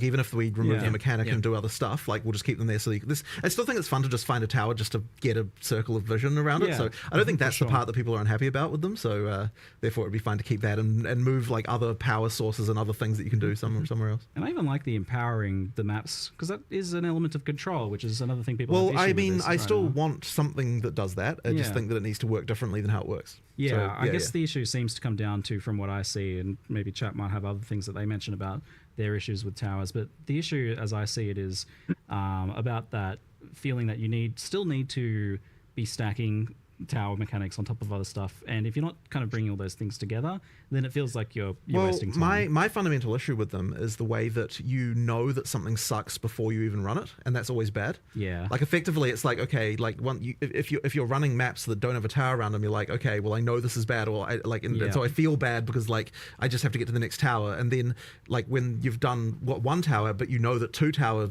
overlapping is a thing, then you're like, okay, well, I feel bad running a 1 tower overlap thing when I know that 2 tower stuff is a thing as well. So there's just this problem of that it sucks beforehand, and I think that's never a good thing. It's actually the opposite of the action RPG philosophy of the reason you have random drops is because any monster could be the one that drops the next thing. Exactly. And if you don't have that, then it's you feel bad for playing the content because you know it's not the best already. So you need that random element more. So there needs to be some adjustment to make that better. Yeah. Do you think that's I actually have an idea how you can fix the towers. Make the tower just influence all maps, not in this area, all maps. I really think that the core problem is lack of ability to juice things. I think the core problem is to do with the fact that you don't when it already sucks, as I said. It's just kind of that thing there. So we need to sort of there will need to be some approach to solving making it more controllable, more deterministic in some way, just something along those lines, so that you can so that you don't have this feeling of because of a thing I can already see that sucks, that this experience is going to be worse than what I'm hoping for. So somewhat related to this, another thing I see brought up all the time is being able to kind of choose what map you're doing and just being able to exert more elements of control. I saw a post in chat just there that was the idea of being able to kind of erect a tower where you want it, rather. Is this element of being able to choose your maps a little bit more, or have a bit more influence on what's happening? So I think having control over what content is there is good, but I don't know that I want to lose the fact that you still have the Atlas fundamentally where you the actual map areas you get are random, and part of the reason for that is that it gives us a lot of opportunities to do interesting things with different maps can have different things that they drop and other stuff like that. There's a lot of that sort of stuff that's quite nice. You can actually have a unique map be way more powerful if it's kind of, you don't know exactly when you'll encounter it. So that kind of stuff is quite nice, and we want to do a lot more as well on the Atlas, just more stuff to find. When we get to 040, I really want it to be that you really feel like there's just cool stuff in every map map that you might be finding that's like that's way more interesting. And as I said, that stuff, the problem is if you have full control over literally being able to run the same map every single time, like the same like base area, it means that you don't have the ability to say, okay, well, this map can randomly have this thing that's just like really awesome that always drops a unique or something like that, because then you're just going to run that map over and over and over. So I still like some ability to have to find the good stuff in the Atlas, but we just need more control over what mechanics you can spawn there and that kind of stuff, and like not having the experience of like, if I didn't get this exact overlap, then I have this bad experience. And that's where exploration actually comes from as well, is having some element of not having that control as well. So maybe it is the case more of just juicing up that exploration aspect of it even more. Right. Anyway, that's what it already felt like a big improvement with that last one, and we're getting the new maps and the new mechanics and things scattered in the zones as well. So it seems like there's a fair bit more going on. The main point, like, we did what we could, 100%. And 040 expect a lot more improvements there, but again, we focus more on everything else. There's an insane amount of content there. It's a lot. We wish Towers was in that list, but it will be. Don't worry. These things are coming. We're aware of the problems. We are aware, like 100%. It was expected when we got to that section to see a bunch of. And I think a lot of people are going to be getting a chance to experience some stuff they didn't experience because it came later in last league, and maybe they had tapped out before then. So there's a good bit of extra stuff to explore there, maybe with this one. We'll loop back around to endgame if people have more questions that they post and that we pull from the chat. But we'll move on to the Act 4 and the interludes, because that's a pretty big thing. Obviously, getting rid of Cruel was a priority. You wanted to do that as soon as possible. There's been this problem that you were laboring over for many months about how to do that, how to add Act 4 without having to add the rest of the acts all at once, or do some weird thing. Well, you've come up with making more acts to solve the problem instead of So there was certainly some skepticism when I first proposed this about like how can we possibly do that? But basically, the main thing there was that so the interludes are not exactly the same as an act in terms of like each one of them is like a straight line, like you're going from here to here. There's no different. There's no complexity around the plot or anything. It's just like a single goal of like someone's telling you to do this, go deal with it. There's bosses along the way, there's new areas along the way, but all of that stuff we can use in in-game as well. So that means we're not kind of wasting any of the arts. The only thing we're really wasting is like a kind of like a little bit of like storyline structure around it. But as I said, it's not nearly the same level of like narrative structure as what you get in like a full act. And that's something that and ultimately what we realize is to get from the end of Act 4 to the end game level, all you need is like 20 areas roughly to kind of to bridge that gap. And so that means that I was like, you know what, like with 20 areas, I reckon we can do it if we're like, we're using a few mechanics from maps, we're taking some, we're doing a lot of art reuse, that kind of stuff. Like we can find a way to make something pretty quick, and it won't necessarily hold up for like years and years, but it will certainly be good enough for just like for a relatively short period of time. And by the time you get to that point anyway, like you're usually pretty fast as a character. You're like rushing through, just to get to end game. So I think that that'll end up being like pretty damn good for the time being. Plus, new bosses, new stuff to experience. Like, in my opinion, it was a no-brainer to do it compared to some weird thing like having to repeat Act 1 and 2 again or something weird like that. Like that just wouldn't have been good. And we really wanted to get rid of Cruel. I mean, like we never wanted Cruel to exist, right? It existed as a compromise. So being able to get rid of it is obviously something we were very, very keen to do. There was something you get to the Act 1 Crawl and you're like, I've know all this content, you're ultra powerful, and that's a little bit feel good, and then you're like, doing all this again, it's just like a little bit like just you can do it, at that point you're like, just get me to end game, like whereas when you're playing through the new acts, like it feels, well, with Act 4 and the interlude, it feels just a lot more natural and still fun, and you're discovering stuff, and it's not that just like, I just did this, like for, at least for fast players as well, they're going to be like, oh my god, I just did this like a few hours ago. It's like just too short of a time. But one thing about Act 4 and the interlude, by the way, which I think is really cool, which is very different, and something you don't really appreciate until you play, is you get to Act 4 and you're like, okay, where do I go? Well, I have many places I can pick. Mm-hmm. I mean, Jonathan was talking about how, they're kind of interludes are kind of straight lines, but there's 3 of them. But there's 3 of them. You can do them in any order. There's a choice immediately there, right? You can do those in any order? Yep, you do them in any order. You can do them in any order. When you complete nice. complete one or partially complete one, it levels up the other 2.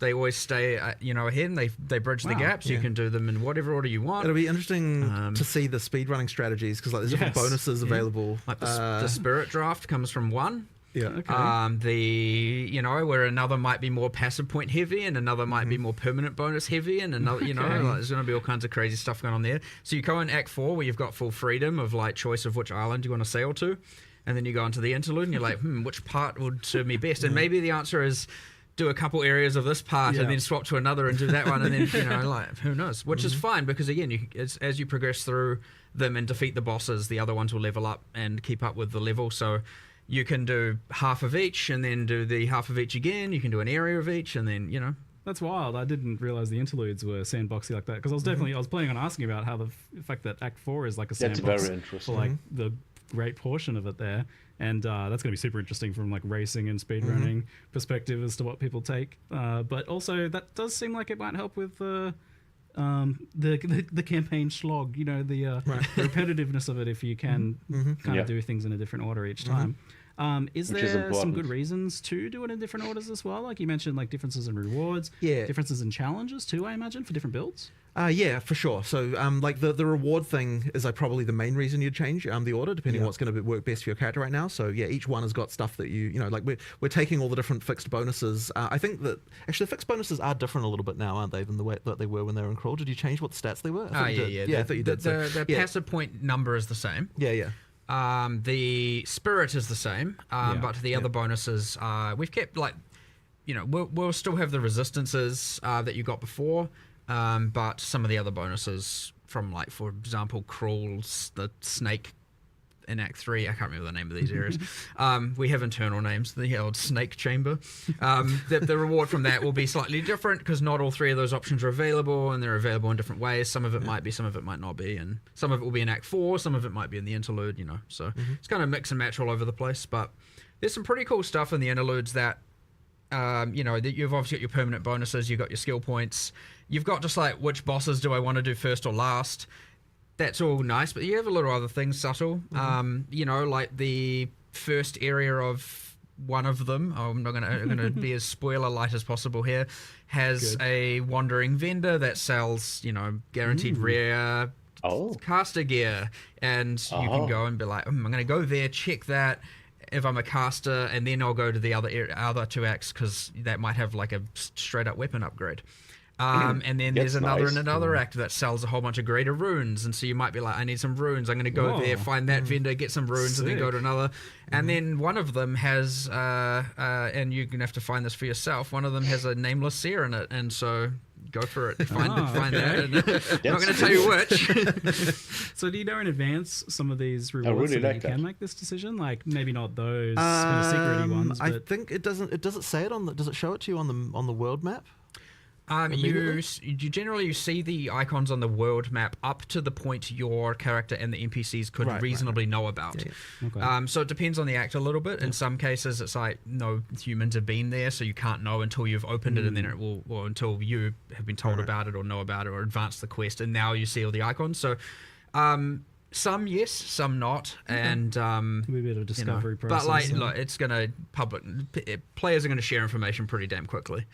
But yeah, it's actually quite fun having all this different choice and different axes, and we haven't had this level of sure, you've got Path of Exile 1 Act 2 is go left or go right, and you got a little bit of that in Act 8, but you don't get this much parallel things going on like this in a kind of interesting way. So it'll be, I suspect it'll actually last a little bit longer than we anticipate, given how we had to put this kind of 3-part thing together so quickly. Last a bit longer in terms of players finding it fresh and interesting. Yeah, that's the hope. Okay, good. All 3 interludes kind of appear on one world map, so you kind of got 3 parallel tracks you can see on one map. Cool. So yeah, that's how that works. It's cool. decision paralysis is going to set in. Where do I go? I think a lot of people will just pick one just because it's the first one. Yeah, probably, I bet that'll be the most common You'll choice. see stats on that, I'm sure. Yeah, it's yeah, like, yeah. 60% pick rate for the first option. Yeah, probably. Left to right's most likely. Left to right makes sense. The order of the islands in Act 4 a little bit less predictable. Yeah. You know, one of those islands, like, there's four permanent bonuses kind of going on in one area kind of thing. It's like because go there first. I'm not going to tell you which ones, but okay, I'll have to figure that one out. Someone will do it, figure it out. Yeah. Make the progression guides. But I like the idea that it could be different for different builds too. That would be very cool if that ends up being the outcome, because that will keep things fresh long term. Yeah. There's a good reason to do it differently and doesn't just get kind of immediately solved. Yeah. So Act 4 was planned to have a new way of ascending, but that wasn't mentioned here, so it's not quite ready yet. Didn't quite get time for it. It'll be coming a bit later. But that's you fine. there's still a quest to go to the place where that is happening. But and we added like a kind of another reward there, just for the time being. Yeah. But later on there'll be that. The amount of work required to make that trial just unfortunately wasn't quite compatible with making all of the other stuff we made. Probably if we hadn't made the interlude, we would have been able to do it. But I think the interlude was more important just to get rid of Cruel. So we ended up making that decision. But we'll get to it. Thank goodness. I'm like so stoked Cruel's gone.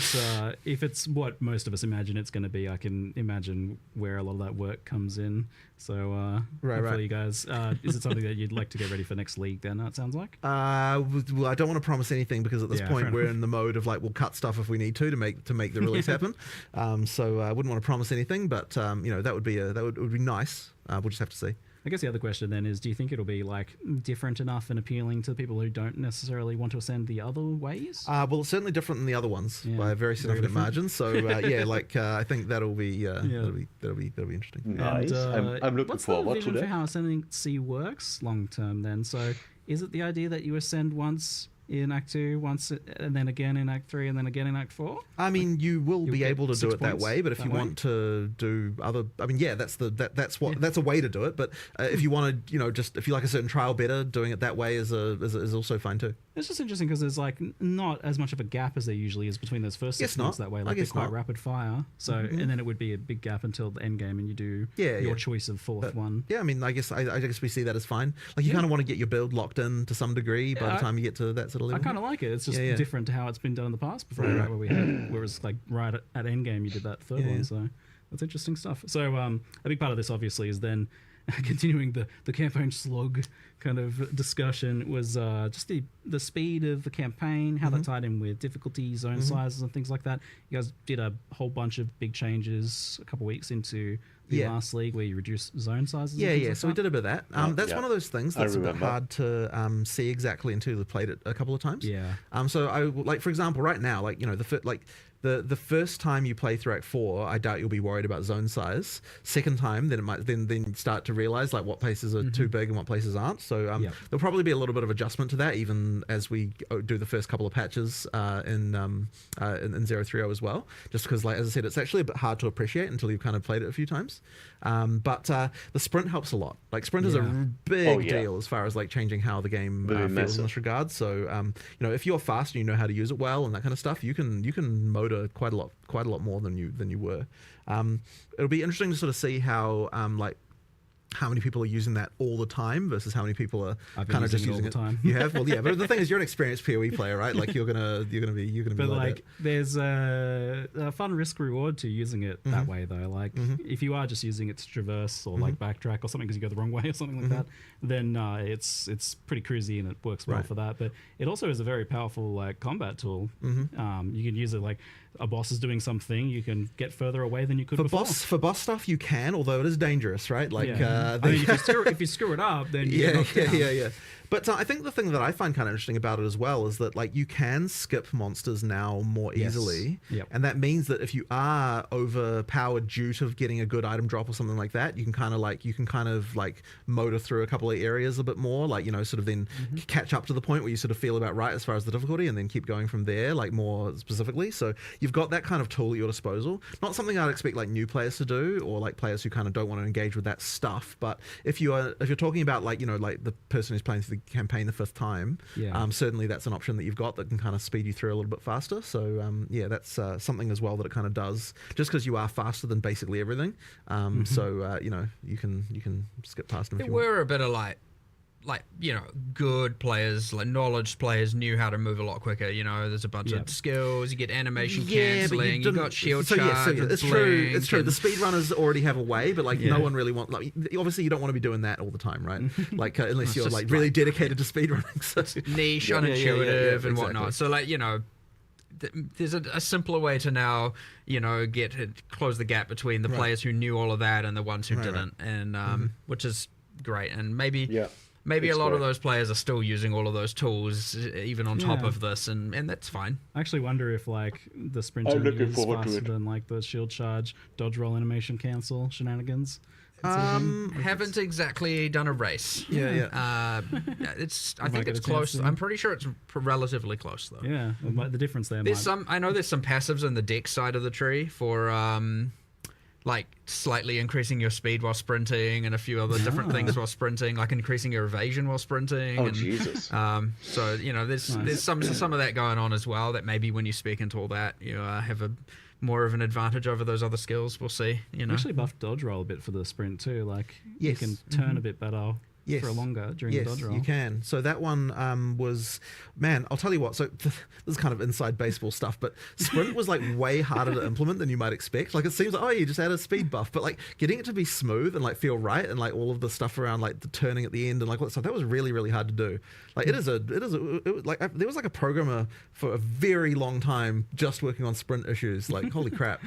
So yeah, like it's one of those things that you know, like every little imperfection of it, so you do it so often, needs to be ironed out.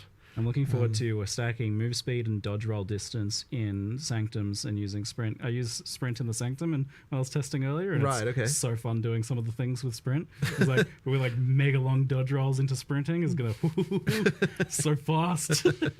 I mean, we've in general just improved mobility. We've improved, and even outside of that, it's like talking about, you know, sprint, slog, fast, like there's more to it. There's you know, obviously dodge rolling has improved.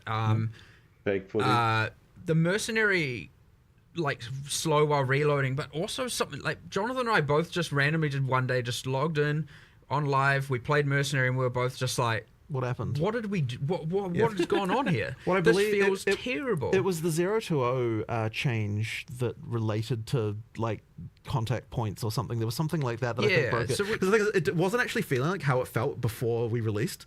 So it's like, oh crap, we need to fix this. Something went wrong drastically there. That one really improved it. But we also made a change where you're a little bit faster coming out of when you're using a skill while moving. You're a little bit faster coming out on all classes. So that actually affects the Ranger and the Sork as well a little bit. It's not like at first it seems quite subtle, like but when you play it side by side, it actually makes quite a difference, even though it's a relatively subtle change. Like it worked as well. And then you've got things like with the block being faster, you know, like you're just overall more mobile, you know, with a lot of the stuff. Like I think it's helped a lot. But the nice thing is like we still didn't have to compromise on like making sure the combat still was right.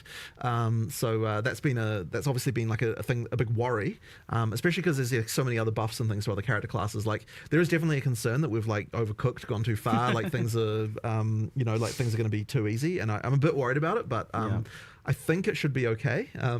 You know, we just have to. You mentioned like the way you've designed this, not meaning you didn't have to compromise on like combat and that, and that was a big hesitance for you. Like you really wanted combat to be not optional in the past. You were talking about before, for sure. And things like that. So why does it feel like the way you designed this lets you not compromise on that vision? Because ultimately, the actual combat itself still works after trying it. Like. And generally speaking, like, even though I may not necessarily agree with something, I'm still willing to try these things. So, you know, we tried it, it works. That's really what it comes down to, right? So, you know, that as long as that's the case, then, you know, then I'm cool with it. I just want to make sure that we don't end up in a situation where, you know, we're just, it's all just like, even during the campaign, it's just one button, don't have to worry about anything, like there's no challenge anywhere, like that kind of stuff, because I just find that boring. I just don't enjoy it at all. Like I feel like you need to have some level of like actually, you know, having to think once in a while, you know, during a boss fight or something like that. So there just has to be a little bit of that left over. Now, you know, sometimes it can be the situation where this was a good compromise, like 100%. It again, he spoke about how long it took for this programmer to work through it, let alone, you know, there's heaps of iterations with these kind of things, trying to keep things feel grounded, kinetic, realistic, you know, that kind of stuff. So you're not just like, and animation wise as well, there's a whole bunch. So, you know, when you're taking a chance on a thing like that and, you know, it feels like a compromise and you're uneasy about it, you know, I'm glad we did pull the trigger on this one and give it a go, because yeah, sometimes it is like knowing how much resources this is going to take. If this fails, it's a massive waste. Because I mean, there was another one that was like hugely contentious, which was removing the limit of 1 per support gem. Yeah, was something that took a bit of convincing to even get people to want to try out. Like that was definitely a worry. Like the concern there is just that, you know, isn't it just going to be that everyone's running the 5 same supports on every single thing? But I was kind of like the amount of, I think what we're losing over this is much worse than what we were gaining. You know, like it's something really important, and so I actually now that we've done that, I wouldn't have it any other way. I think it's really, really good change, and that one is, in my opinion, the most important change we're making in 030. I mean, obviously you got a bunch of content, but like in terms of like, you know, like what single thing is going to affect gameplay the most, like in terms of character builds and like build variety, that change is a huge one. So I'm really looking forward to seeing what we can do. I was skeptical when you showed me this change, because I was definitely in the camp of defending the decision of the 1 support limit for the logic of it's making you think about how you build each skill differently, not just building every skill for damage, but rather like, okay, which of these damage dealing skills am I going to make more utility or do something else instead? But playing around with it feels like it kind of just lets you use it on 2 skills, like something like Fist of War, and that's just a really big improvement. Like that's a lot more fun having 2 Fist of War skills than 1. But like the skill design is nuanced enough, and the supports themselves are nuanced enough that you do still seem like you end up with a lot of variety. It definitely works. Like it's funny because in the end, it feels like the concern that we had was more theoretical than it actually was real, and that's why it's really important to actually try these things. Like, and I would say that if the supports and skills were designed like how PoE 1 was, then you totally would have ended up in exactly the place that we were worried about. But because there's a lot more going on with the way the skills, or just like there's a lot more thought being put into like the exact ways that skills interact in PoE 2, you kind of end up being fine, and it just ends up being better. So I'm really glad we tried that one, because it's super important. Yeah, and it seems like lineage supports take over the role of this 1 gem a bit more. They do. So basically right at the end, you've got the thing where you can only have 1 of each lineage support per character, but that's kind of like, none of those are like... okay, so you know... something like multiple projectiles or martial tempo, like these things are super important to kind of make skills even viable at endgame, whereas the lineage supports don't have that same thing. So we effectively get to keep a little bit of that like interesting decision stuff, but only right at the end when you're kind of at the top end and you're thinking about like hyper optimizing specific stuff or like with interesting mechanics. So we still get to retain a little bit of that there. It's definitely a huge buff though, like this change. Like I've been playing Warrior, and I almost feel like saying the new Warrior, because it's not any one specific thing. Like the support gem change, the sprinting change, the faster while blocking, being able to block everything, it was way more impactful than I expected. Weapon swap, instant weapon swap is huge. That's like it's the sum of all these small individual things, and honestly, it was quite hard to design the live stream what we were showing for this reason, because it's like it kind of ended up being just like a huge scatter shot of like all sorts of little things, and it's sort of hard to appreciate the sum of it all, like adding up to a much better experience. But I mean, obviously, there's like really big things, like you've got the infusion stuff on the Sork, which is like, you know, like radically, visibly, obviously changing the class. But it's like when I'm making a case for like why is the Warrior better, it's kind of like you got a few new skills, you got like a few different mechanics, but like together it just kind of comes into something that's like way better than it was. I've spent a better part of 2 days trying to put my finger on what it is exactly that is making that, because you were asking me like whether I'm worried that the Warrior is a bit too strong. And I'm like, I'm definitely a lot stronger, but I'm trying to figure out what it is exactly, and it's like a bit that, a bit this. Everything. Everything. Definitely feels like way more fluid, faster, smoother, chunkier all at the same time, because, you know, I've got more Fist of War skills going off. Like the instant weapon swap thing is huge as well. Like that seems like a pretty minor change, but all of a sudden you're not thinking about like there's no reason to not Right. Yeah. Well, and that there's no reason removing all the reasons why people wouldn't use combos is exactly the focus that we had for a lot of the stuff, right? It's like, what is preventing someone doing a combo here? What can we do to fix it? So you've got like the shock change where that's longer. You've got like the change to chill and that kind of stuff. And oh yeah, there was a whole like thing with, we never even talked about Ignite because there kind of wasn't room for it. But Ignite has got a whole different thing where it, that it does now, where there's like every time you fail to ignite, it builds up flammability. That means your next ignite is more likely. So there's like that. There's like a bunch of changes just all through like the places, just these little things that tweak stuff. One of the ones I know is actually really big is the thing with the curse and the what do you call them? The thing that lowers resistances. What the hell? Exposure. Yeah. So exposures, right? Like it seems so tiny. Like, oh, let's make it so that you don't have individual exposures for different elements. But it's like it actually changes the gameplay so significantly, because the moment that there's something that's going to add like 30% more damage in the case that it was before, that you don't have access to if you're going to use cross element. It's like you're never going to use cross element, right? Like you're never going to do it. So it's like really, really important to just remove every single barrier that's getting there, because we merged we merged cast on shock ignite and freeze into single. We did. So gem. there's no more cast on shock anymore. It's cast on ailment for that reason as well, right? Exactly, right? So literally we're like, let's find every single reason that's going to stop you from wanting to be able to use multi-element builds and actually try to improve that, right? Yeah. And guess what? You can still just play one element if you want. Yeah, you can, of course, right? but yet now if you're doing multi-element, there's just no reason anymore not to. I was so stoked looking at what you were doing with the elementals, because it feels for the first time it actually is like an elementalist. Like there is mixing of the elements. It's cool because that's a fundamental game design thing with action RPGs, is that it always at some point makes sense to focus in on one very specific thing because of scaling. And but it seems like you've gone a long way towards solving that issue. Well, I hope so, because we really tried to fix every single case we could see. Now there might be still some more, like you'll find there's some random mechanic that only works on one thing, and then people pick that and we're like, okay, we have to find and make sure that there's something that's going to attract you to every element and play it. I mean, look, part of the upgrades to the individual ailments also really helps, because it's giving you another reason. Like it isn't just that you've removed the things that were preventing you from like, you want to both have I'm not specializing you because this mechanic works across different elements, but also you want to have like, this element has something that you're going to want to use with other elements, right? So like buffing shock, for example, we're like, okay, like, is there enough of a reason to weave lightning into a fire build, right? There wasn't enough of a reason. So by making shock better, it's like, well, then now there is a reason to use two things, but you also want the burn and you also might want the chill, and like making sure that all that stuff is powerful enough to actually tempt you to actually do it. Because like 8-second shock, and you even mentioned bigger magnitude shocks. A number of the skills have a bunch of shock effect on it. So effectively, if a skill is supposed to be for shocking, then that skill will have magnitude on it, because the idea is that like, we really want to make sure that, it actually works. But so that kind of stuff, it's the same with the fire skills that are intended for burning as well. Like if something's intended for burning, it's going to have some kind of duration or something like that. So it's like, you want to use that one, then you want to switch to something else while that's burning away and that kind of stuff. Yeah, because otherwise want to do that sort of thing, but you feel a bit silly because like it's just not enough. It just wasn't doing enough. Yeah, you should just like use your main skill instead. You're wasting time. But like even like once again, you wrap back in the support changes where it's like, okay, like why would I want to use this other mechanic when I can't do this as fast, or I can't do it as powerful as I could have been doing on something else that I've all in on. Like it's like that as well was contributing. It's like the whole lot was just all a bit of a mess in that way. Yeah, and you mentioned the Ignite thing. I did want to clarify because I saw some questions about it in the chat. It builds up now. So like, if you don't ignite, you get 50% of the Ignite, and then the next failed Ignite will.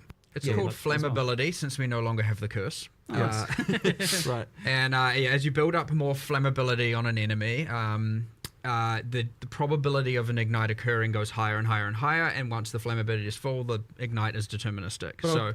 If you miss an ignite, you at least contribute towards the next ignite being more likely, and eventually it is inevitable. But one of the other amazing things we got, which was huge from our perspective, is that the way that ground effects work now for the fire is that it has to build to 100% flammability and then it sets them on fire, which means that if you use a level 1 flame wall, it doesn't ignite shit anymore really easily. So that means we can actually add mechanics that trigger off ignites and do all that sort of stuff without it being a disaster. You don't have to worry about people being full degenerates with it. Exactly. exactly. So if you're using a high level flame wall, it'll set on fire real quick. But if you real quick. But if you're using a low level one, then it takes forever, so you won't do it anymore. Yeah, so, it's finally a good solve for that, because it'd be I know it's been a bit of a disaster for a long time, but so now we can have ignite triggers and more supports around that and that kind of thing. And yeah, let's be more liberal with the power you can give out to that sort of thing. And just the consistency has been a pain for any Ignite builds for a while now. So that's just going to be actually consistent now. Yeah. So that's really good news. And I saw that freeze was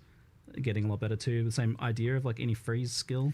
So the freeze skill, for that one, we didn't, I believe we didn't change the sort of base freeze balance exactly. It was more that freezing skills just have more freeze going on. Yep. And then there was also the other change, which I guess we didn't even cover really, which is that anything that consumes...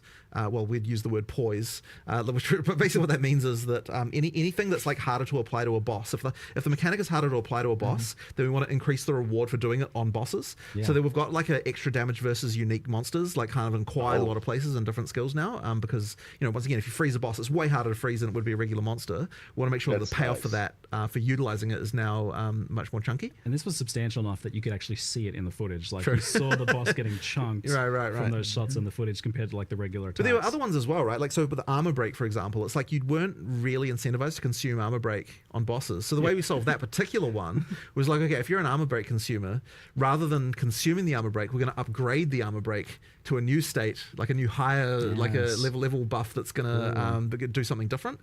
So yeah, like in the case you're like, in the case of Sunday, you're like upgrading from plus 20% to plus 40%, but then it also refreshes the duration, and then so effectively you're more incentivized to do this, and then because it actually extends it now. So that's like another thing where like let's actually make this combo work. The high velocity rounds one is very good. Yes, pretty crazy. It's so that's crazy, it takes your armor break into, I don't remember the name, let's say T2 armor break. Shattered armor. But it's then for the next however long the duration is, 5% of the, I think of it like a kind of infinite impale. 5% of the damage dealt by the high velocity rounds is dealt on every single hit for the rest of the duration. And that means every single pellet of a shotgun is doing a percentage of the high fragmentation rounds is 10 hits. And then the consumed days on Monk is the exact same thing. So if you do the days vaulting impact, and then you have, if you have staggering palm up in a temper spell and you do whirling assault, you're doing all the whirling assault hits, all the projectile hits from staggering palm, all the temper spell hits, each of which are doing a percentage of the vaulting impacts thing on hit, and you just melt things. So juicy. I saw Days as like instant application too. Yes. Well, that one was kind of worthless before, so we're like, let's just make it actually work.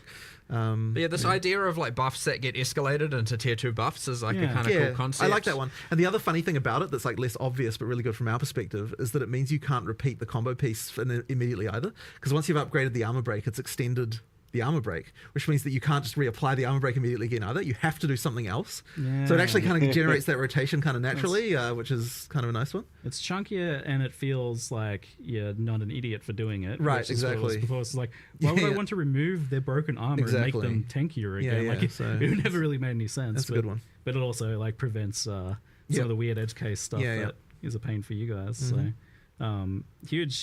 huge improvements there. There's a lot to take in with the supports and skill changes and things like that, but it's like with the amount of supports that are getting added now, and now tiers of supports and lineage supports, do you feel like there is a point where it's a bit much for players to like take in? Like, well, so I've got something.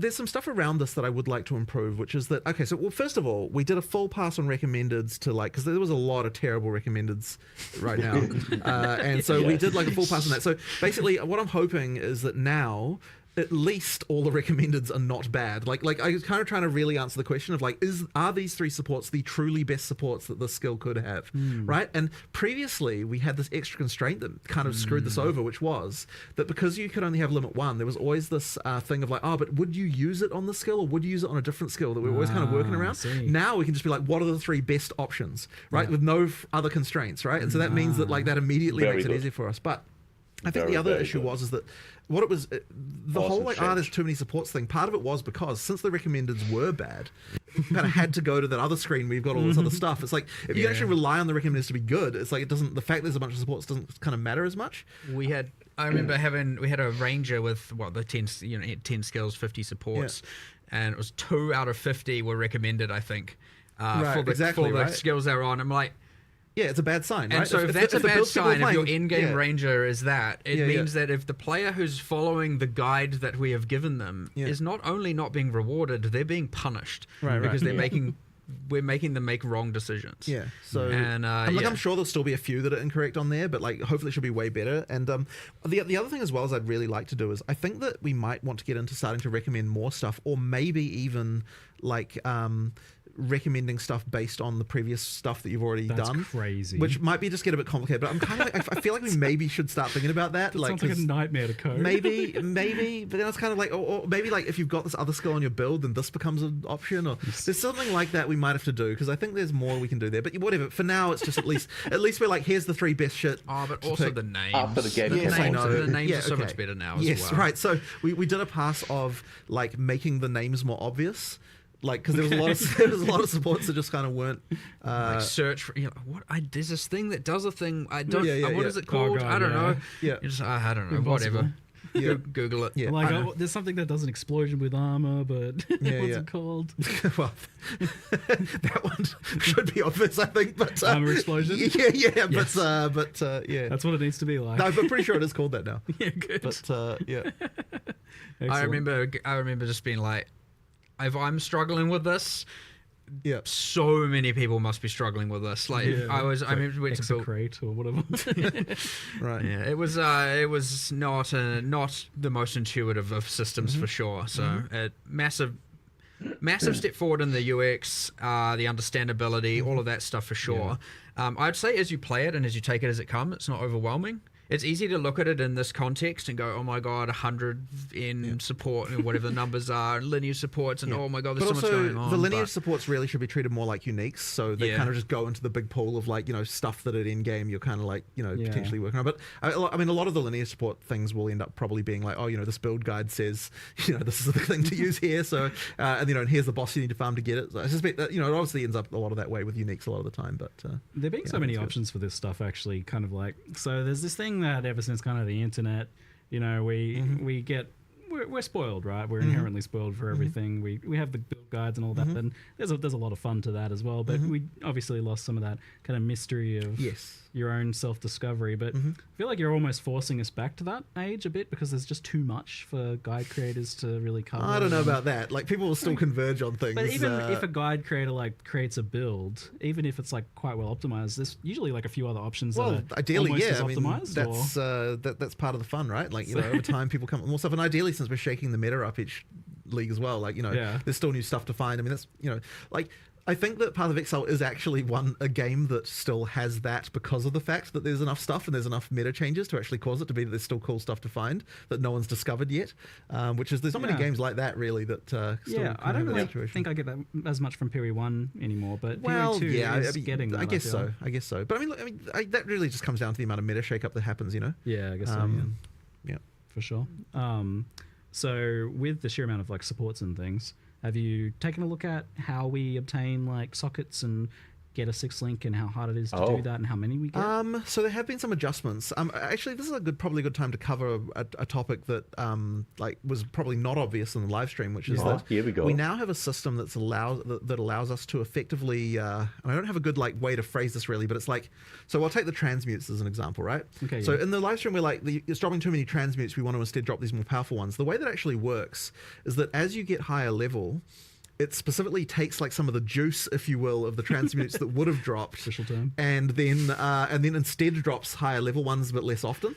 So the idea is that it's like, we're getting rid of the crap you don't want, and kind of like making higher, like better stuff that you just get less. So good. We're actually we've actually changed over some of the ways that, for example, the way that uncuts now drop as you get into the end game as well works that way. So it's like it effectively turns you're getting less uncuts, but you're getting more of the high, but they're turning instead into higher level ones, and like that kind of stuff. So like that'll change the game a little bit. Now I don't know if we're going to have that exactly perfectly right in the very first version, but effectively that should mean that you the way it makes that feel is kind of better in terms of getting those upgrades. So I'm pretty sure that I'm not 100% sure of this, but I'm pretty sure that the jewelers have also been changed to use that system instead. For the very top one, I think. You did the change. I wouldn't know. I think that one's been changed. But, there's effectively like so what you get there is we're still trying to make it so that you get enough of the low level currency that you can still do map crafting, because obviously you don't want to burn the higher level ones on that. But what it does mean is that you won't need to do as many crafts. Like just the bulk of the number of crafts you have to do to get decent stuff will be better, and you won't just get as much just the crap that you don't need. Now, I will say that the perfect exalts are not common. They are quite rare, and there's also the drop rates are to an extent that's much larger than previous stuff, because of the way that works, are much more controlled by the level. So at the difference between the eye level 78, 79, 80 is quite large in terms of the percentage that gets converted. So there's a little bit more going on there, and then eye level 81 and 82, like from rares and uniques. Yeah. That is even more. So like you kind of there's a little bit more of that going on with that to make it you can cube them down, right, as well. You can so down cube. You can't up cube. You can down cube. If you're SS, So that's probably not a word we should be using. But you can split them apart. Like if you're an SSF and you're not getting enough of the basic stuff to roll waystones, and you happen to be getting some of the higher tier ones, and you don't need them for your gear, downgrade them so that you can and split them into 3 so that you can apply them to your maps, like that's the... Interesting. Criminal to split a perfect exalting. Well, no, you wouldn't do that, obviously. It's more about the greater one going into the other ones. Nice. Yeah. So kind of on the topic of like the sockets and the gems and things like that, what's your kind of like expectation for like when a player would have like one 6 link or even multiple or all 6 links? Is that a thing that you think players have now, especially with the support gem change? I don't know that we've necessarily changed that for 6 links too much. For the lower ones, like for the 5, we did add a few more like specific drops around during the campaign, and like a few more things like that to kind of just make sure we really wanted to make sure that there's a bit less randomness for that part. For the 6 though, it's still kind of like supposed to be the peak, like top end stuff. So it's really the 5 that we want to kind of make a little bit better as far as like we significantly changed the drop rates of these as well in 021. That is a good point, actually. Yes. Like, so if you haven't played since then, it's a bit which was a decent time into O2, the O2X, series, and the drop rates of these did significantly go up. Yeah. Because it is worth mentioning, of course, if you didn't play post 021, then you've probably got a very different experience from what the drops are now compared to what they were before then. Like, we made a pretty big difference there. Yeah, the changes that you did over the first few weeks and stuff. So just worth mentioning that's still a thing, right? Like we still have those changes too. So if you stop playing after like a week or something in a 020, like the item drop stuff changed quite a bit. Yeah, and is it kind of the same thing for like level 20 gems and stuff like that? That's something that's I'm not meant exactly to be kind of like a chase long term. It is supposed to be chase, right? Like getting those higher stuff. But one thing that you shouldn't get anymore is the just like spam of crap you don't need as far as the uncuts are concerned. Well, during good. During that O2X when we were looking at item drops and everything, I looked into the gems, and it was okay. So obviously we added that Venter's gamble box, and that was dropping them. And I was like, why does it feel like 90% are coming from that? And we looked into it, and then it was like, oh, these are like only dropping from the way the levels had been set up. It was assuming that the tier 16 maps were 83. Like in PoE 1, the highest tier of maps. That's why they weren't dropping level 20 and gems. So the drop levels of levels of level 20 gems were like dropping from only, the corrupted +1 level areas and all of that, and only from super restricted. And so I was like, oh my god, this was just a straight up error. Early so access, we went back and we were like, I'm just gonna -3 levels from everything there. But that was a 0-2x change, to be clear. So that was already fixed. Nice. That was a bit of a disaster. But also, inherent items. There was another change. Just speaking of gem levels, it just like clicked in my mind. We've actually, what we've done is taken all the wand, staff, skills, and whatnot, and we've effectively balanced them. Because the idea is you find your, like, let's say your volatile dead wand, you're going to use that for a while. Like if you have good affixes, especially in the campaign. So what we've done is effectively balance them as if they were like 3 levels higher implicitly. Ooh. And you can now get up to level 20 gems dropping 20 inherent skills, even on unique items, for the ones that did level up from the ground as well. So like those are playing a, to add to the sorceress and other classes' arsenals. Those are playing more of a role as well, and then you can get with the uniques. You don't get to a point where they all drop level 20. You get to a point where some are 18, some are 19, some are 20, and so you're gonna get this like kind of you want the perfect unique with the perfect level 20 gem with the perfect plus that kind of thing going. Plus exceptional. And the inherent skills should be a lot more impactful and a lot more meaningful now as well on the wand. We've added a whole bunch more. I think we ended up adding like 10 or so new wands. I think it's 8. Something I think like there's that. 8 new inherent skills, I think was the number. Quite cool. One's pretty There's cool. some quite cool stuff in there as well. These have immediately been reasonably effective. got the unleashed staff finally back in. For those who were at the OG or the second Exile con. So that's been removed off Chronomancer, and a new passive's been added there, and so since there are a bunch of other Ascendancy class changes, by the way, that we didn't cover. Just balance things. All the existing stuff seems to have gotten touched quite a bit. Things to look forward to, but especially in like Ranger, Warrior, and Elementals. It seems every class got changes. I think. Sweet. I don't think there's one that we were like some less, some less than others, but I'm pretty sure every single class got a change. So I think it seemed that you get the access to the level 3 uncut supports pretty quickly. Like it was like Act 3 I found one? So effectively you get now there's effectively a tier per act. Those are rare. Like no. Yeah, like so because that's what I was thinking. I was like, these tier 3 ones. But bear in mind we've sort of rearranged everything, right? Because what we've got things that level up. So effectively in tier 2 you're often getting things that are level ups from tier 1, and so then we can push a couple of those up to tier 3. But then in tier 3 there's some of them as well. So you kind of it's sort of spread out a little bit more evenly, and the extra levels kind of mean there's more interesting upgrades. And one of the other things I just wanted to mention is there was this and part of the issue with the supports before is that there was kind of this decision fatigue you had a little bit with them as well, where so you didn't want to remove something to add a new thing. Like you'd more likely wanted to just all in on the thing you already picked. So having some level ups like that kind of actually just eases that a little bit, where it's like there's a really obvious upgrade sometimes if I just pick this, and sometimes it's just nice to have that. Gives you a little break. I really like the new tier per act. I actually really value the fact that no matter what, when you get to that new act, obviously the interlude is kind of considered one and a bit act, so it's not you're not getting 3 tiers of supports there. But I really like that no matter what, obviously you get to the new act, you start seeing all the new base types, and now you have this new tier of supports, and so every time you get to an act, you're getting just like straight up like, all right, let me just get a bunch of power upgrades straight away. Yeah, it seemed like there was a much better breakdown in the progression now, in terms of both skills and like every second act you get new rune tiers. Every second act you'll get new every as well, can't remember how that's split. I feel like that's 1, 2, 3, 4 and interlude, and then end game for essences. So like there's a lot of you get to act 4 and you get a new tier, you get a whole bunch of new base types, you get a new tier of essences appearing, and so on and so forth. It's like just feels really good getting to a new act and getting all the power from it.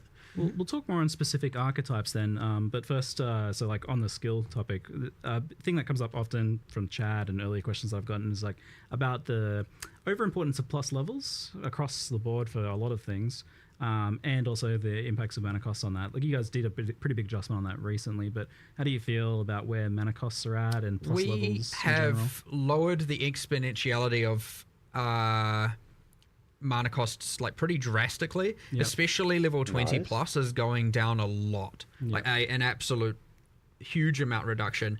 We're trying to keep the campaign relatively intact.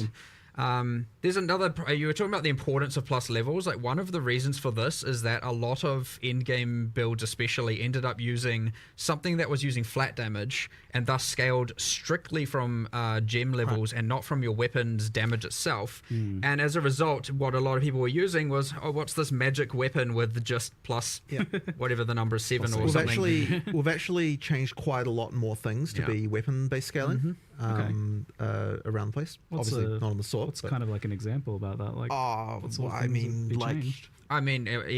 everything that was flat damage, all those unarmed skills, all the obviously different. With Hollow Palm gives you damage a different way. But with Shockwave Totem, all of this stuff. We're just generally going like, nah, we just want weapons to matter, and this whole just using a single affixed weapon at the end is it's not going to fly. Now that being said, plus gem level still pretty important, and especially in the case of casters. But yeah, the mana cost just got kind of out of control. Manageable in some cases with some builds, with others, nah, not at all.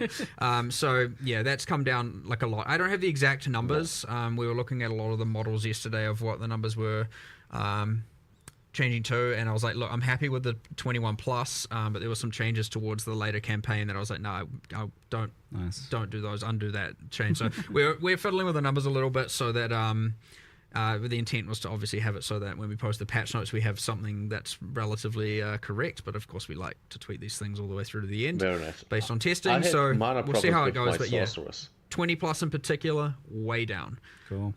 It got out of control, actually out of control. But I know that conversely, you do want mana to be a thing that you actually interact with. So where do you kind of want mana to be on a build by build basis? Like, what's the expected kind of like player solve? Well, and as you can see from something like the new keystone we added for leech applying to elemental, like ideally, especially right side of tree, you can spec into some leech. You got your monk, you got your ranger kind of thing. Ideally, being able to just solve your mana problem with leech almost entirely.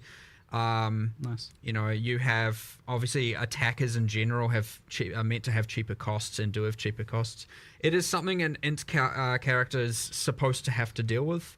To at least some degree, and I'd say that is relatively the case most of the time, especially when you start to get gem levels. It's just part of that puzzle for those characters, and that is intended. Now, it was to extreme, obviously, so that's come down, but it is still, you can't just get away with not investing into it at all. I generally, when I try and play on live, try and play the thing people will play in the least. So that I'm most equipped to be able to deal with the rebalance of it. So I just played a sorceress for the last league. I actually enjoyed the solving the mana thing, but yes, then once you have your plus, I can't remember all the values, 6 on your wand and 3 on your amulet and all of that stuff, you're just like, oh my, this is insane. And then certain skills just become completely non-viable. And, all of a sudden the triggers are just like, goodbye all your mana. And then you have, all that. And I was like, I had mana on every single slot, mana regen on every single slot. I had probably a third of my tree in mana, and like my damage wasn't a problem, but I was like, okay, this is just going too far. And then I'm still doing far less damage than, whatever, some other build that's had to not care about it in the slightest. So, missed the mark for sure on that one, but, it should be a pretty drastic course correction on that front now, yeah. I like when you actively suffer in game for us, Mark. Good changes come out of it. Well, the trade suffering got to a point where it's like, nah, this needs to stop. It got so much worse last league for me. I was like, seriously, just like, I'm so done with the AFK. Just please, can more of you be at your computer? And then it's like, well, we have this plan, we have this system. Let's just bloody get it done, so that we don't have to deal with this ever again. But let's talk about trade then. It's been a long time coming, much asked for. It feels like we don't have a thing to ask for now. Like, I don't know. I feel a sense of loss almost. For now, we'll find out. Every trade system eventually becomes a problem somehow. So we'll see what happens. But yeah, obviously the intention was to try and fix all the problems that people currently have. This has been a big thorn in our side for a long time as far as issues are concerned. So I'm glad we've finally got something that we're kind of happy with.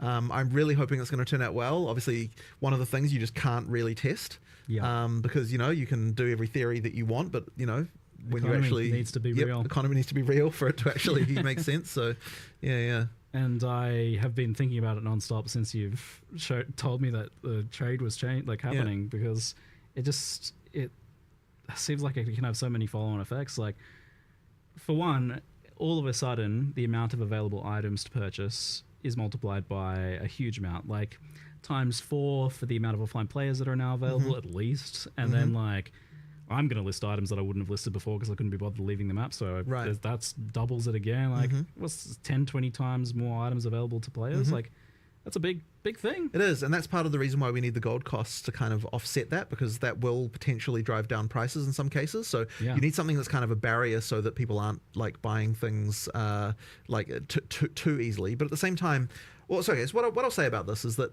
so the gold costs are there for that. One of the other big, really important things with the gold costs is it means that it doesn't screw your progression up too much as you're going through the game.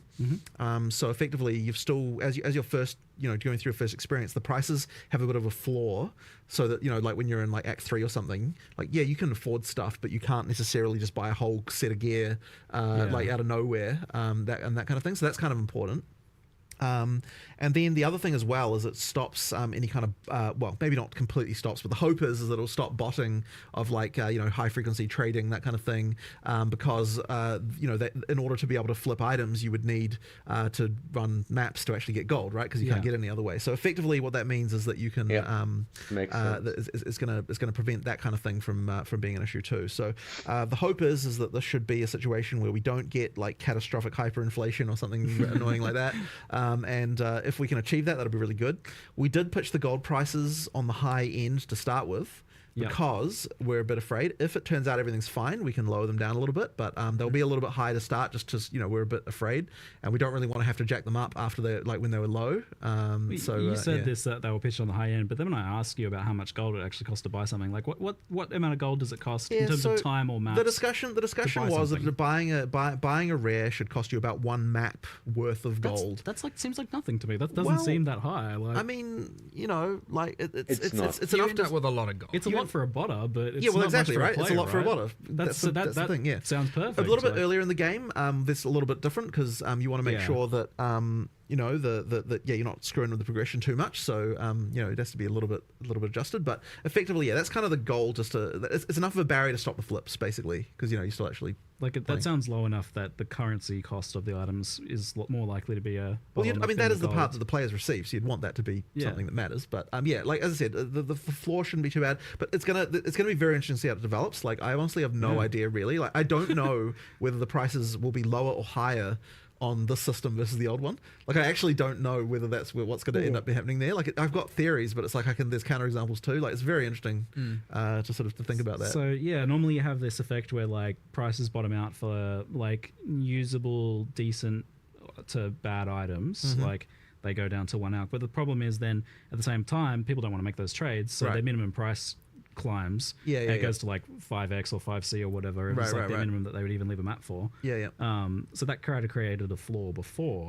But then on the other hand, kind of gone now. On the other hand, if you're just filling up all your stash with a bunch of crap, like that's like as a seller, you don't necessarily want to do that either. So like you've got that element going on. And this is something I love about this system is that it's going to give you a very real feedback of how things are selling, because you're going to get in real time those. A bunch of people are going to turn up in your hideout. If you underprice something, a bunch of people are going to turn up instantly. They're going to be there. So this is my favorite when we talk. You told me how this works. So people click it, they get transported to your hideout at the location of the NPC with the box open with the item highlighted. So you can't like troll people by like putting the NPC somewhere far away from the entrance or something like that, which should be otherwise an issue. But like you get like really popular items, and you got an active shop. You can have like 20 people in your hideout. Yeah, you can. So we actually popular. So we actually had to do a thing where effectively there's only 24 slots for people who aren't your friends or party members. So effectively, that means that there are some extra slots that are dedicated so that someone can't stop you from being able to map or something just because you had a popular item that people are looking at. So we pre-thought of that one at least. Like I am sure that there will be other random trolls that people will discover as a way to do this, and we'll have to iron them out. But one we did think of immediately, of course, because it was really obvious, is like once you've set a price on an item, put it in your stash, there is a cooldown on being able to take it out again, just to give people a chance to be sitting there going, oh my god, too many people are joining. Remove then the remove item. it again, right? It has to be put in. And I think it's even got a thing where it refreshes the cooldown when someone joins. So that's the kind of thing you need to be thinking about. So once again, I'm sure there'll be exploits or like stupid shit around this that people work out. Like, but we at least thought of the really obvious ones. It's going to be a really like physical, tangible way to like learn the price of things. Like, because you can put a bunch of stuff there, no one's coming to your hideout. If there's a lot of people standing in your hideout, you're probably doing things right. Right. But yes, no change of none of that. the bait and switch fully, yes. is gone, right? Because like when you put the item in and you price it, you are committing to that price, right? Like you must sell, you must sell for that. Someone's going to buy that thing, right? Never again am I going to message someone and be like, I want to buy it, and then they raise it by 5C. Right. I still want to buy it. But 5C again. On the other still hand, want to buy it. On the other hand, you have to actually be careful, right? Like you could accidentally sell something for real cheap, and nothing's. There's no. It's a great way to learn. I know it is, right? It is. It's a good way to learn. Yeah, yeah. It's cool. So it's almost like a bigger fear for doing this, apart from the item acquisition part, which is like the economic side of things, was the losing the player interaction side of things. That was often mentioned, memed about a little bit. But funnily enough, this is actually increasing it more than messaging people. Yes. Because they're coming to your hideout. Like there's going to be that kind and of presence of they get to people. check out your kind of like garage sale that you got going on. I love that. It's also like put your display cases there. Yeah, exactly. And put your cool hideout decos and so we're going to be adding a new hideout decoration that's effectively a set of security guards. And so people in your party, they'll let you through, and people not in your party, they won't. So you can have a little trading. Yeah, you can have the VIP area of the hideout, the VIP area where only the people with some class. It's gonna be funny. Only people with class are allowed in there. Oh my god! So you can sit behind your security and just watching all of them. There's so much fun stuff you can do with this. I love it. But never before would I've like looked through a seller's like other listings. But now, like, a lot of time I'm just going to go there and buy the highlighted item. But if they were silly enough to sell it for that cheap, what about their other items? What are their other also, items? but even stuff like buy like 5 things. Even stuff like you can see the tab names on the other people, right? I'm pretty sure you can. Yeah, so you're like getting the nice organization and like colors scheming and everything, right? So that people can, people's ASCII art.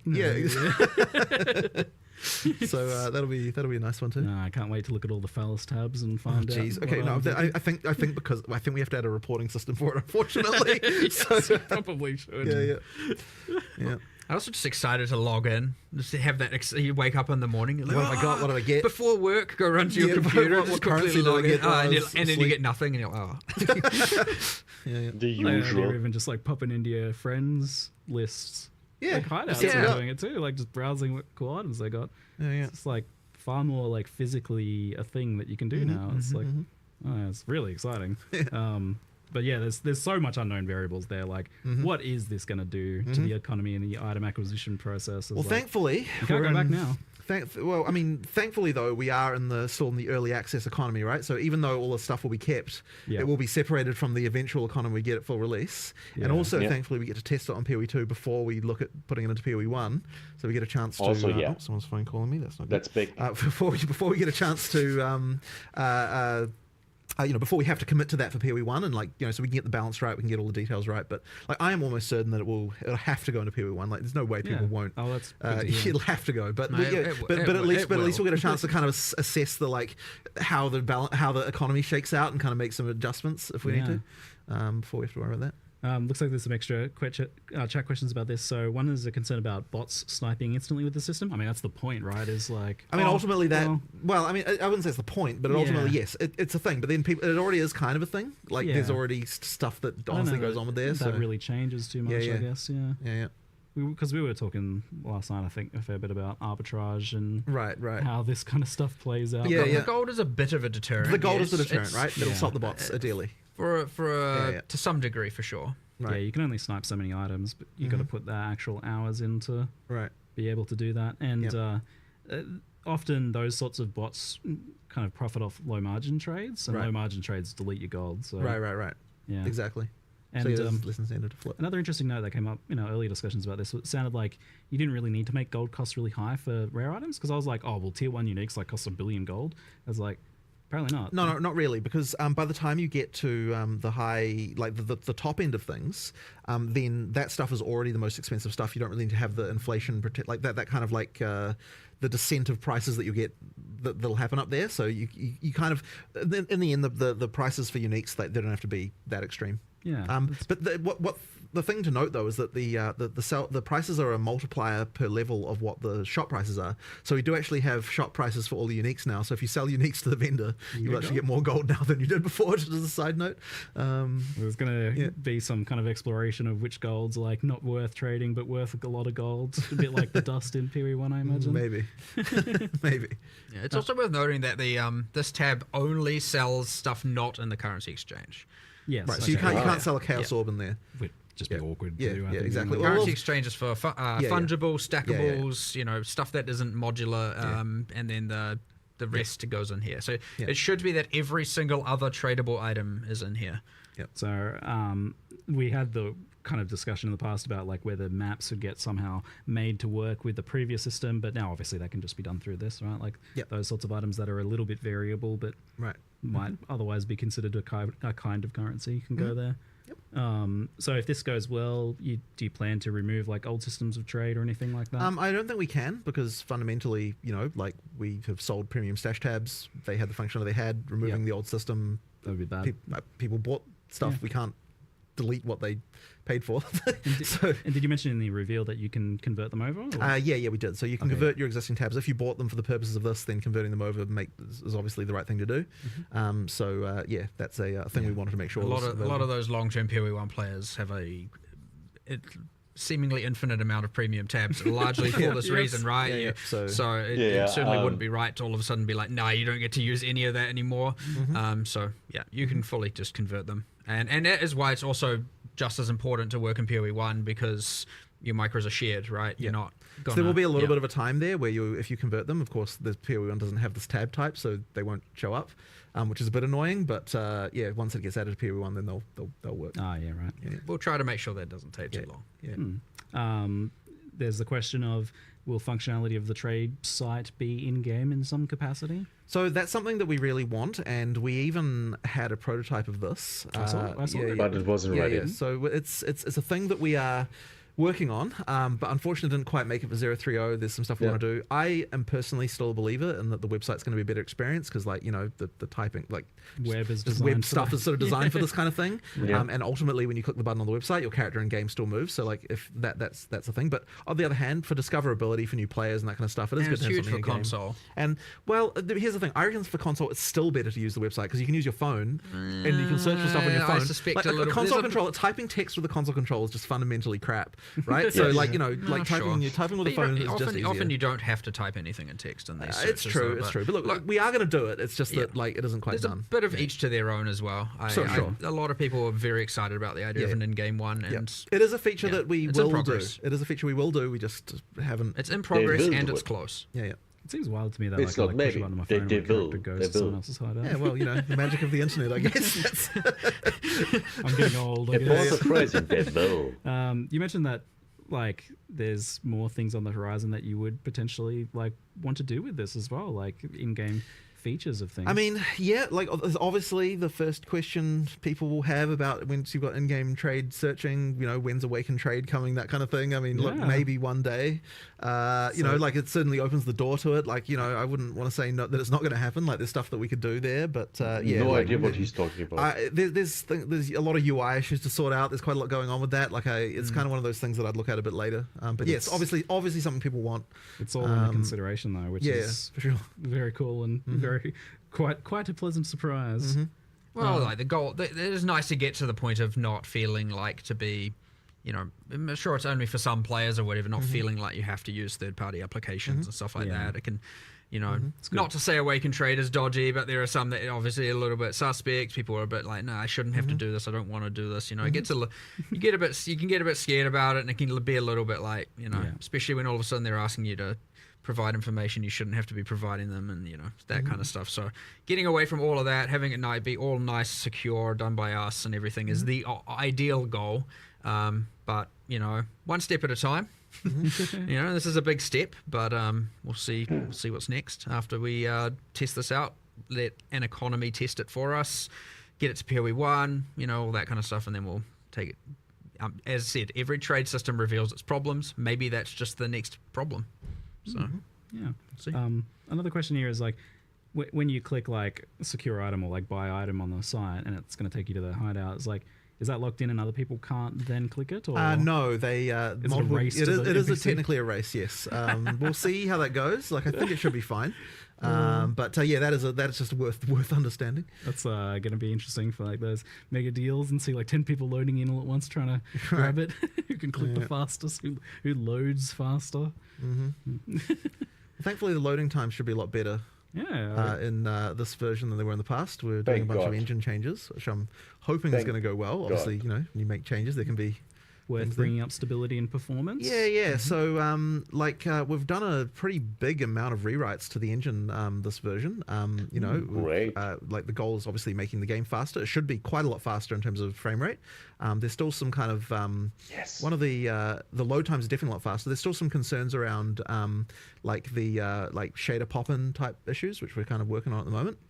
But ultimately, it should be better, and we've also unlocked a lot more optimization opportunities for the future. So things should be better in this regard, I am hoping, especially for consoles, where we've seen a pretty good performance uplift, and things are looking pretty good. But yeah, still more to do. But yeah, that's definitely something that we're taking really seriously.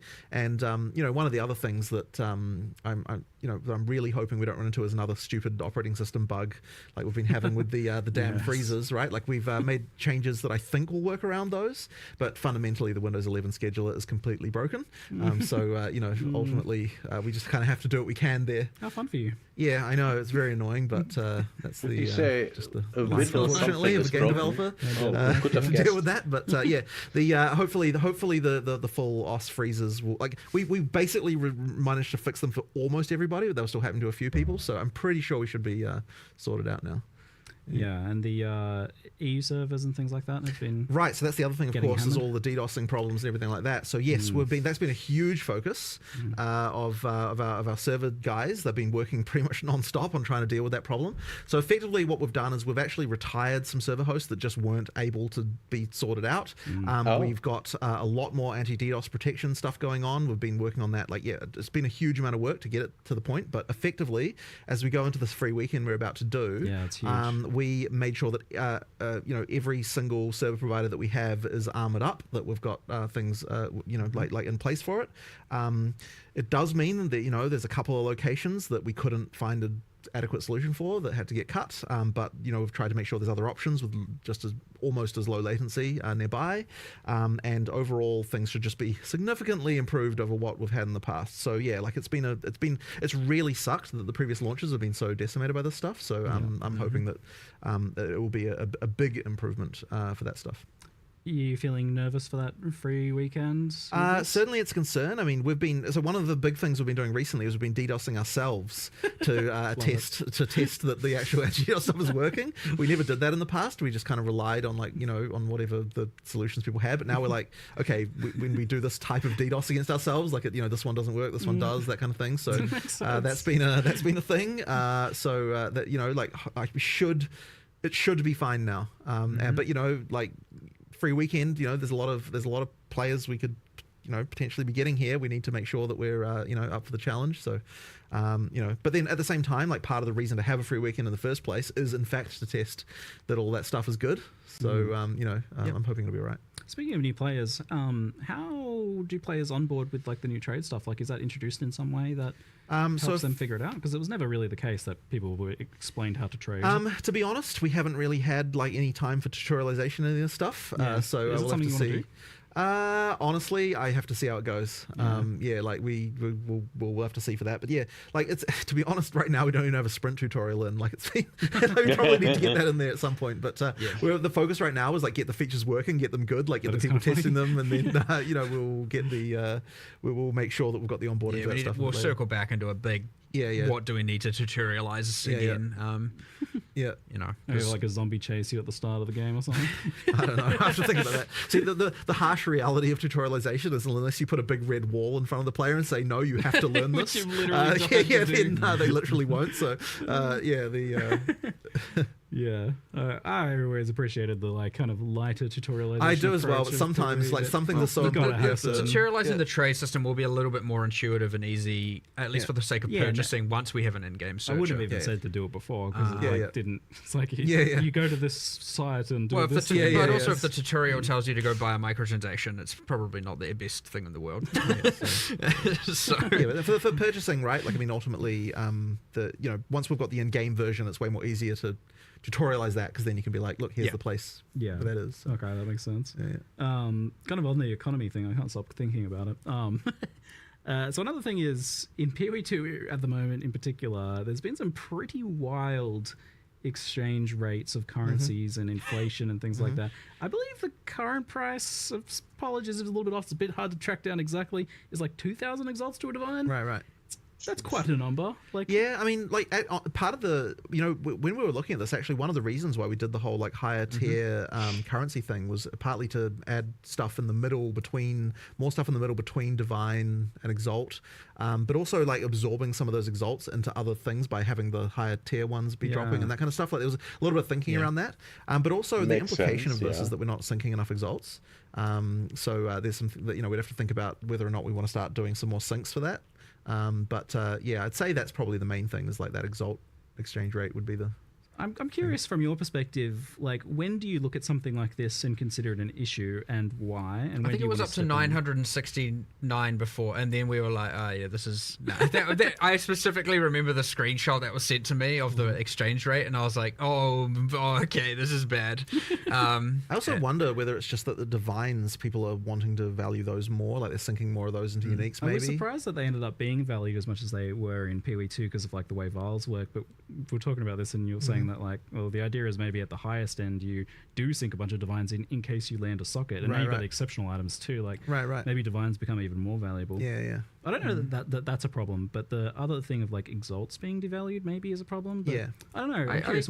I expect exalts will be not that valuable still, and that's fine because ideally the more common, especially in-game high trade rate, will be the higher tier ones. There actually will be a slightly more sync for exalt in the way the map mods work now, because you've actually got a reason to go up to 6 mods every time. So that'll sync a few more exalts that way. So I guess we'll see how that works out too. I'm curious, like, so when you look at the number, you see 969, you're like, that's a problem. I'm curious, like, what from your perspective is the problem with that? I'm curious what the delineation is between something just being a market phenomena and it's like that's the way it is. Your average player, like, it's a bit different when it's a mirror. And it's hard to explain why necessarily, but I guess most people can probably relate with that. But when you all of a sudden are seeing something not like over 900, you're like every now exalt you find is just nothing. Like it's nothing. It's you. There is a threshold. I don't know where that exact threshold is, and the threshold will be different for each person. But like at least if you to be able to quantify it as like I've found 1% of a divine every time you find an exalt, assuming 100-to-1 ratio. You still at least that feels like something. And now you're like, okay, I'm getting 0.1, and now it's 0.05. You're like, what are we talking about here? We're just in a point where like every exalt is, you're getting into filter it out territory kind of thing at that point. Which is not great just because the value is so. I mean, you're talking about it being like worth a Reign of Chaos card from PoE 1 kind of thing. The higher tier ones. I mean, look, I'm really interested to see what the trading dynamics end up with the higher tier ones, like whether stuff starts to get priced in greater exalts or something like that. I'm curious to see. I have no idea honestly what will happen, but we'll see. There's not a set currency to price your items in. Like, what are they going to be? Like, all different things? It'll normalize into something. There'll be a thing that everyone knows to do. I'm curious about like so let's say you go to someone's hideout to buy an item. Obviously you'll know the price of that item, so you can visit your exchange in preparation to like get the correct currency to buy that item. But if you like see other items in their thing, can you like, I don't know, use the other person's exchange or exchange currency? Do you have to go back to your hideout and exchange? It's just how does that work? I would an think awkwardness. Ange probably would let you. I think that would work. It'd be cool if you use could the currency exchange in the other person's hideout. It's the same NPC, right? That would. I actually genuinely don't remember if you can use other people's ones, but there's no reason you shouldn't be able to. We can make that work. I feel like that'd be good if not. So you can make it work. Might be just I don't know if I've ever even tried to do that. Just as you can. Okay, good. Okay, if you can, you can. I genuinely am like, have I ever actually tried to do that? I feel like I just default go back to my hideout. Like, here's my advice to sellers then is to put your currency exchange person next to your vendor so that you can get a few extra impulse buys. Oh, they're the same person. Oh, really? Yeah. So we moved it to her. Yeah. And they're are they both the long neck boy? Or wait, no. That's a different thing. No, that's a different thing. It's Ange, the person from King's March. It was one of the MTXs that you can get the long neck boy to. Yes, that's a different thing. I was enjoying that people were like calling it a good doggo. Such strange. Yeah. That's fully separate. Okay. This is Ange. You find her in King's March in Act 4. And you get, if you haven't got a hideout, you get a quest to go get a hideout, and then once you claim it, so you don't have to get your hideout in the endgame now, or from buying a micro, I guess. And now you get it in Act 4. She's there straight away. You can immediately engage with both systems. So before we had like currency exchange on all the NPCs and all the towns. I actually think we might have kept it there just on random NPCs in the interlude and stuff, just so that you don't have to go to your hideout every time. I'll have to check in on whether or not we did that, but eventually, Ange will just handle all of it. So this means you don't gain access to like item trading until the same time as you would gain access to the currency for the exchange? first playthrough in the league, yes. Yep. Okay. But the subsequent playthroughs, you can. Yeah, that makes sense. Great stuff. Something I wanted to bring That's up actually not true, by the way. Subsequent is not the case. Oh, really? Because otherwise, you have an advantage over new players. Technically, no, but subsequent in the same league. In the same league, yeah. Per league, you have to. You have to, you have to have fair ground with new players and existing. You have to unlock it at the same point in time. Yeah. Okay. Yeah, within the same league, completely fine. Yes. All right. Something that I wanted to bring up as well was build diversity. That's a thing. We talked a lot about like how there's a lot of buffs for the other archetype stuff. So that's obviously going to be helped by that. But I'm curious, like, your thoughts on like the point if Lightning Spear is 46% of the top 1,500 players, I think it was, or 15,000 players, or 75,000 or something, whatever the number is for PoE Ninja. So 46% is pretty big. I don't know that we've ever gotten that high. Maybe with we did Legion League Cyclone. Cyclone. 51%, I think, of Cyclone Slayers. Yeah, okay. Or something like that. Yeah. It was like so we're not quite there. 1 or 2 other times. Not quite there, but obviously it's that's just as bad. It's just as bad. To be fair, that's I'm only counting one class there. Actually, Lightning Spear is across many classes, so maybe it is the worst it's ever been. Because that's just the skill gem itself. Across both games, yes, true. Well, either way, it's bad. So yeah, I'm curious. Like, at what point do you feel that's like a problem? It's obviously a problem for now. what duration is that a problem? Yeah, obviously. But like, what's the point at which it does start to feel like a problem for you guys? And when do you want to even like address it in the next league versus in the current league? Because that's obviously a difficult thing to do. The mid league nerfs. Like, people say they want them, but like the reality is that we get crucified for them. Absolutely crucified. Like, it's just if you get on it fast enough, yes, you have to get on it so fast, basically, to make it okay. You get away with it. Yeah. And if you can find it, but if you don't know about it for 3 days, well, I know it's silly to say, how do you not know about it for 3 days? If you like misinterpret the severity of it, for example, and everyone starts doing it, you're like, oh no, it seems kind of fine, and then boom, out of control, and like it's now been even 1 full day, you can have a lot of the player base completely pivot. If that happens on a weekend. If certain people are away and busy, especially people with balance, Jonathan or I and stuff like that, obviously we'll support other people forward. Like you get our staff are playing and all that. So like this stuff does get around and we do learn about it. But like if you slip by even a day, you get to the point where you now have to make an excessively hard decision, which is like make 50% happy or 50% angry, right? And it's like it's lose-lose. And so often, and sometimes you make the wrong decision. It happens. But look, it's less about like there's a number that's wrong, and it's more about like the way we looked at it this time is like look at all of these bad builds. Like why? Like these need to not be this bad. Like you shouldn't be able to make this many mistakes, this many bad decisions, this many wrong decisions through supports, passives, everything, all of that. And it's like we just need to bring all of that up. Now, by doing so, you're bringing everything up. You can't just have Lightning Spear go up proportionally to everything. There's no one's gonna swap and play all this other stuff that's now, in that kind of same level of balance. So yeah, the outliers have to come down. It just has to. You do it, and in this case, we definitely thought it would be best to, some people will say you should have done it in the league. Yeah. Maybe they're right. Whatever. We're doing it now. We're bringing down those outliers. So yes, Lightning Spear is nerfed. Let's just rip that band-aid off. And honestly, if you're surprised by that, come on. But like there are, an insane amount of increases to bad things, wrong decisions. They all should be brought up in line. There should be a lot more viable options, a lot more good things, a lot more viable different classes. The hard part's going to be that the support gem changes are certainly going to result in a bunch of new exploits, and that's going to be real rough because we're going to have to then make all those hard decisions again of do we nerf this, do we not, kind of thing for each of those. You eventually get to a point of stability, but when you're adding this much and having to change this much, you're going to have a number of things still go wrong, a number of things still be abused, and we will try and stay on top of them, and we will try, but there'll still be some stuff I'm sure we'll have, and hopefully it's not 47%, and hopefully that number's less, and over the time you get more stability, more equality in the classes and the balance and the different skills and all of that, and but it's mostly honestly important to not just be like, I want to play a caster, and then you go and later find out that you picked the worst class in the game. And sure, there are still some builds within that are, you could say competitive to some degree within some threshold. But it sucks to learn that you get to level 65, which for some players may have taken tens of hours, and then you're like, oh, you're telling me I literally picked the worst class that no one's playing, and I could have just been throwing a lightning spear this whole time and doing 5 times more powerful. That is a real terrible feeling to have. It is. And so, making it that you don't, if the worst was only slightly worse than, the best, slightly, so within some margin that you're still at least feeling powerful, you're just not, I feel like or can, idiot. Then at least you don't feel absolutely terrible about it but when people are just like, you made the wrong choice, you have to reroll, you're just like, well, that's demotive.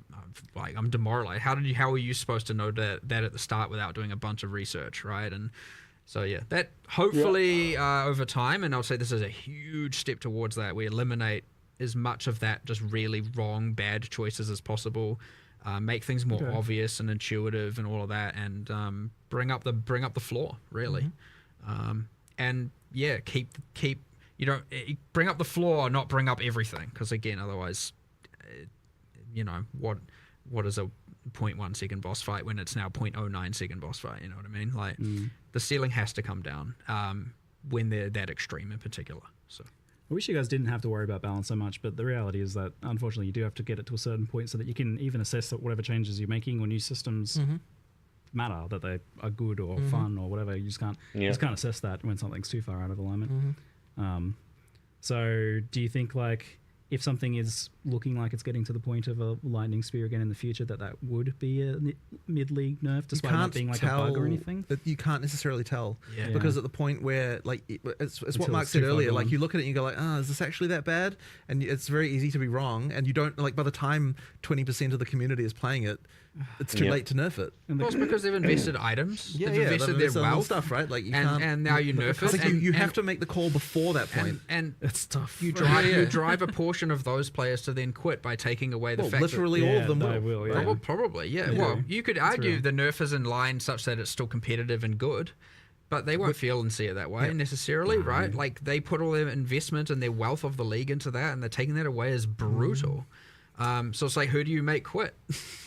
And that's it. It's a ultra terrible decision. So, but again, eventually they will taper off, and you won't get that level of extremity occurring that often. Nice. And, I hope so for you guys, because on the flip side, I imagine the PB1 went through the same thing. Still happens there as well. I think part of the thing though is when we were going through it, there were less tools for everyone to see what the disparities were. Yeah. And so I feel as more information is there, people feel worse about their bad choices than what they previously did.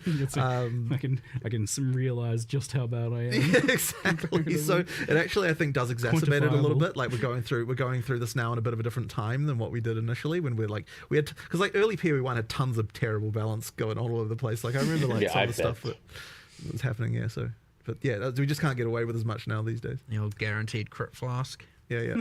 Yes. With your 1,500 that crit multi charges on crit. Right. Oh no. Yeah. On leveling, so leveling builds are kind of another topic in general as well. There was someone flying. Do you guys are you looking a lot at like leveling build diversity within each class or even across classes in some cases where some things are strong enough, like Rake Stomping Grounds where spellcasters are doing it?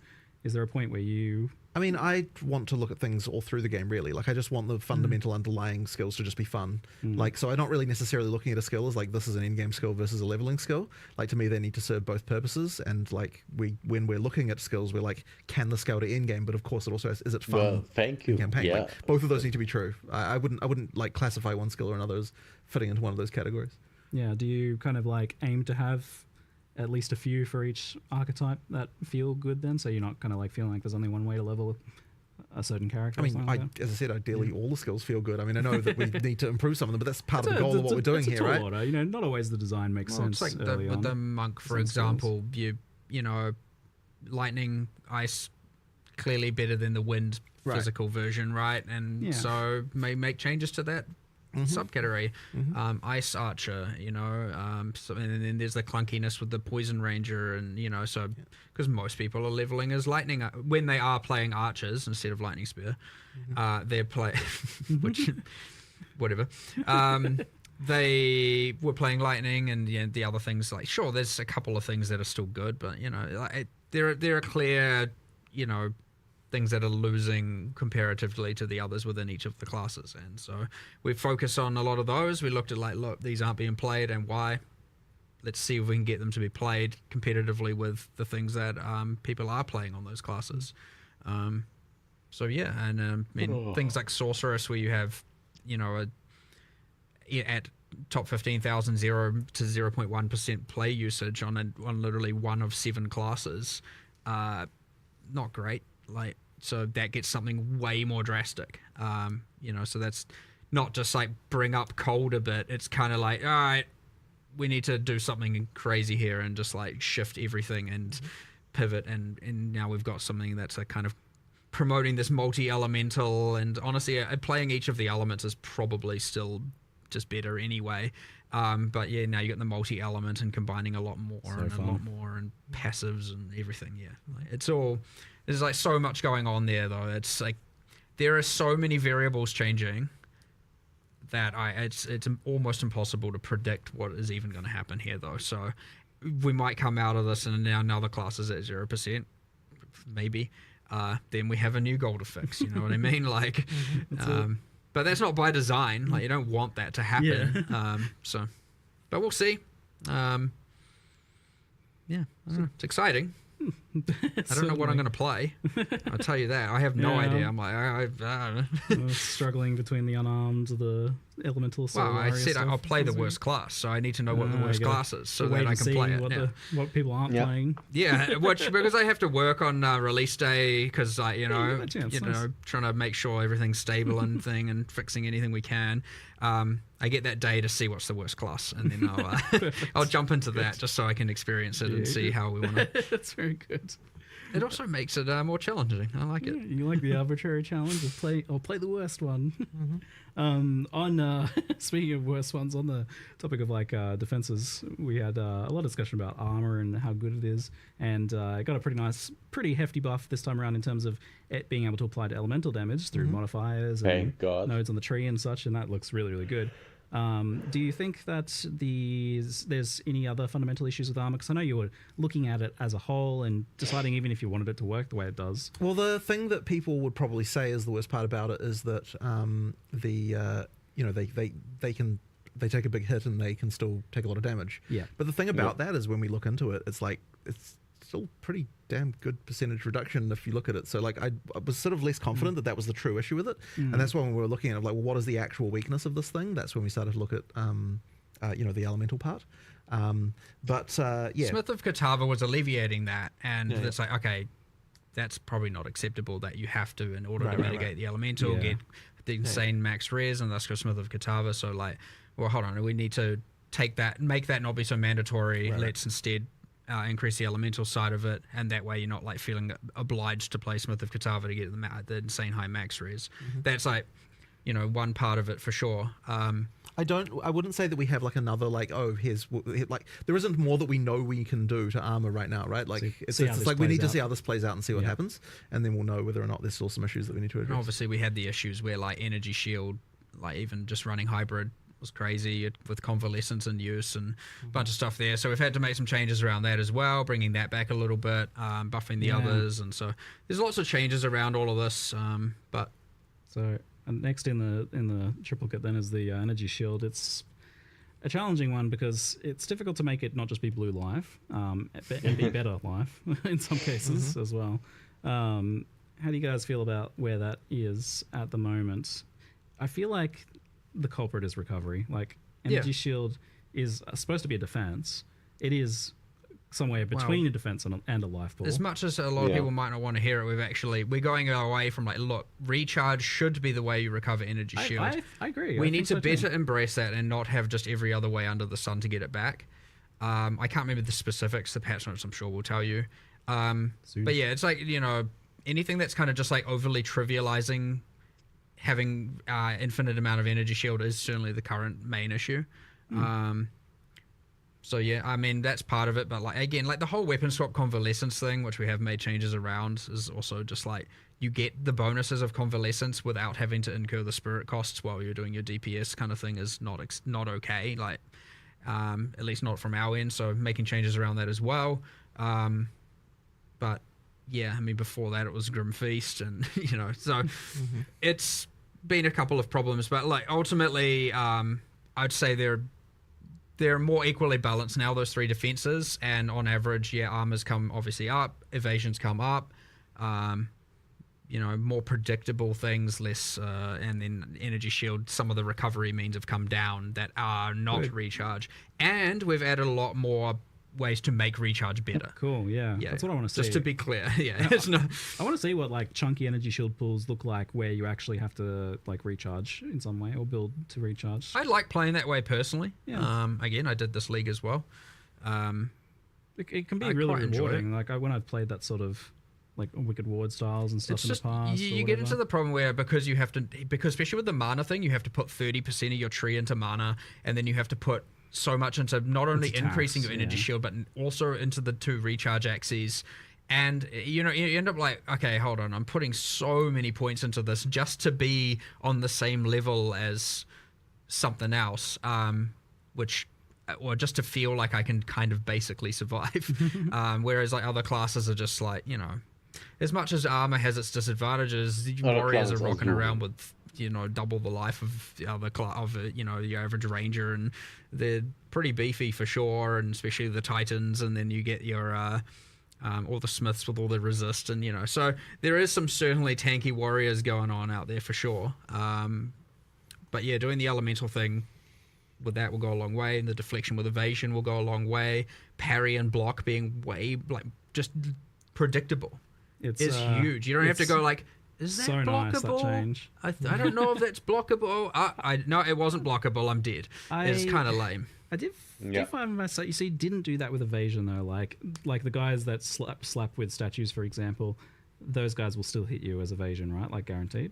The slams will still hit you with evasion, yes, but the deflection applies to everything. So curious about. So was it the case that you put deflection in? And you felt like, okay, we probably don't need to do the evasion thing like we did with block. Because there was discussion of that, and I can't remember exactly why we decided not to do it in the end. Well, it was kind of one or the other, and we thought that the deflection being, because both are too strong, you'd have to water them down to some degree, and having one watered down seems bad, because then, you know, like, you could have that and have deflection be 20%, and then you're like, what the hell's the point in this? Like, you invest all of that into it and don't really get much. So having to not water them down was the main idea, and thus you get to have both, and you get to have deflection being the thing that is like ultra predictable, and evasion can obviously still be quite strong, but not as not with the whole applies to everything thing going on. So I agree. I can see both ways. We landed on this one. We'll see how it works. But yeah, I always agree with the, like, I don't know if I can avoid this or not. Yeah. At least deflect, you know, that's great. And, you know, with block and parry now, that's also great. So I don't know. We'll just have to see how it plays a little bit though. But I fully see both sides 100%, and I wouldn't say I'm confident that one is necessarily completely perfect over the other.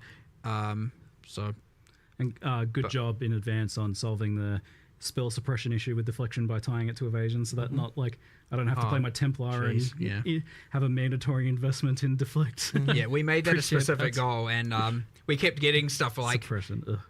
It being granted from other. I'm like, no, it must come from evasion. Otherwise, we're just going to have like every single character in the game having to get 100% chance from flat things from sources, and then we're going to have now every single character has their like specific way of getting 100% suppression equivalent. I kind of wonder if you don't just do that in PoE1 for suppression as well, but that's a topic for another day, I guess. Yep, different live streams topic. Different live stream.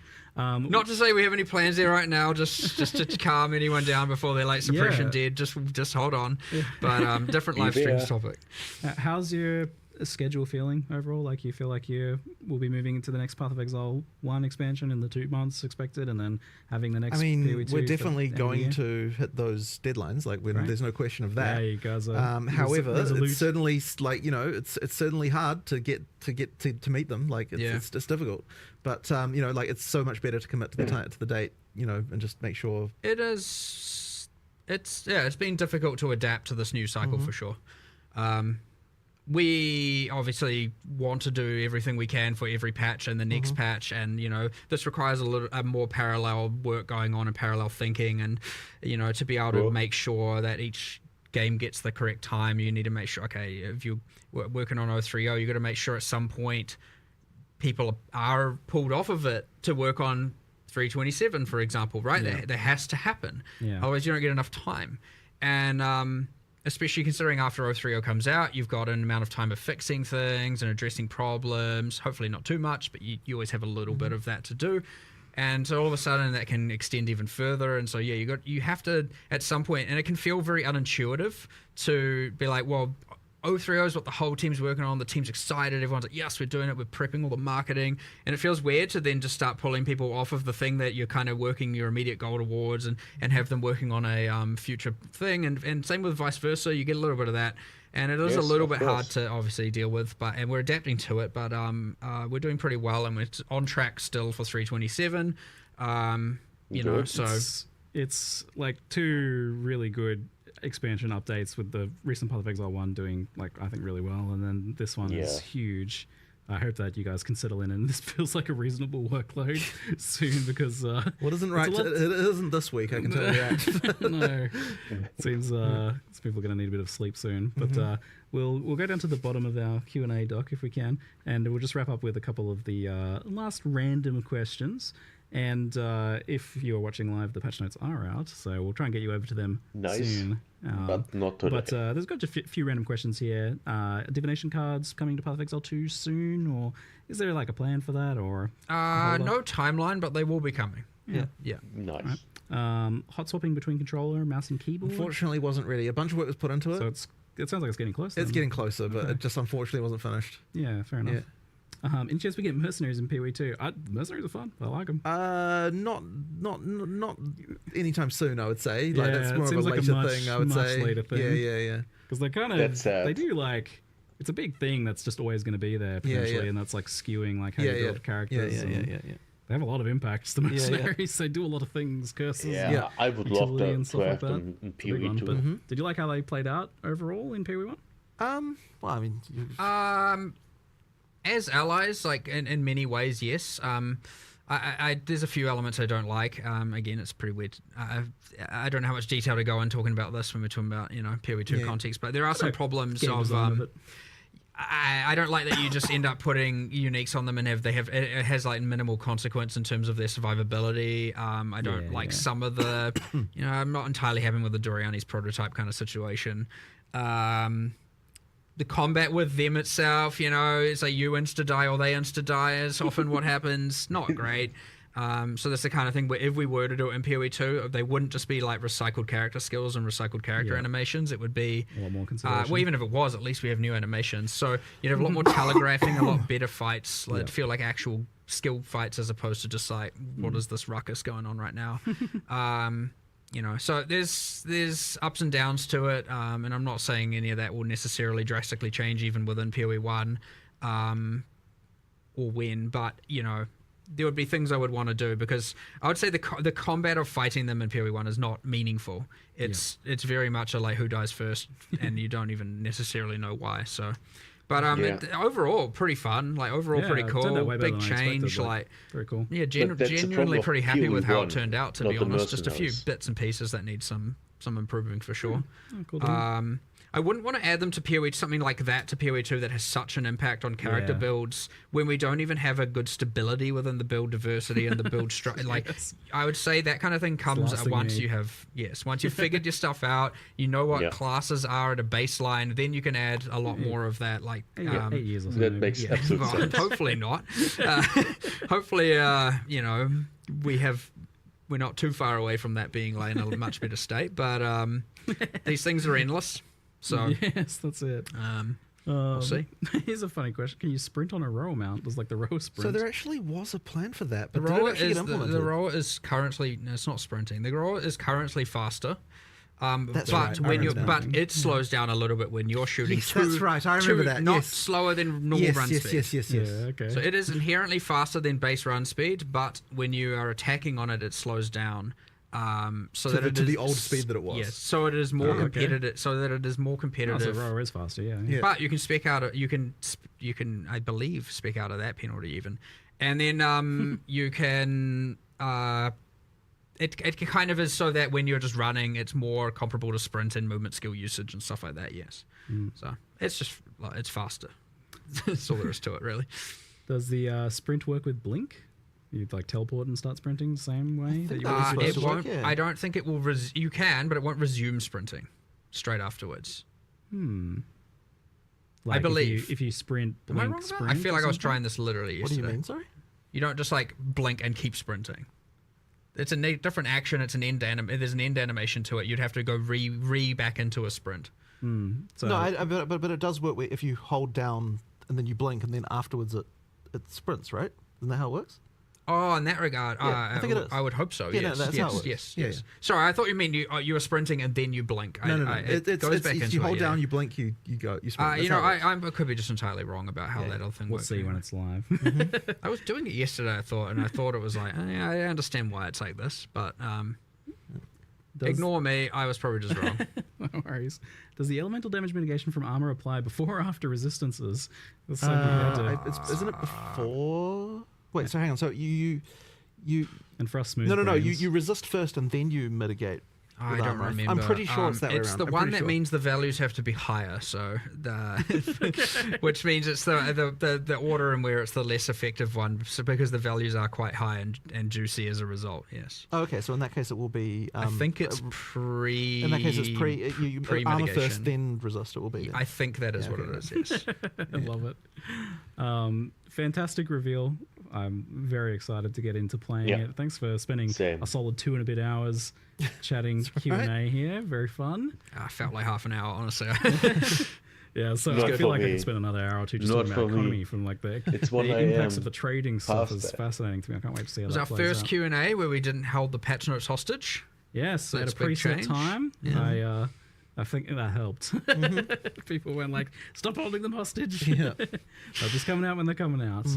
So we'll leave it there for now. Thank you very much, Jonathan. Thank you very much, Mark, and thank you all for watching. Yes. See you later. Thank you, and thanks everyone as well. Yeah. See you later. Thank you everyone for watching. That goes for you guys too. And with that, we are done for today. It's 1 AM. Oh, Jesus.